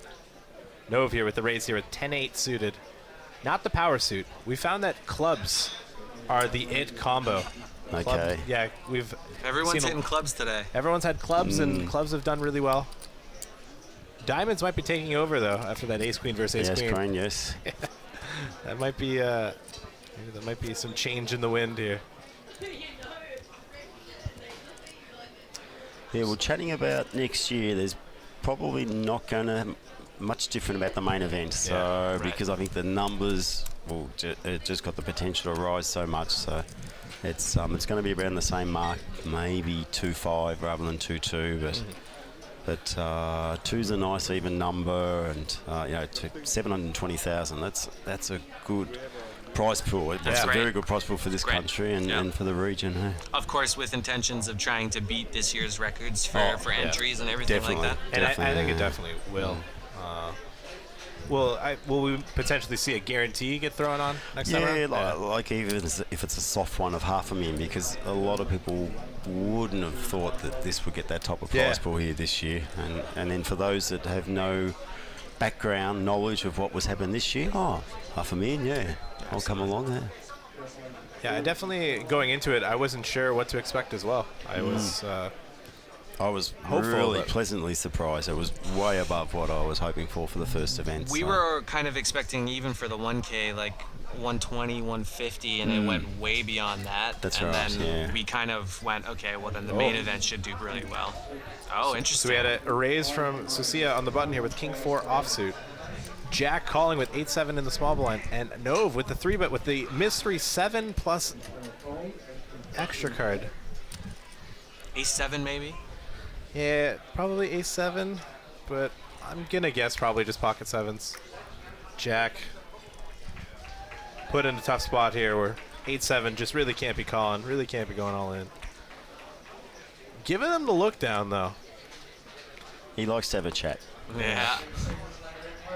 He's a big guy. You don't want to get stared down by a guy like that. Takes a lot of toilet trips though. And Nove showing that aggression does pay off. He was kind of quiet for the first half of the final table, and now he's picking it up with some really interesting 3-bet spots. Yeah, I'm enjoying it. Always enjoy some good old aggression. Yeah, no fear. Can't let SJ take all the glory, right? Gotta let Nove get a little bit in there. That's right. It's good to let the chip leader know. I ain't scared. Yeah. And he's got lots of purples. They're the good chips, the 25Ks. So it's purple confirmed. We were arguing. No, we weren't arguing. I was like, blackish, gray, purple. I don't know how you can see that. I see purple. I see purple now that you said purple. Okay. But when I first looked at it, I was not. I can understand a bit of grey. Where that comes from. Yeah, definitely not black. But yeah, probably should have went with gray. Is there 100K chips? There's some plaques. Yes. Oh, that's one thing in this region. Plaques are the thing. That's right. Yeah. We want to grow the numbers a lot more to bring those plaques out.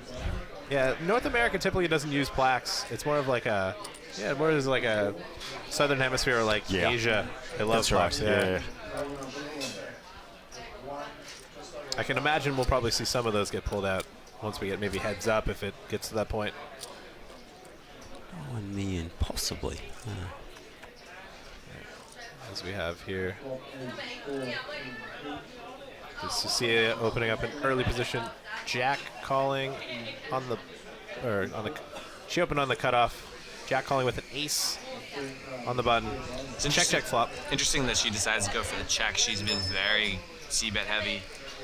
Of course, she has some value here that she probably wants to protect. It might be an adjustment to Jack, knowing that 1, he's not going to float light, and 2, that if he bets flop and then she checks and he bets turn, he's probably not doing it light either, so she can maybe make a hero laydown.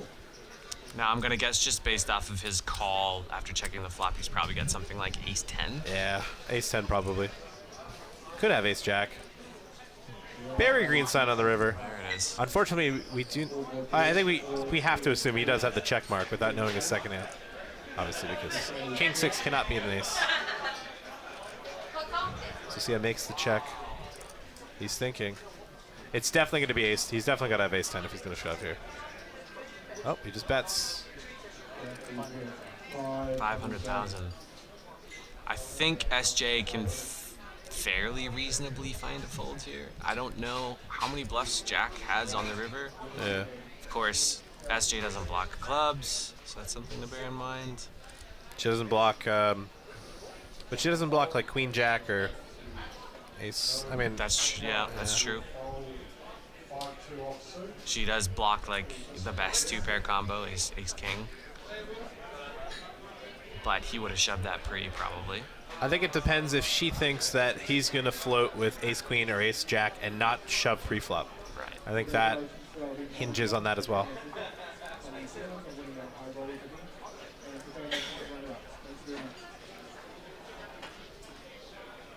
Now, she's been really, really aggressive this tournament. Now is she going to have the discipline to find the laydown? Jack looking very comfortable, which is almost always a sign of strength. But the thing is Jack's been comfortable no matter what. Yeah. This whole final table, this is no sweat off his back. You know, he's got the experience. And she does make the call, and we'll get the bad news that it is ace jack. Wow. Ace jack. There you go. It's a good sizable pot for his stack depth, or his stack size, I should say. He's got good support in the crowd too, Travis. Yeah.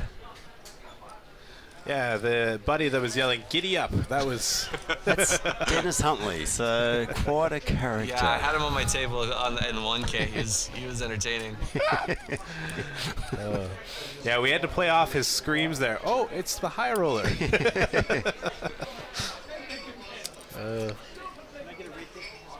Yeah, for those planning ahead, they'll keep the same weekend next year. Oh, is that right? 99%. So it's Great. It's the Queen's Birthday weekend. The Queen's Birthday varies from country to country, and in other countries it's the next weekend. A very good weekend from the point of view of coming in, because everybody in Auckland who's not a poker player travels out for trips. So accommodation and fares can be quite good value this time of year. So that first weekend in June will be the main event.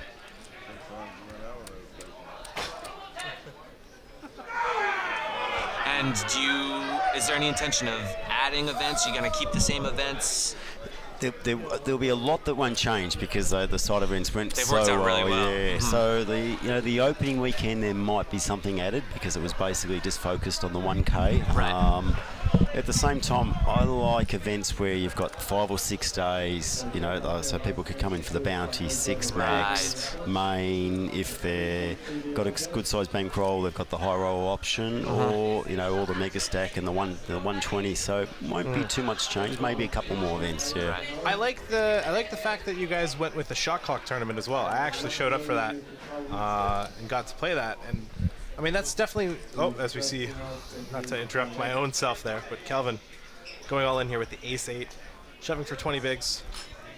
Blind Spine gets it through. Yeah, the shot clock variant. Shot clock itself is starting to become one of the more important sort of evolutions of poker. That's right. People are starting to put a cap on the limit of how long you could think. So it's standard on the main tour for World Poker Tour. It may extend to other events, and for the 6 max, and what a difference it makes to the length of the event, because the side event numbers were way over what we thought. So Casino went safe with a 6 o'clock start on most of the events to maximise the locals, and there was some long nights, but the six-max still finished at a reasonable time, and the shot clock helps that. Yeah. And as we take a look at the chip stacks here, Socia no longer the overwhelming chip lead. Nove having just about similar. She only has a slight amount more. Kelvin's still around the 21 big blind mark, and I believe Jack had about 30? Something like Yeah, that. I think at 34, I so believe it's definitely gotten closer. And the thing is Kelvin's the short stack, but if he doubles up once through any of them, one, it cripples them, and two, he's in contention for chip lead. Yeah, there's still a lot of run good needed to win these final tables. You think that it's often going to be locked going this deep into an FT, but you know, winning one flip or one suck out can completely change the tide of the game. Especially with as we get later in the tournaments, as everyone else is enjoying what appears to be an intense all-in.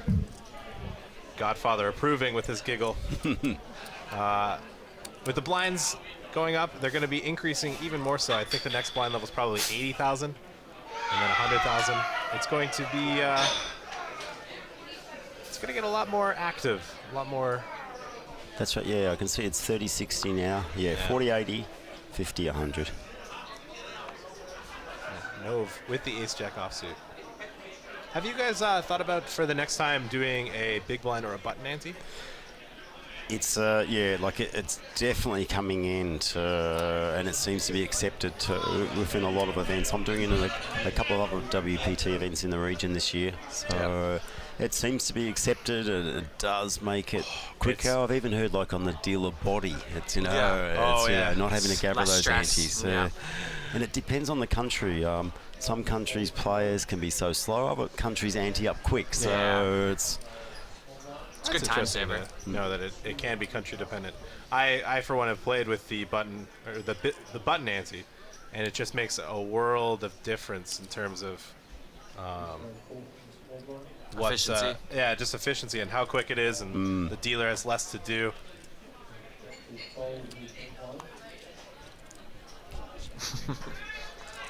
Had an interesting technical difficulty with our computer. Yeah, the WPT they did a lot in the LA PC this year, and on with the big blind ante, so that looks to be the standard. Yeah, I think moving with over the next several years you'll see most tournaments taking that on just based off of its efficiency alone. You also managed to get another 5 hands an hour in, which is very important for a tournament poker player. The more hands, the better, obviously. So it looks like Nove went for a small c-bet here, and SJ calls, as she should. At the very least, one street. I wouldn't even blame her for calling certain turns if Nove decides to barrel. Nove getting not a card that improves him, but gives him more outs and gives him the ability to barrel and get more folds. If SJ has hands like this, like 5s, 6s, 7s, even a 10, she's hard-pressed to find a call here because Nove is going to have a lot of kings, and he is going to be able to empty the barrel on a bunch of rivers. Like if a river comes a 9 or an ace or a queen or a jack, SJ is just unable to call, and he does get it through. And we have our new chip leader for the first time in a long time. Nove with the new chip lead. There's the graphic. Over 3 million chips in play. He's a new king in town. That's it. And he may or may not be a dentist. I couldn't help it the other day. I said he was extracting chips all day on the table. Both cleaning the teeth and the poker streets here at the World Poker Tour New Zealand main event. Final table. SJ does not look impressed that her chip lead has been stolen. How many fillings do you think 160,000 New Zealand dollars could probably pay for? Quite a few. Quite a few. Probably get some gold. Oh, he's a dentist. He probably has a hookup. He probably doesn't get the real cheap gold grills. He does have a lot of gold on him. I can see him end up rocking a nice gold chain. What I think about is, I mean, I'm sure dentistry is a good living, but after winning something like WPT main event, are you inclined to go back to work? Can you wake up the next morning and do your 9 to 5 again? Or Do you just take 3 months off and go down to Vegas? I would or love- Do you continue doing WPT? What do you do? I would love to hear it just showed up at work the next day. Didn't tell anyone. Oh, what'd you do this weekend? Not much. Went to New Zealand. Played a little poker with some friends. Stayed inside a little longer than I wanted, but can't complain. How was your weekend, Steve?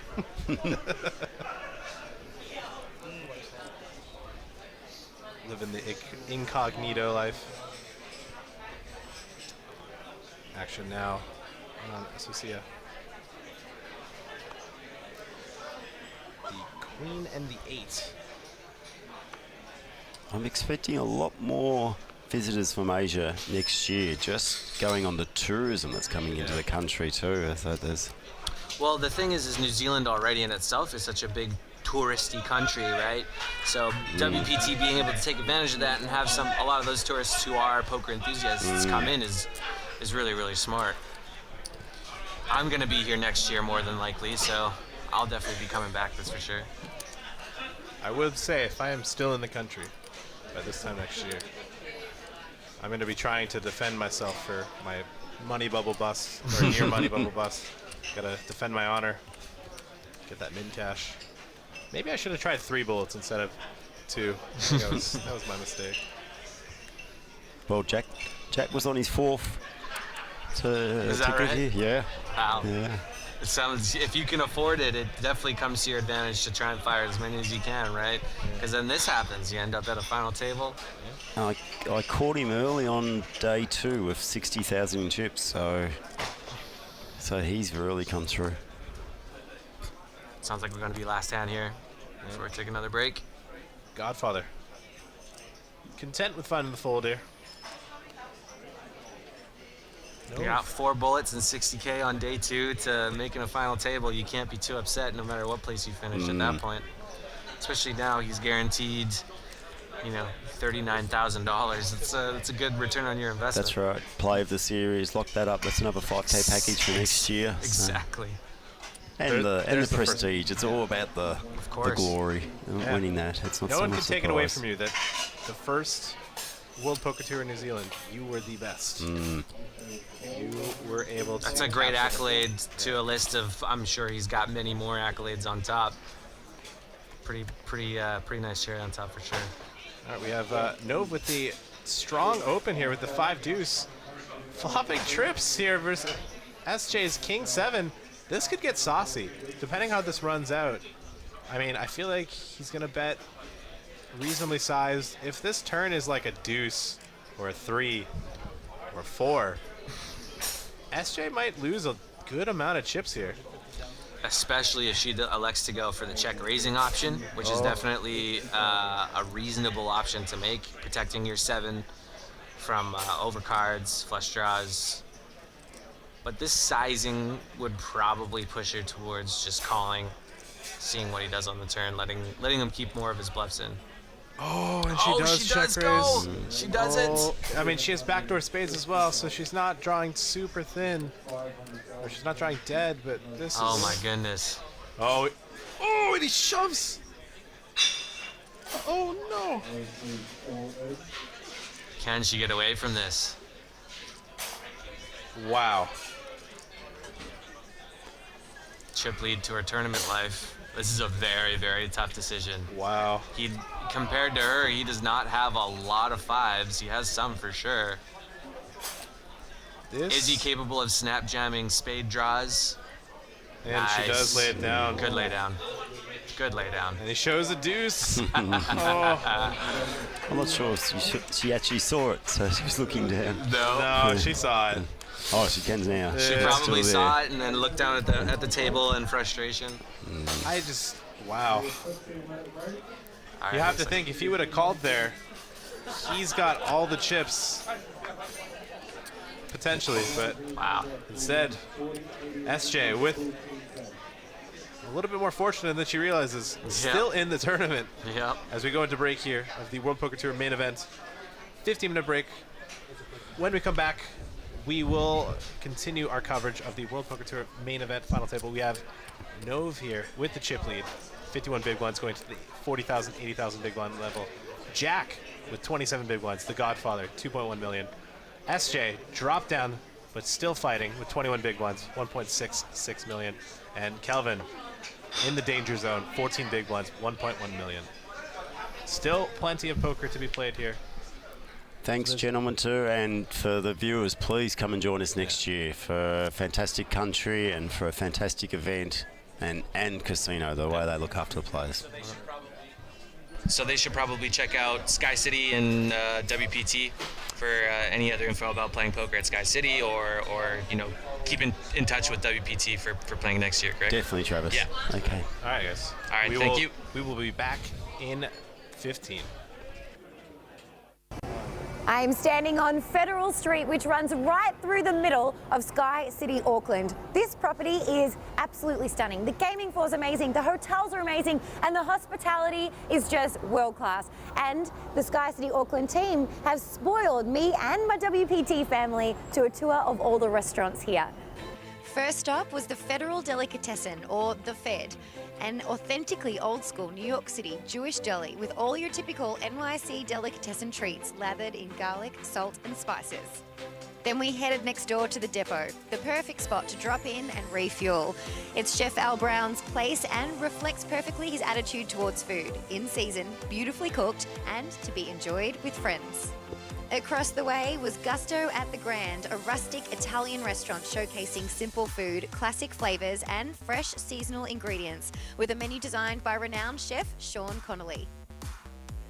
Also by Sean Connolly is The Grill, known as the best steakhouse in the city, with a distinctly Kiwi accent to their menu, offering locally sourced, sustainable ingredients, reminding us to keep things simple and authentic.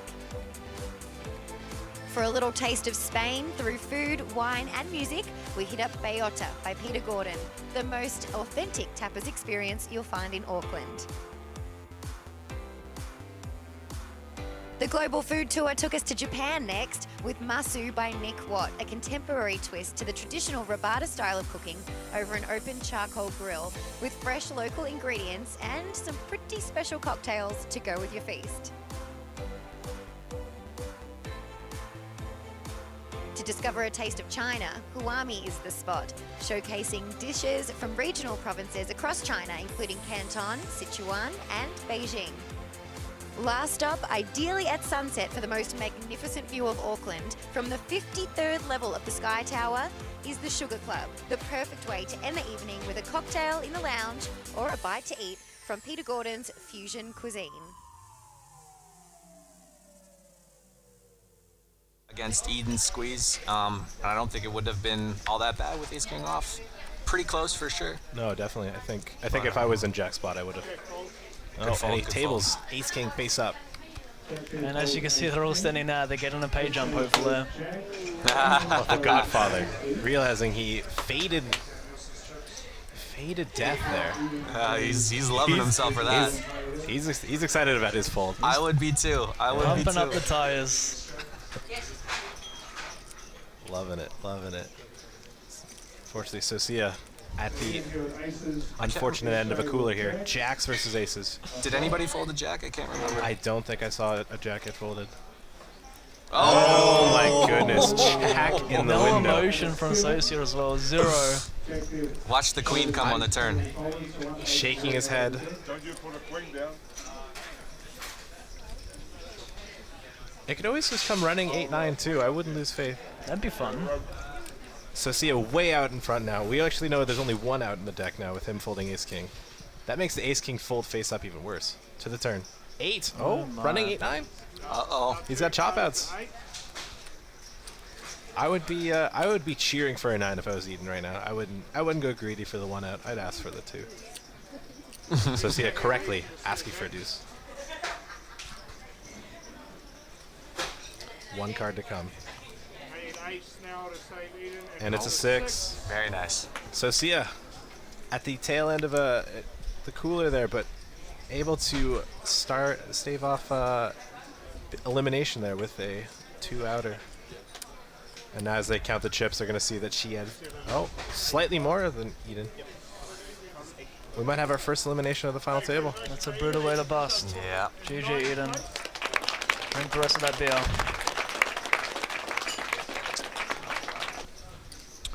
You know, I think I would have liked to have seen a small c-bet from Zach. It's certainly not a mistake to check here. In a multi-way pot with a hand as strong as kings, you probably want to To just the get a turn. feel. Oh my goodness. Well, Zach's hand is just getting worse and worse. This also isn't a great turn for Kelvin here. No. Well, no, I think it's a pretty good turn because a lot of people are going to end up leading their ace-x. I think you'll get a lot of action, yeah. We have Zach now opting to bet his kings here. Yeah, I personally think that this is a slight mistake. I think he's much better value betting on the flop, getting it heads up.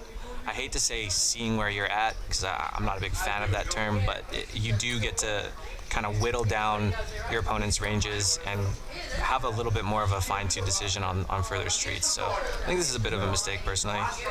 Well, Daniel, faced with a decision, small size bet here. He does not close the action as well. Kelvin is in the small one. I do like Kelvin's check flop, and I love his check turn. Me too. I think, especially on boards like this, someone's always going to bet their queens. Oh, Once and we again, have it all in. Nice. Daniel shoving his ace-jack here. Kelvin, he may not look it, but he is so happy right now. He is so excited. He shoved for pot, or he shoved 355 into 715? He's all in for 355 total. And the pot's now 715. Yeah. Okay. Once again, That's an unfortunate spot. not to put salt on the wound for Zach, but he actually doesn't really like getting called too much, especially when he's got that diamond blocker as well, and that everybody checked to flop. Less likely that there's heart draws out there. And the thing is, like, Zach should take the same line here with hands like ace queen and ace king and ace jack himself, so it's unlikely he gets called by worse. All right. And we have the call here by Kelvin. It was a question for Kelvin there, whether or not, and Zach realizing now he is clearly the worst hand. The question if Kelvin was going to raise or call. Daniel getting the bad news here, finding out he needs just an ace or a queen. Will he hit his 4-outer? I think we might have saw one queen fold. Can he get there? I think I saw an ace fold pre. I'm not sure. Or the red wine. Oh. No, he does not get there. And we have our 8th place finisher here, Daniel. GG Daniel. He is scoring 21,240 New Zealand dollars.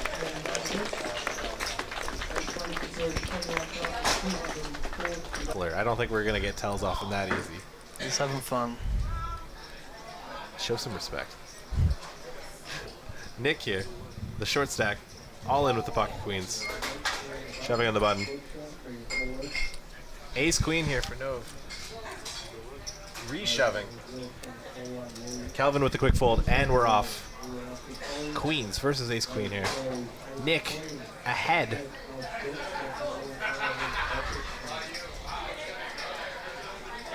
All in for his tournament life here.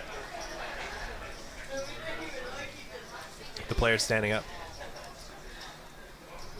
Watching in his anticipation. Perhaps all secretly rooting for Nove here, because if he does indeed win, they get a page jump. They make more money. Up. 10-3-8, 2 diamonds. No backdoor flush draws for Nove to add outs. Deuce is not going to do it. All it takes is that Barry Greenstein. Oh! The Barry Greenstein. Oops. Congratulations. Nick eliminated. Valiant effort here in 7th place. Winning 25,200 New Zealand also. Or as if only he could see their hands. Oh, I would imagine he finds a fold here. I do too, but this is such a gross but interesting spot. I mean, I think Nove does have him covered here slightly. Of course, the problem here is if he does lose the flip and he's out, ICM, that's a pretty big punt when Anthony gets to survive and Calvin misses all those pay jumps. So I can understand the long tank here. Very awkward position to be at. Perhaps if there was, 40 or 50 left, he'd flick it in, but... And he does make what I feel like was the correct fold. And they get the bad and he's good upset. news. Calvin's upset. Hopefully they're in agreement that everyone does love a chop pot. And Calvin, disgusted.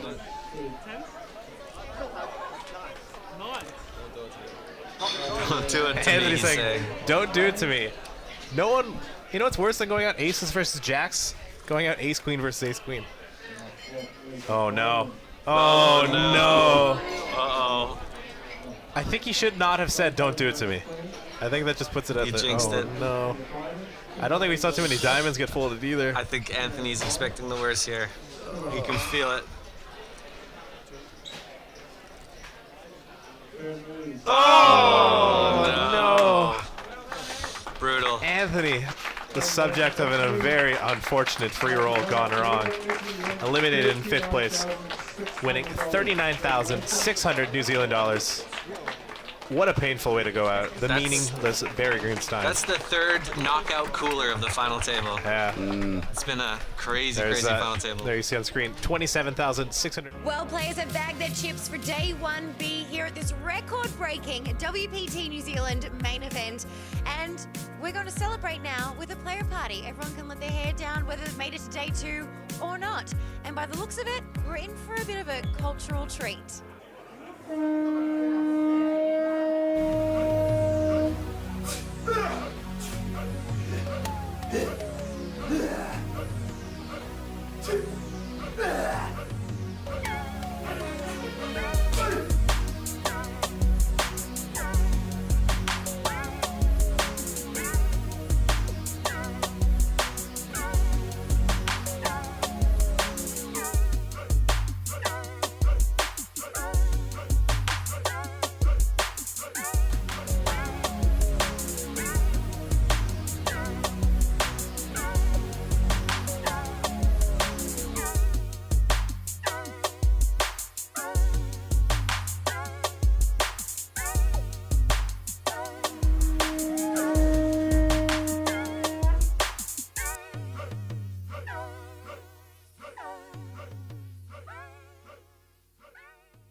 All right, ladies and gentlemen, for those of you just tuning in, we are doing coverage of the World Poker Tour main event here at New Zealand's Sky City, Auckland. We have 4 players remaining. Nove, our chip leader, with 52 big blinds, 4.1 million. Jack, the Godfather, the fan favorite, sitting around 2.1 million, 27 big blinds. SJ, Socia, the former chip leader, now middling stack here with 21 big blinds. And Kelvin, our short stack, 13 big blinds here, going into 40,000, 80,000 with a 10,000 chip ante. We are just about to return from break here. 4 left. All players are guaranteed 54,000 New Zealand dollars, playing for a first prize of 169,000 New Zealand dollars. Exciting times going into this next level here of the final table. Started with 9 here, as we can see. Eden, Daniel, Nick, Zach, and Anthony all falling victim to losing all-ins when it matters the most. Eden, of course, taking probably one of the worst beats, losing aces versus jacks for the effective chip lead. Anthony's bust out, no better, losing ace-queen versus ace-queen.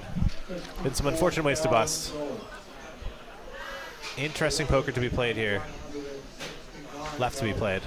Lots of excitement, lots of money to be played for. So 4th place right now, guaranteed 54,000 New Zealand, which is how much American? Usually it's like 1.6 or 0.6 of that. We'll get a graphic pop up eventually. We'll get it later, but it's We'll 54,000 New Zealand for now, and we're playing for 169k New Zealand up top. Yeah.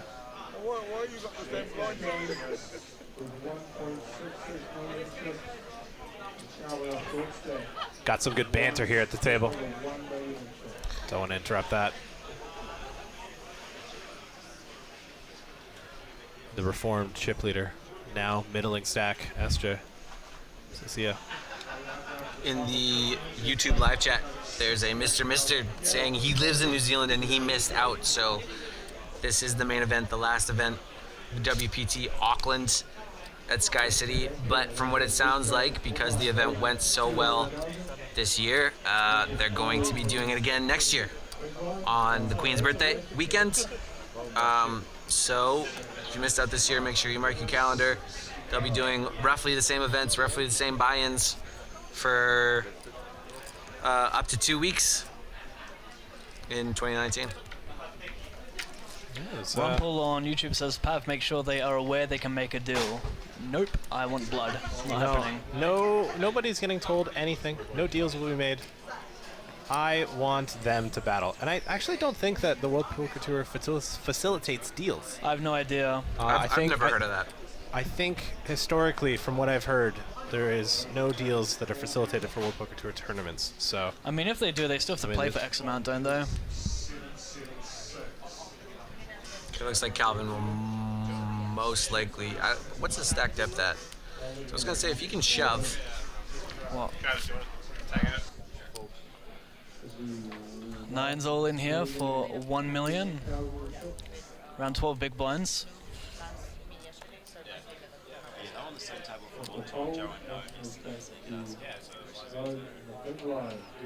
I just received word. We have a special guest coming into the booth. This will be my way of introducing myself to him. But he is no stranger to the poker world. We're actually tagging out Travis. We've decided that Travis is not worth as much as this man that's stepping into the booth. Good day, Mr. Hashem. We have Joseph Hashem. Oh, almost tumble in there. Good day, Patrick, mate. nice to meet you. Chris. Yeah. You want to see this there? The main event champion, 2005? 2005, joining us in the booth. Say hi to the crowd. Hello, everyone. I'm very happy to be here. Just to let you know, I'm quite well lubricated at the moment, so please excuse any slurs or any. Is this before or after the main event, the high roller? Yeah. This is after the high roller. Maybe during. Just came second. Yeah. Well, how much did second pay for that? 35. 35. That's Yeah. not a bad showing, especially. Yeah. It gets me to like Tuesday. Yeah. It's all right. Yeah. That's good. Maybe Wednesday if Monday's a slow day. You know. If Monday's a Yeah. slow day, Yeah. it gets me to Wednesday. Is that but, off 1 bullet, 2 bullets? 1 bullet. Okay. I actually read this morning because I was in the main event Yeah. till the end of last night. So just late reg for 20 big blinds? yeah, and you know what? The shit happened. it worked out well. Yeah, good to hear. Oh. This was a good tournament, actually. Yeah, it was. I definitely enjoyed playing it, and these guys have been battling. I'm not too sure who you've been playing with. Oh, we have an all in here. So Nav, I played with him all day yesterday. I played with him before. Yeah. He looks like he's got a lot of chips back now. Yeah, he just won a big pot, the last hand before break versus SJ. He opened 5 deuce on the button. SJ calls with king 7 off. Flop comes 7-5-5. Nov bets like 70% pot. SJ raises big, and then Nov snap shoves, and then SJ folds. And then Nov shows the deuce. So obviously, oh God, what the hell? Doesn't know until break that he actually had the 5. Right. And then SJ was the overwhelming chip leader until that pot and lost a couple pots before. So now. So is Nov the chip leader? Nov is now? the chip leader now. I think he's got about probably 55 big blinds. SJ's got around 20. Jack's got around 20. And then Calvin's the short stack with around 12 or 11. As we have Jack here, raisy daisy. So there's 4 left or 5? 4 left. 4 left. Yeah, just 4 left.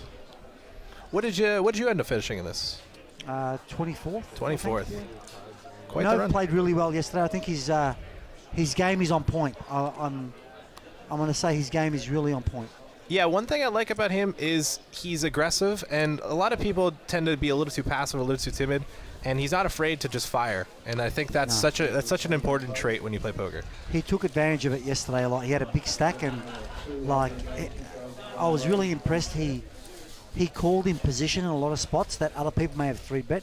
He just decided to call, and then he just took the pot down on the turn.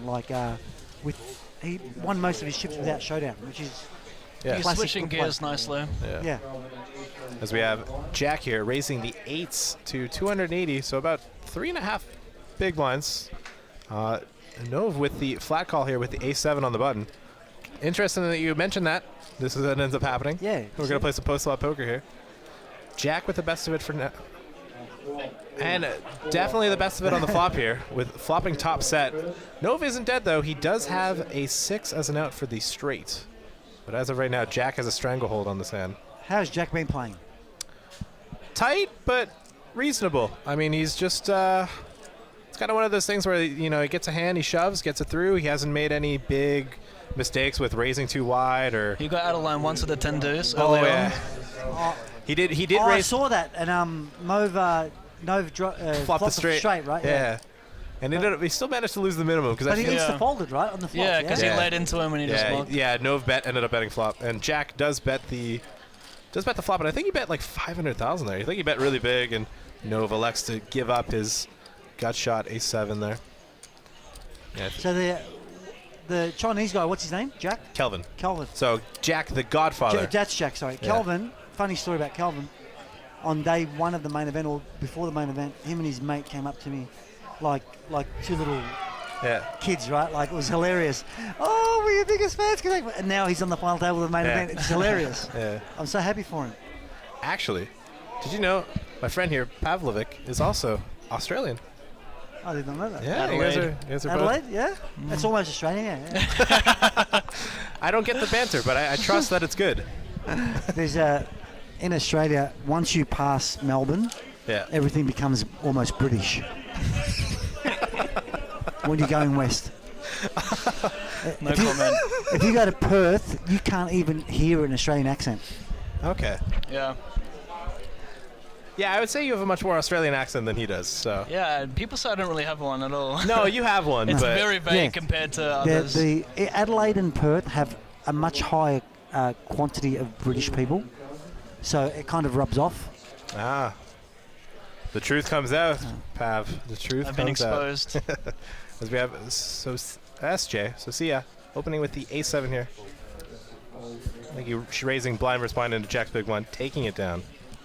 Is she playing well, SJ? Yeah, she's been playing really, really She's been well. playing the best, I feel. Yeah, I feel like she's Good probably on. the best on this final table. She is, I mean, she was fortunate enough she got it in Jacks versus Aces and drilled the Jack at the beginning of the start of this final table. But ever since then, I mean, it's just been... And it wasn't even a misstep with her getting in. It was just an unfortunate cooler. But Have you had a lot of coolers on this final table? Or I'd say reasonable. I mean, reasonable? Nov knocked out the 5th place finisher, Ace Queen versus Ace Queen. And there's the Jacks as well versus Aces. Yeah, Jacks versus Aces, obviously. SJ's big hand. There hasn't been too many. Dude, in this high roller I played today, I've never seen so many coolers in my life and so many beats in my life. Like, just back to back to back to back. Well, I heard all day. Buddy had a lot of chips with 8 left, and then he ran kings into aces twice and was out. Yeah, Brian. It was, man, I saw everything. I saw like 2 outers all day on the river. Yeah. You know, it's just. But I guess, you know. Somebody's got to run into it sometimes. That's what happens, Anyways, with SJ here opening Queen 9 offsuit on the button into the aggressive chip leader, who's got 5s. I feel like we're going to see him shove here. Looks like I might be wrong. Yep. No, she calls. He calls. As we go to the flop here. I thought he said all in there as well. Yeah, it looked like it all looked in, like right? that, yeah. How many bigs does he have? Now he's got 44. SJ here's got 20. Jack's got 29. Yeah, so we had about 30 bigs. And Kelvin is our shortest stack with 15. I'm really surprised he didn't rip that in pre there for 20 bigs. Yeah. You can put on infinite pressure with Kelvin being on 15 blinds here. Yeah. I thought you said Nov has 40 big blinds. Well, before I said like around 50. Yeah, so I guess he after the couple bets now he's got. So he must have started with like 47 big blinds, 46, and now going to the flop. 44 checks to SJ. It's such a hard spot for 5s. Like, yeah. You know, how does he? If he chooses to call here, it's just like. There's no turn that he's really happy about. What turn is he happy with? I mean, 7s he feels about, 4s but yeah. Besides, even a 5 of hearts doesn't feel that great. So he has to have the only one card. He's like yes, so the 5 of spades. And SJ's she's got a lot of good turns that she could barrel. She could barrel 7s. She can barrel 10s. She can barrel hearts. She can barrel jacks. Oh, he does find the call. Now, from what we've seen, SJ does have the heart to make these sorts of barrels. That is, I guess, one of the cards that That's a better card for Nov Nov, likes yeah, to see. for sure. Yeah. I mean, it's a lot. It's very hard for you to double barrel bluff, especially when you've lost any sort of backdoor straight or backdoor flush. I think the problem on this board is once Nove calls flop, Socia should be aware that he's never folding turn, so she has to fire 3 times. She's just going with That's it. a good river for her. She needs to fire here. Yeah, and ace is a very good card if Nov called with an 8 or a 6. Less likely to call rivers, as well as she does have a lot of aces that bet flop, check turn, and then want to value bet river. This is where you need heart. Yeah, there Yeah, you go. there it is. There you go. She I bets like it. massive, She needs to. 900,000. How much? She bet 900,000. Overbet. No, she wait. bet 500. 5 into I 7. thought I heard 9. That's a good sizing. Yeah. 5 into 7 is great. Yeah. Putting maximum pressure here. It's like he needs a soul read here. Like Yeah. He's not looking at her soul right now. He needs to be looking deeper. There it is. There's the soul read. Can he find it? Oh, there's your cheer. Hey, you know, I actually, anytime I hear Aussie, Aussie, Aussie, I think of you. Yeah. It's true. That was my introduction. Mate, we were the first to start the rail at the WSOP. There was no rail before us Yeah. that year. And since then, the only people that have actually really come close are the Brits. Oh, the Brits. The Brits bring it. Yeah, the Brits bring it, right? Yeah, they're pretty good with the banter. Deep into the tank. The problem is on this river is you can take out a lot of draws from Socia's range because she's going to be betting 10-9, 7-9, heart draws on the turn. Yeah. So the hands you can nail it's it down quite polarized, now. yeah. Yeah, now you can think, all right, maybe she can have Queen 5, Queen Jack, Jack 10. This is not an easy call to make. And Socia could also take the same line with a hand like Ace 8 here. Yeah. Ace 8, Ace 6. Yeah. Ace Deuce.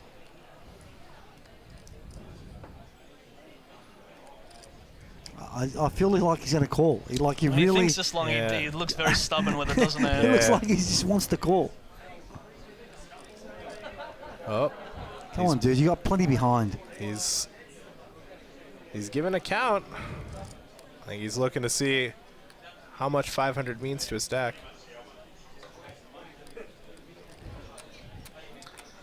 There we go. Oh. He does not want to fold. Oh, he wants to call so bad. He's such a great bluff card, the ace, Yeah. right? So And when you've been playing with Socia for so long, SJ for so long, you know she's capable. Maybe. Oh no! SJ can breathe. She might not be showing it, but there is an intense amount of relief. And this is why you shove 5s pre-flop for 20 big blinds. You put Yeah. an infinite pressure against Socia. You have good equity when called. It's tough for Socia to even call there with Ace-Jack, Ace-Queen with the ICM pressure involved. Yeah. So she had the 20 bigs, right? Yep. Yeah, she started with okay. about 22, yeah. Okay. And Yeah. Kelvin had 15, right? Kelvin has 15 right now, yeah. Yeah. Kelvin just got a shove through, maybe a hand or two before. What do you think that thing is on her stack, if you were to guess? Oh my god.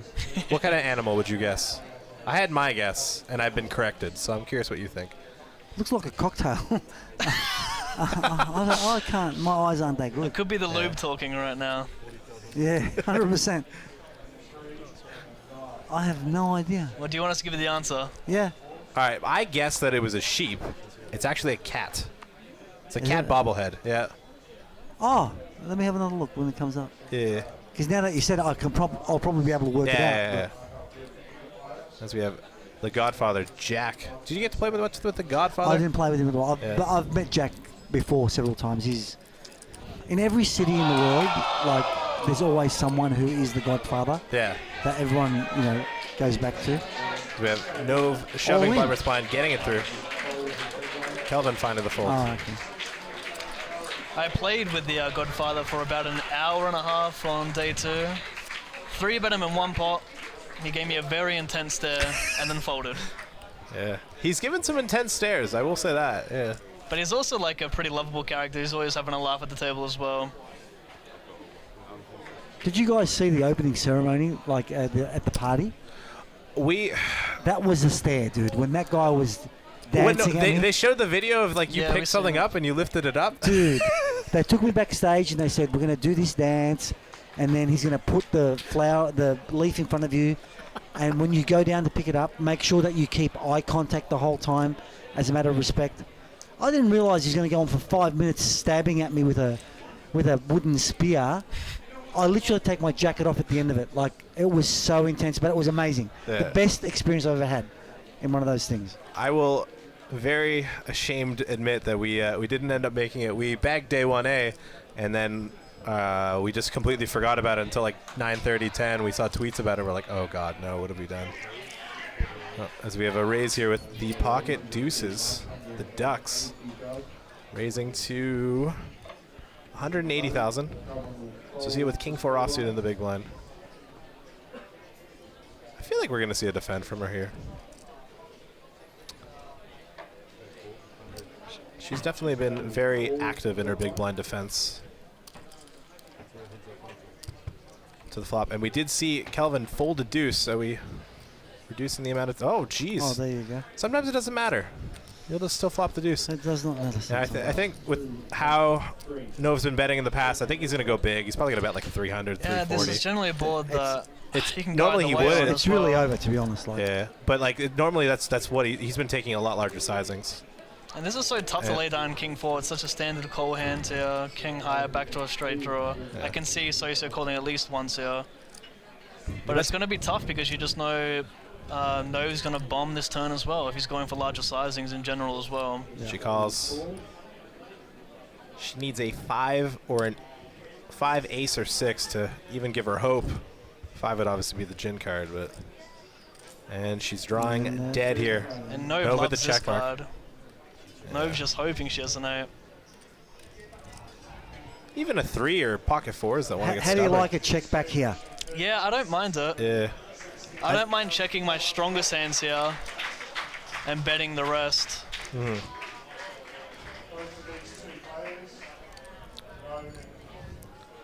Chopping out a bet. Yeah, I just feel like I feel like the thing is, Nove. this is such a bad turn card to bluff if you're Nove that she's going to overfold a lot. Yeah. Yeah, Nove just has always been pulling the trigger, so I'm not surprised to see him do it here. Betting 560,000. Yeah, I think I do like the idea of checking here. You give your opponent the ability to sort of catch up.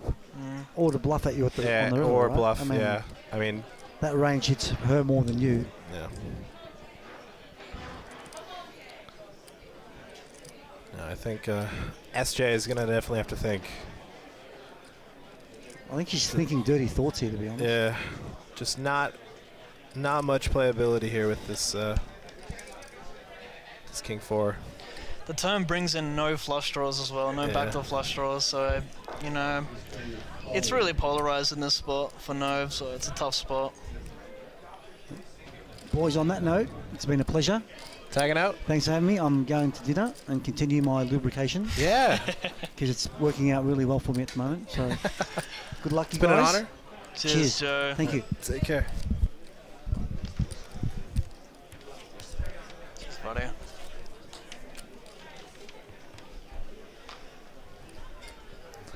Our special guest, Joe Hashim, tagging in and tagging out here in the World Poker Tour main event, New Zealand. The 24th place finisher, Joe Hashim. Does he have a nickname? Not that I'm aware of, Yeah. but then again, I don't watch much TV, so. Grow up. Joe Lubricated Hashim.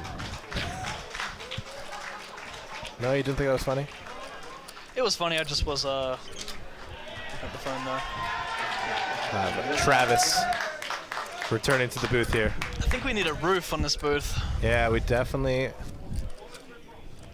need a roof. But you know what? I really do enjoy kitchen noises. I find it's some would say that there's some ASMR qualities to that. What do you think about ASMR, Chris Savoya? What are your thoughts on ASMR here on this as we divulge into Honestly, not this really final my table? thing, but I'm open to people who like it. Wow. I'm not going to discriminate. So somebody does not want themselves out about how much they listen to ASMR on YouTube World Poker Tour. We'll get back on topic, guys. I know Pav's a little embarrassed right now. How is Mr. Hashim? great. He was great. Yeah. About what I expected. Yeah. Can't go wrong with a main event champion I mean, that's cool. in Just the having booth. a chat Yeah, with it's him. just He was nice. obviously we're a bunch of internet kids, so we grew up watching Joe Hashem. You know, Yeah, it's just definitely. it's a legend. I can tell my dad that I did commentary with Joe Hashem, and he will know that person, and he will be impressed. I could tell my dad, and he would have no idea because he's not a poker player. But that's all right. What I liked is like when whenever I go home with my parents, if they see poker on TV, they have to tune it on, and they love watching it now. It's great. All right, as we have Jack raising blind versus blind with the queen 4. Oh, and Nove with the flat call. Oh my goodness. With the flat call here, laying the trap. Jack getting a little out of line for him, but I do like the initiative that he is raising this rather than folding or limping. Flop coming king 10 8. An okay flop for Nove. Obviously, the king to his an overcard to his jacks isn't ideal, but still feeling pretty strong. Check on the flop. Jack counting out some chips here. Looks like he has decided he's going to stab now. 250,000. Looks like Nove's going for the snap call option here. Pav, how do you feel about the check on the flop and the bet on the turn here? The From lay Jack. bet from Jack. Yeah. Not a huge fan of it.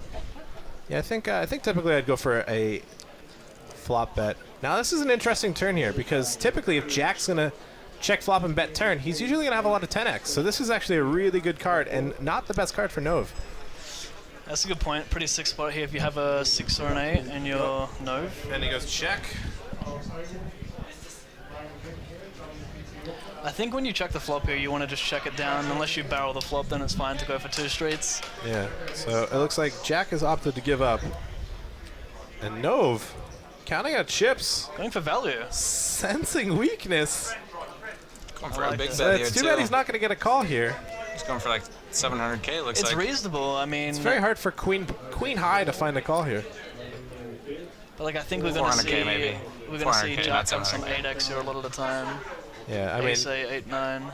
definitely. Wait, Oh, wait. he's chopping out a call.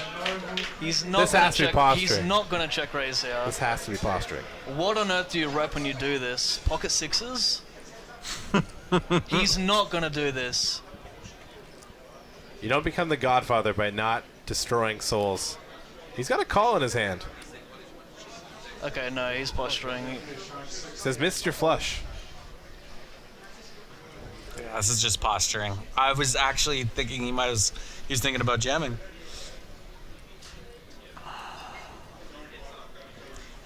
I think when he makes that expression in his face, like of disappointment, he's not gonna do. What? He calls? What? He calls. And he shows the jacks. Whoa. And Nove asks if he had pocket queens. He didn't. And no one knows how I Jack put on the biggest hero cape I've ever seen. But like, so much gets there as well. I don't understand it. Yeah, that was, he really felt that I would love him to show the queen high there as well, just to let him know, I'll call you down.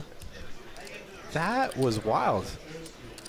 That is the first time Jack kind of just, yeah, he's got that look in his face like, yeah, I might have just did that. I thought he was counting on a raise, and then I'm like, you got a stack too little here, mate. You want to add another stack on top of that? No, I call.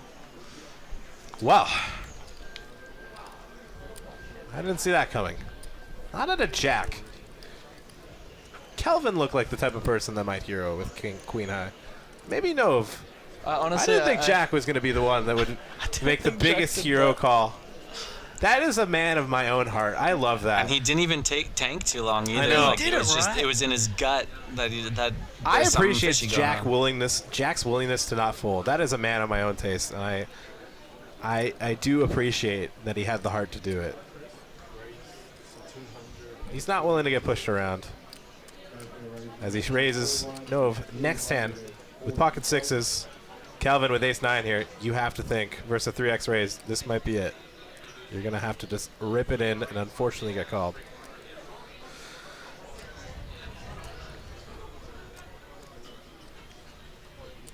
And he's all in.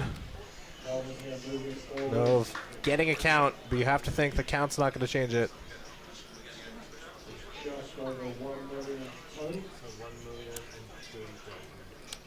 Call. And here we go. We're off to the races here. Kelvin. Tabling and running away. Jack and SJ watching in anticipation here. Big pay jumps on the line. Looking at a $14,400 pay jump. Really huge for Jack if sixes hold here. Huge for SJ as well, yeah. So far, six is out and ahead. No improvement here for ace-9. Just an ace or a 9. No flushes or straights to worry about. And it's a banana. GG. There's the board. Kelvin, our 4th place finisher. Walking home with 54,000 New Zealand dollars. Nove is now super duper chip lead. 37,703 US dollars. Good game, Kelvin. You played great. Nice life. Don't hang your head low. Down to 3 here. And as we can see, Nove, the overwhelming chip lead with just under 6 million, 66 million chips in play. That is the sign of the devil, 666. Oh my goodness. We got SJ, 21 bigs, and Jack, 17 bigs. This is an interesting one because we have an overwhelming chip lead and second and third place very close. And typically whenever it comes to spots like this, I mean, you got to be fighting hard. Like, you do not want to finish third and miss that ladder, right? So Nove is in a spot where he's able to apply a lot of pressure, and these guys are not going to be the ones that want to pull the trigger and have to flip for their tournament life. You can do it as right he out the gate. pleases. Jack open shoving. That's the play.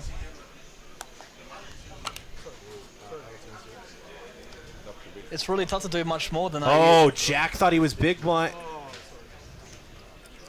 Wait, what just happened? Oh, yeah. Wow. Wait, no, Jack's not big blind. So it's a dead small blind. That's what it is. Yeah, okay, so it's dead small. I thought Jack said he was all in. That's what I thought as well. Where's his turn? What? I'm just going to pretend that we just forgot everything else. All right, Jack is open to 250,000. We have his fold in the small or the button by Nove. Yeah, I don't know what just happened there. I could have sworn I heard the words all in. SJ in a spot here. And over 3x open. Out of the standard norm. But putting 9-8 offsuit in one heck of a pickle. How do you proceed here, Travis? 9-8 off. What are you thinking? I guess the big problem here is sizing. This is the biggest sizing Jack's had with his opens, so I don't really blame her for folding there at all. I think his sizing is a little bit telling there. Oh, and he shows it. Yeah, we found ace-10 might be the cutoff here. It is. It's ace-10 plus and like 7s plus he shows. Anything else, he would just I quietly love put it it into so the mug. much. I just love this little bit. I like the Frozen Socia, you know. He's been relatively tight. Had to big open.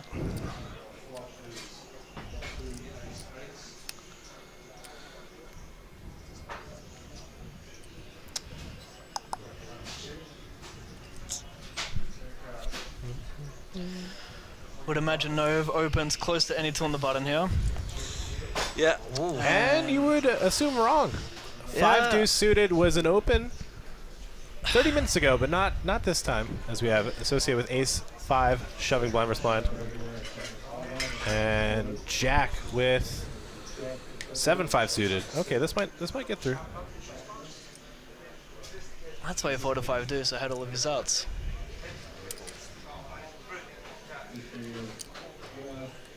Where did those glasses come from? He was not wearing those glasses this whole time. Who? Jack. I didn't even notice that. Glasses on his head. I forget what they're called. They're like prank glasses. Just checking on Twitter, we're seeing a lot of love first for the kitchen noises, and a lot of surprised, we'll say surprised people with the river call there with the Queen High by Jack. A lot of people feeling it was a little speculative. Not a fan. I guarantee you, if he was right, everyone would be praising the heck out of him. So, you guys are all just being results oriented. If you got the call that was right, I would have said standard call. Y'all would have been like, oh, so obvious he has 6-5 there, or 5 deuce there. What else does he have? Got a call with Queen High. Nah. It's an interesting call. I won't knock the naysayers of that one. Sometimes you gotta lay your heart on the line though. Make some wild boy calls. You can't get aces and kings every time, you know? SJ opening the Queen 8 suited on the button here. Chip leader. Nove defending. Bang bang, King 5 suited.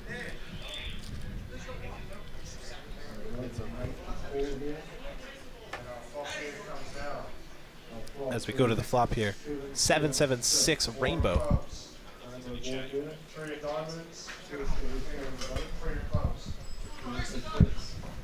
Check on the flop here. Turn is an 10 of hearts. I saw the 8 of hearts in SJ's hand and I got excited. New deck. Floor. You're confusing the commentators. So I like the check back from Sozi here. How do you feel about the delay c-bet, Travis? What are you thinking?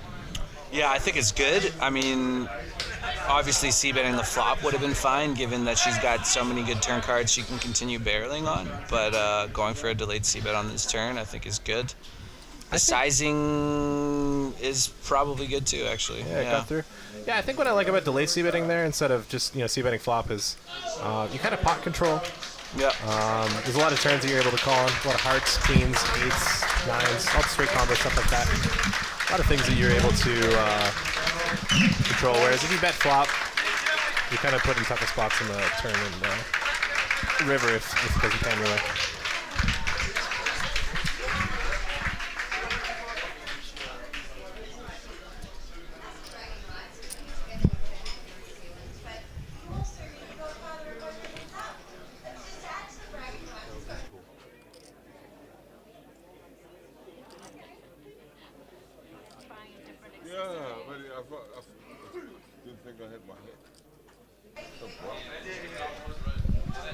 Apologies there. Right.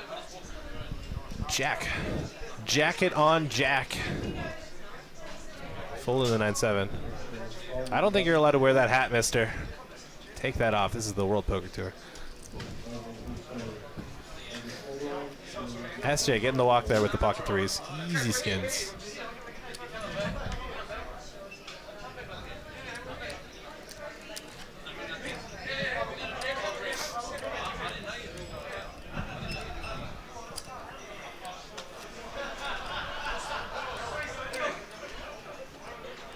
Seeing on Twitter here. Sim, we love you too. As we take a look at the chips here. SJ chipping up a bit. Differentiating herself from Jack with the 25 bigs. Jack with 17, and then Nove with just a mountain of chips there. Just them all.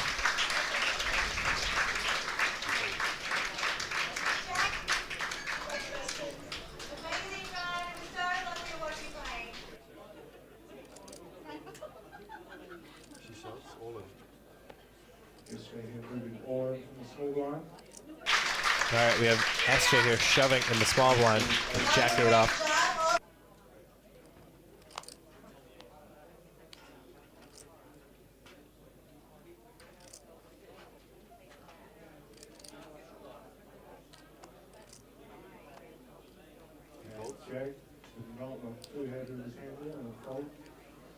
All right, SJ getting the shove through with the Jack 8 offsuit.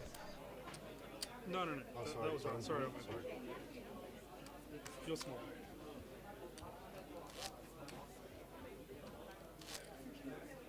You've got a lot out there.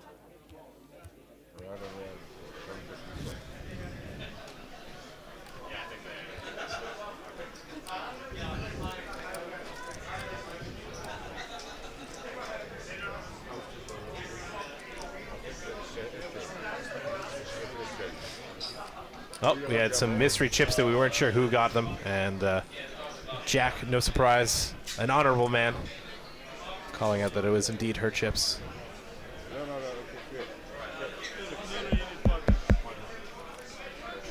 Oh, my big one. This small one. Oh. I'm losing my marble. No. I see that one. Oh no, Jack is. We heard it here, guys. Jack is losing his marbles. Travis, what does this mean for him going forward in this final table if he's losing his marbles? Yeah, he's still in the bag. Don't worry about it. That's fine. So He's the even though he's godfather. lost his marbles, he still has his marble. The marbles are still in the bag. Look, They're just he's- lost in the bag. He still has the heart. Okay?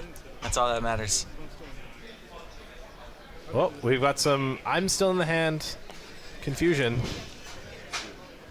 Well, Jack seemingly folded face up.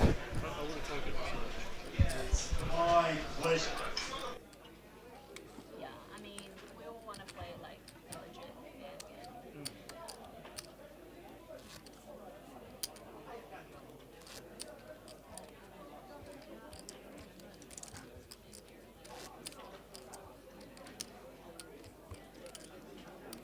What did you have? 4-9. Yeah, I should thank the guy who All right. day one air this and then like. Yeah? Jack with 9-7 off. Were you there? I think so. Oh, players talking about day 1A. And then I was like, I snapped into the. So it was like the 24. I just get to.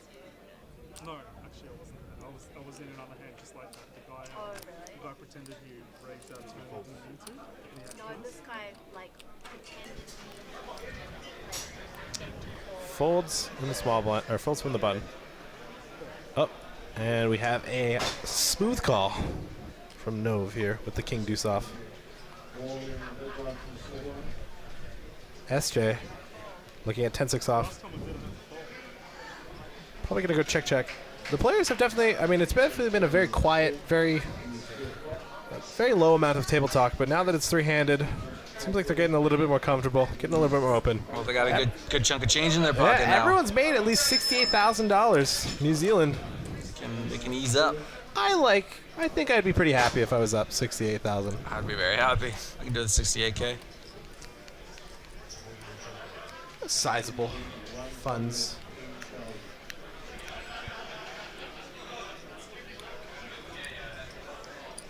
We have a limp stab here from Nove, which is not going to work out because SJ has a pair.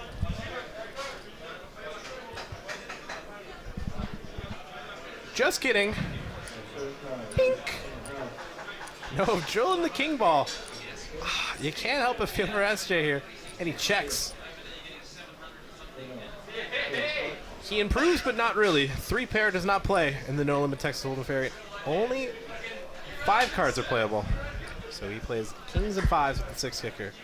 I feel like any bet that Nove puts out here, SJ's going to have to call. And that's going to do it. We're gonna have it. I expect her to call pretty quickly as well. It's a nice big There bet it is. too. There's Nice. the call. Nice. And Sizing's good. there's the bad news. He should have showed the deuce first. It's a slightly slow roll. And SJ chipping down. It's his 25% of her stack that hand. Jeez. Down to 21 bigs. it's his tournament to lose at this point, that's for sure. Yeah, I mean, he's just got to lean on these two now, and it's in the bag for him. everybody needs somebody. Oh, SJ requesting a color up. She does have an absurd amount of whites. I will say that. Maybe they can get those plaques in that I've heard about. They're pretty cool. I hate the plaques.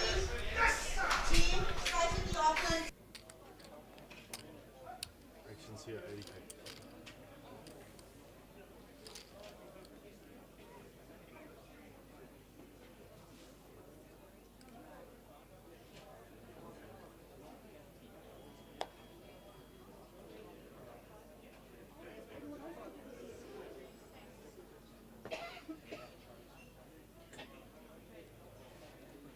You raise it? raises to 180,000.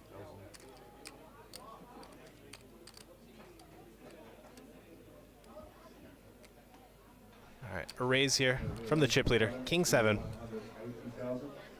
And SJ shoving. We see she has a 10. What else does she have? Jack with Queen 10. You have to figure this is a trivial laydown.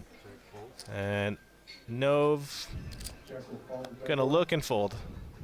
Look and think and ask how much it is.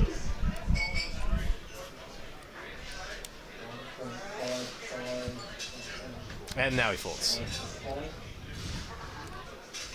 Most likely ace 10.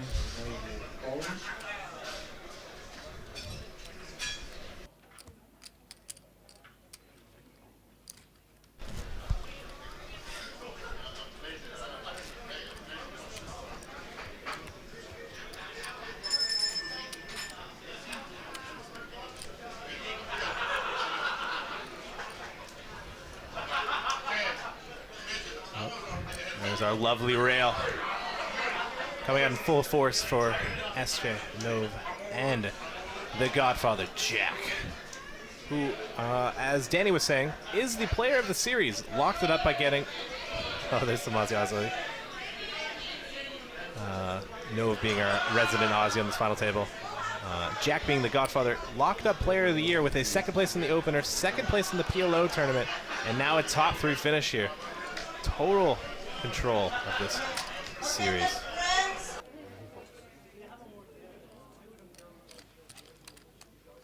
SJ with a raise and take it.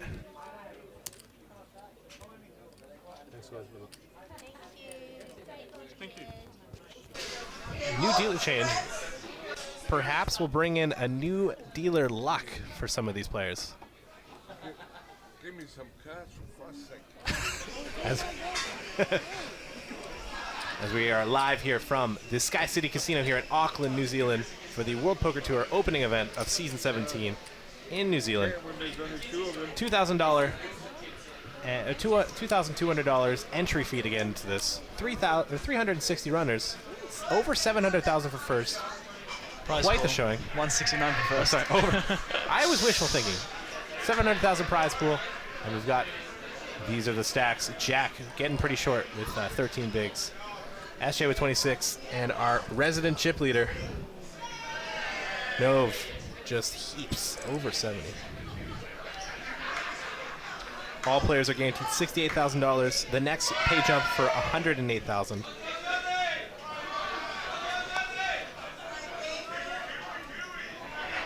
Aussie, Aussie, Aussie. Oi, oi. All right. We've got...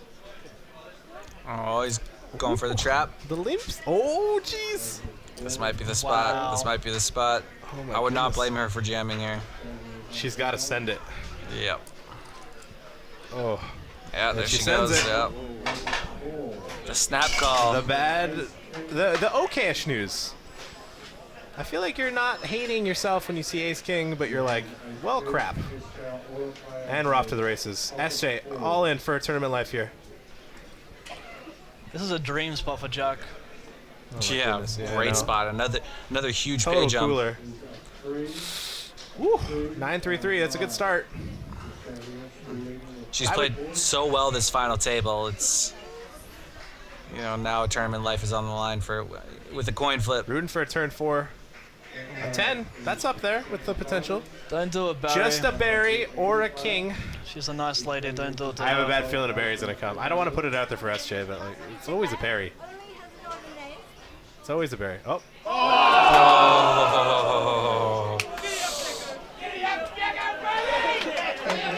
She takes it like a champ. Good game, SJ. Played incredible. One heck of a match. Going out in third place for $47,757 US dollars. Quite the difference between what could have been 9th place with the Jacks versus Aces. You have to think she's very happy with her performance, very happy with the third place finish. Maybe a little salty. I mean, losing at any point sucks. And we are down to 2 here. Nove with Oh boy. what appears to be a chip lead. Some might say dominant. I can't even divide that big, but I think it's a lot to a little lot. right now. It's about a 7 with to 1 almost chip 8 million lead. chips in play versus Jack's minuscule 1 million. 8 to 1 chip lead or 7 to 1 chip If lead? we've learned anything, well, I mean, first off, Jack has gotten second in 2 events. You're not allowed to get second 3 in a row, right? I think that's got to be an unspoken rule. Also, he's the Godfather. Yeah. So odds are against him right now, but you never know in this game. I mean, he he's might folded just his, giddy up. He might just giddy up. He's folded his way to second place, essentially. I mean, there's a few spots there where he was a pretty short stack. He was short for a long time. He was short for a long time, and he's managed to get himself all the way to second place. All right, guys, I think we're going to be taking a short break here as they prepare for the heads-up chip up, as well as that. So we will be back after a short break here with the heads-up conclusion of the World Poker Tour New Zealand main event. Yesterday we were in Las Vegas and today we are in Auckland, New Zealand. Now I just got into town and I'm getting ready for the main event, which kicks off in just a couple of hours here at Sky City Auckland. 2,200 New Zealand dollar buy-in. I cannot wait. The numbers for all the preliminary events have been amazing, so this is due to be a huge event. Ryan, however, got here a little earlier, so he's been lucky enough to explore the streets of Auckland already. What do you think of it so far? It's an amazing city, the city of sails they call it. So we've been to the Maritime Museum. We learned about Maori culture at the Auckland War Memorial Museum. We went to the art gallery down the street, and Sky City really is in the middle of it all here in Auckland, which is a rare treat on the tour. The casino is just right out into everywhere you want to be. It's perfect. It is. It's beautiful. The city is just stunning. And Sky City fits right into the reputation that New Zealand has as the adventure capital of the world, as shown by this ginormous sky tower that we were standing under. I hear you might be jumping off of that. Yeah, thinking about jumping off. It's going to be it's a long ways up and a long ways down, but I think it'll be a good time either way. Get the adrenaline pumping before the poker. I'll leave that to you. Actually, and you know what else they're doing? Sky City is treating the bubble to a free jump. That's a nice consolation prize. Yeah, nice consolation prize.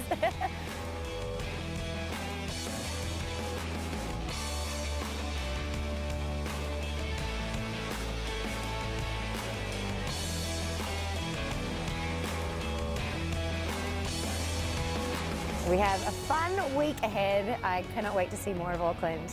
We'll see you later.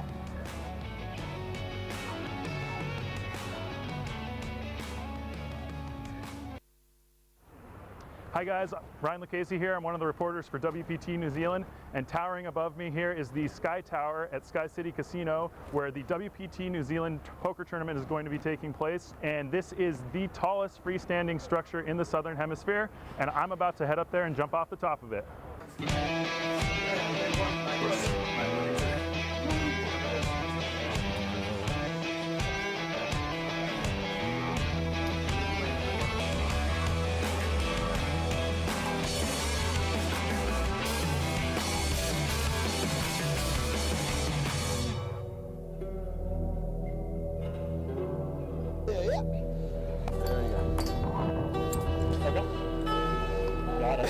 Alright, kia ora everyone, I'm up here with Ryan. This is about to jump on the Sky Tower here in Auckland, New Zealand. 192 meters. Feeling good?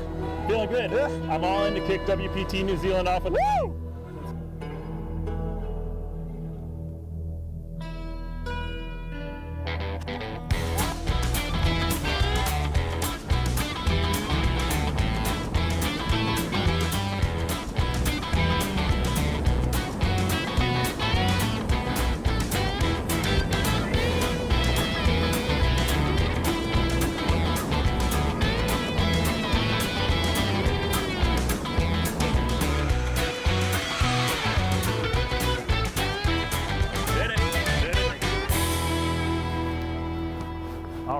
New Zealand is known for its adventure tourism, so I'm glad I got to check this one off the bucket list right away. Got my bag of goodies here, and we're about to head into the casino for day one of the WPT New Zealand main event.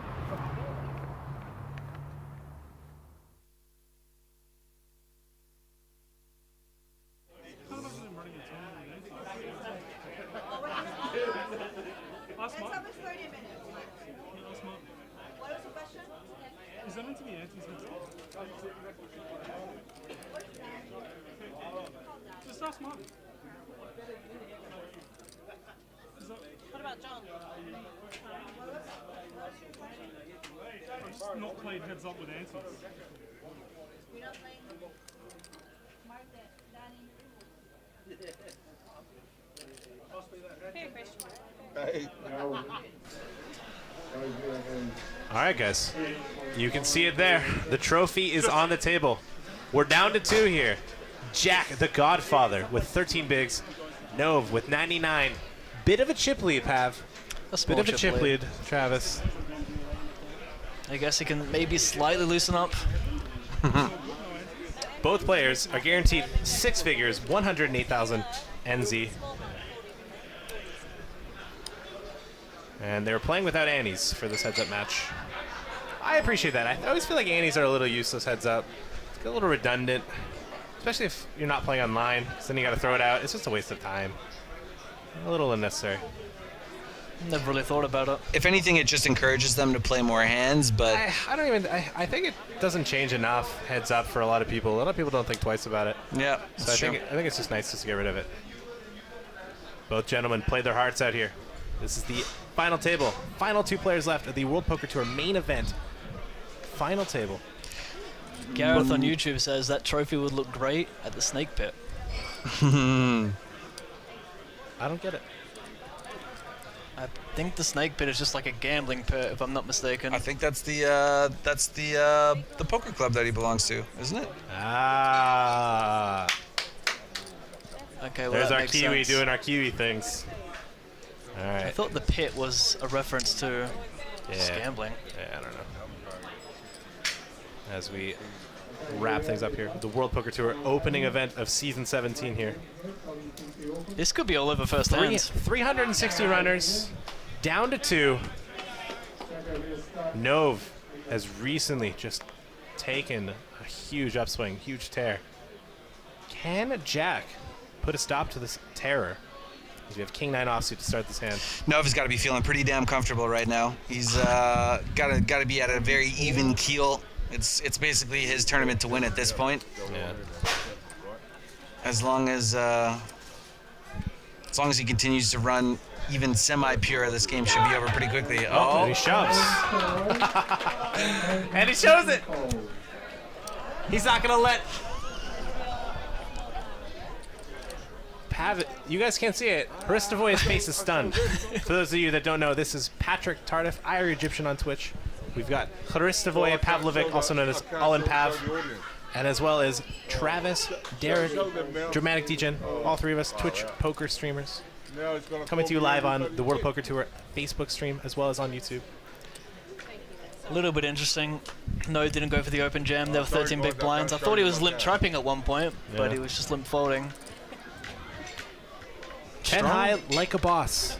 It's suited. It's the power club, the power suit. The power suit. He's taking notes. He's been listening to the commentary. I think this is important. I think Jack might have the edge now, knowing the power suit, if Nove doesn't. This is going to be a fun heads up. I have a good feeling that this is going to be some... Easy fold, he said, I think. Really Did he even look at his cards? Okay. Jack might get overzealous here. Go for 2. Don't do it, Jack. And he's going to go for the limp. Okay. Fair. I can get behind I'm this. surprised if call. Nove does anything but shove here. And he snap shoves. And a gulp from Jack. A slight posture. Should I show my cards? Oh, Jack's the type of personality you want heads up in a tournament. I can tell. He's going to make this fun. When he comes back and wins. Not that I'm rooting against Nove, but everyone loves an underdog. So true. Uh-oh.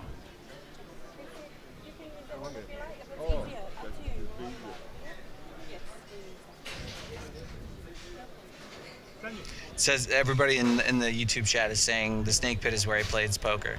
Yeah. There you go. Well, the Godfather earned his moniker, perhaps.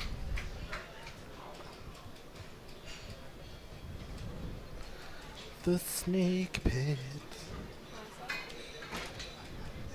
That must be such an empowering feeling sitting there with like 90 plus big blinds heads up for a bunch of cash and a nice looking trophy. And not only just any trophy, but a WPT one, which is, you know, WPT is very prestigious too. You got the you know? crowd around you. What Yeah. a lovely feeling.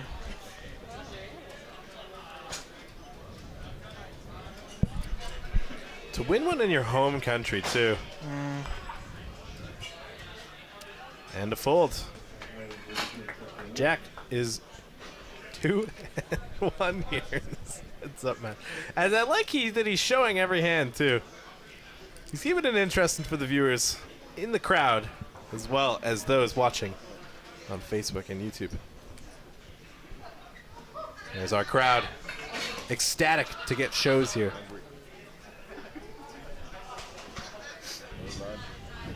And the crowd goes mild to the shows of Jack's hands.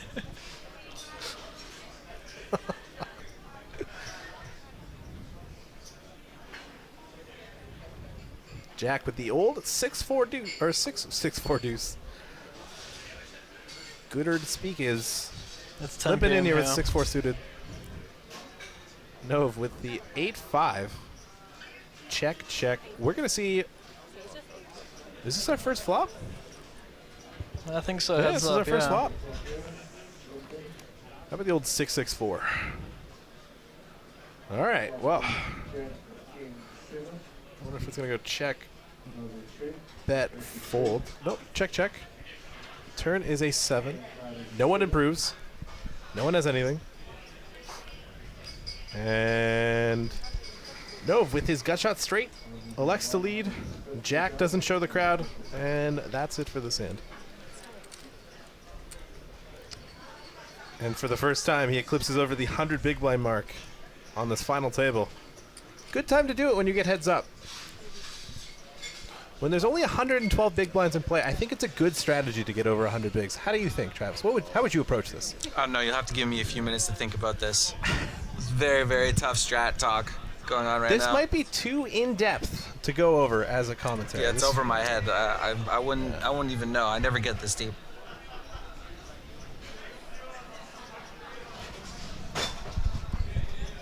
The Aussie versus the Kiwi. I learned the Gold Coast is something to do with Australia. It's a location in Australia. Yes. Everybody's learning here today.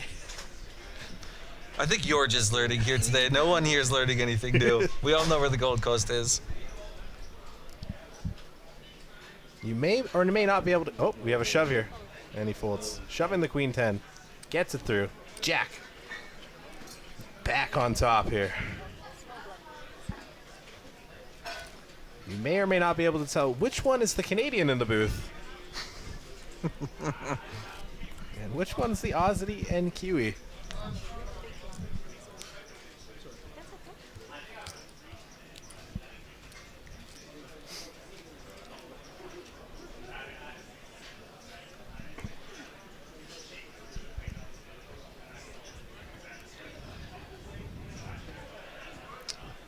I wonder if that's Daniel's Pinot from his previous spot. No, he's been drinking Pinot this whole time. He's been going at it? Yeah, he's been I sipping would it. love for that just to still be Daniel's. If you guys didn't know, Daniel busted in 8th place on this final table. And it would, I don't know, it'd just be kind of funny. Well, he's been hanging around the rail there. You can see him drinking beers, so Yeah. he might be a few beers deep, enjoying his deep run. Lubricated, as we learned from the term from Mr. Hashem. Is that right? Is that what he said? He said he was very lubricated.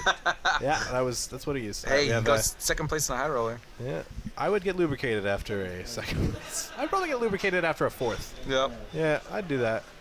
As we have a limp pot here with Jack 3 versus the 7-6 of Nov. Check, check, flop, check, check, turn, and deuce on the river. It's a chop if they check it. Interesting check from Nove there on that turn. They elect to show. Everybody loves a chop pot. Harley Thompson from Facebook asks, is this played at Sky City? Yes, it's Yes. played at Sky City, Auckland. The beautiful and wonderful Sky City, Auckland here in New Zealand. And don't forget, if any of you guys missed out on checking out WPT Auckland, WPT New Zealand this year, sounds like they're going to be coming back next year at pretty much the same dates. Mostly the same events with the same buy-ins. So if that's something you guys want to kind of mark down on your calendars, make sure you check out WPT online, check out Sky City, follow the correct social media, and don't forget it this time around next year. Absolutely. If you are a Kiwi, this is a must-visit event. This is a must-play event. Some good buy-ins, some solid structures.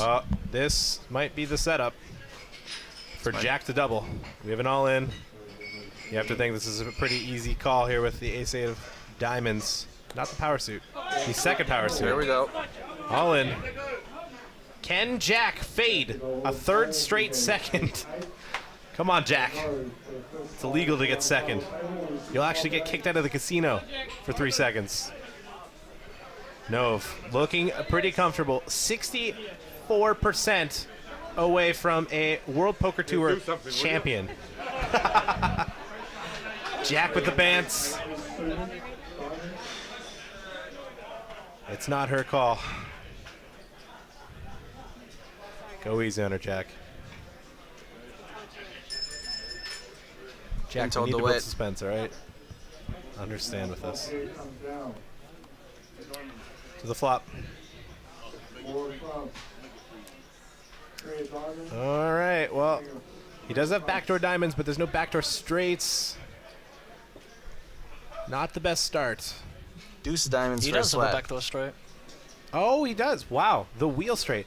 Thankfully, I have co-commentators with me to save me from my blunders. Yeah. Deuce of diamonds, deuce of diamonds. Make it That's fun. a fun sweat. Oh, okay. Well, that's...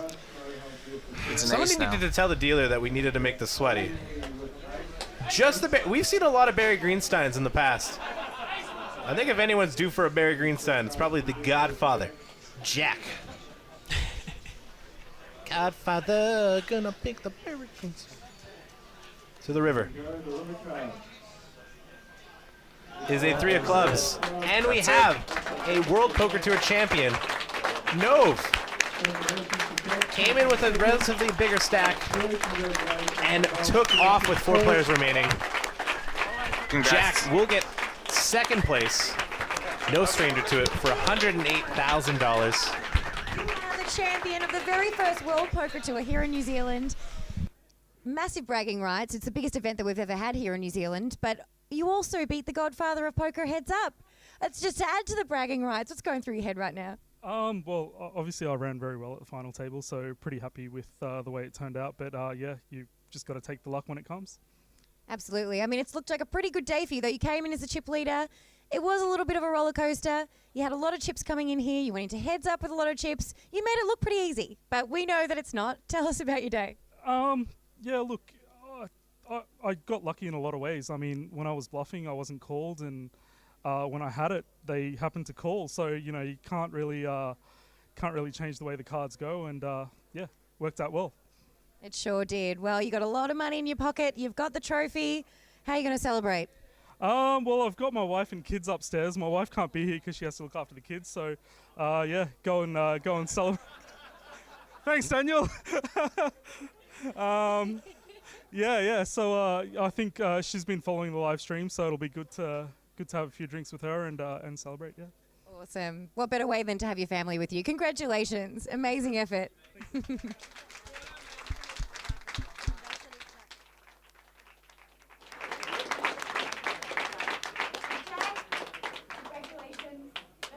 run. It was so lovely to watch you play. The Godfather of New Zealand poker right there.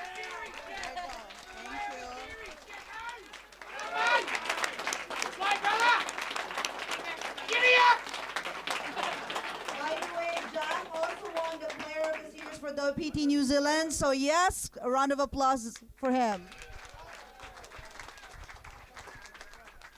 Okay, we're gonna do some photos. Thank you guys for being a good audience. We're gonna do some photos. If you're friends with Bill, you can stay. All right, guys. While they do their celebratory photos and their congratulations here, as we see, Nove winning a $118,000 for his trouble. Jack getting $75,000. This is in U.S. dollars. That'll do it for the World Poker Tour coverage of the main event here in New Zealand at the Sky City Casino. It's been a pleasure. This is Patrick Tardif. All in, Pav. Travis Derrick, aka Dramatic Degen. Patrick Tardif, aka Ire Egyptian, on Twitch, guys. Hopefully you guys enjoyed our coverage. Been a lot of fun. Thank you, guys. That was really great. World Poker Tour will be returning this time next year. If you guys missed out, you're a Kiwi. Check it out next time, guys. See you next Hopefully year. You guys enjoyed it. Take Peace. Hi WPT players, Tony Dunst here. Last season, the World Poker Tour launched MyWPT, our new mobile app designed exclusively for our players on tour. Remember having to sign the WPT player release every time you played one of our events? Well, with this app, you will only have to sign the release once for a full season. Just sign up on the app and sign the release with your digital signature. Once you do this, you can get scanned in for tournaments and have exclusive player access to a user-friendly reporting client, including live updates, chip counts, and prize payouts. Through the MyWPT app, you can chat with WPT and casino staff if you have any questions, and you can even text our live updates team if you think there is an interesting hand they should include in their reporting. Love posting your pictures on social media? The WPT will have an additional photographer on hand to take player photos, and these photos will be sent directly to your MyWPT app if you are in them. If you want these photos sent to you, make sure to write down the 3-digit code from your profile page on the card provided at your seat and leave it next to your chip stack. This will ensure the photographer and live updates team have your correct name and won't bother you while you're trying to win a WPT title. You can also send your chip count to the live updates team to be included in the coverage. Make sure to include your correct table and seat number, as chip counts will be verified before inclusion. If you are planning on playing an upcoming WPT event, search MyWPT in the App Store or Google Play and get registered. A staff member will scan your QR code at the event, which will give you access to the rest of the app. I look forward to seeing you at the tables.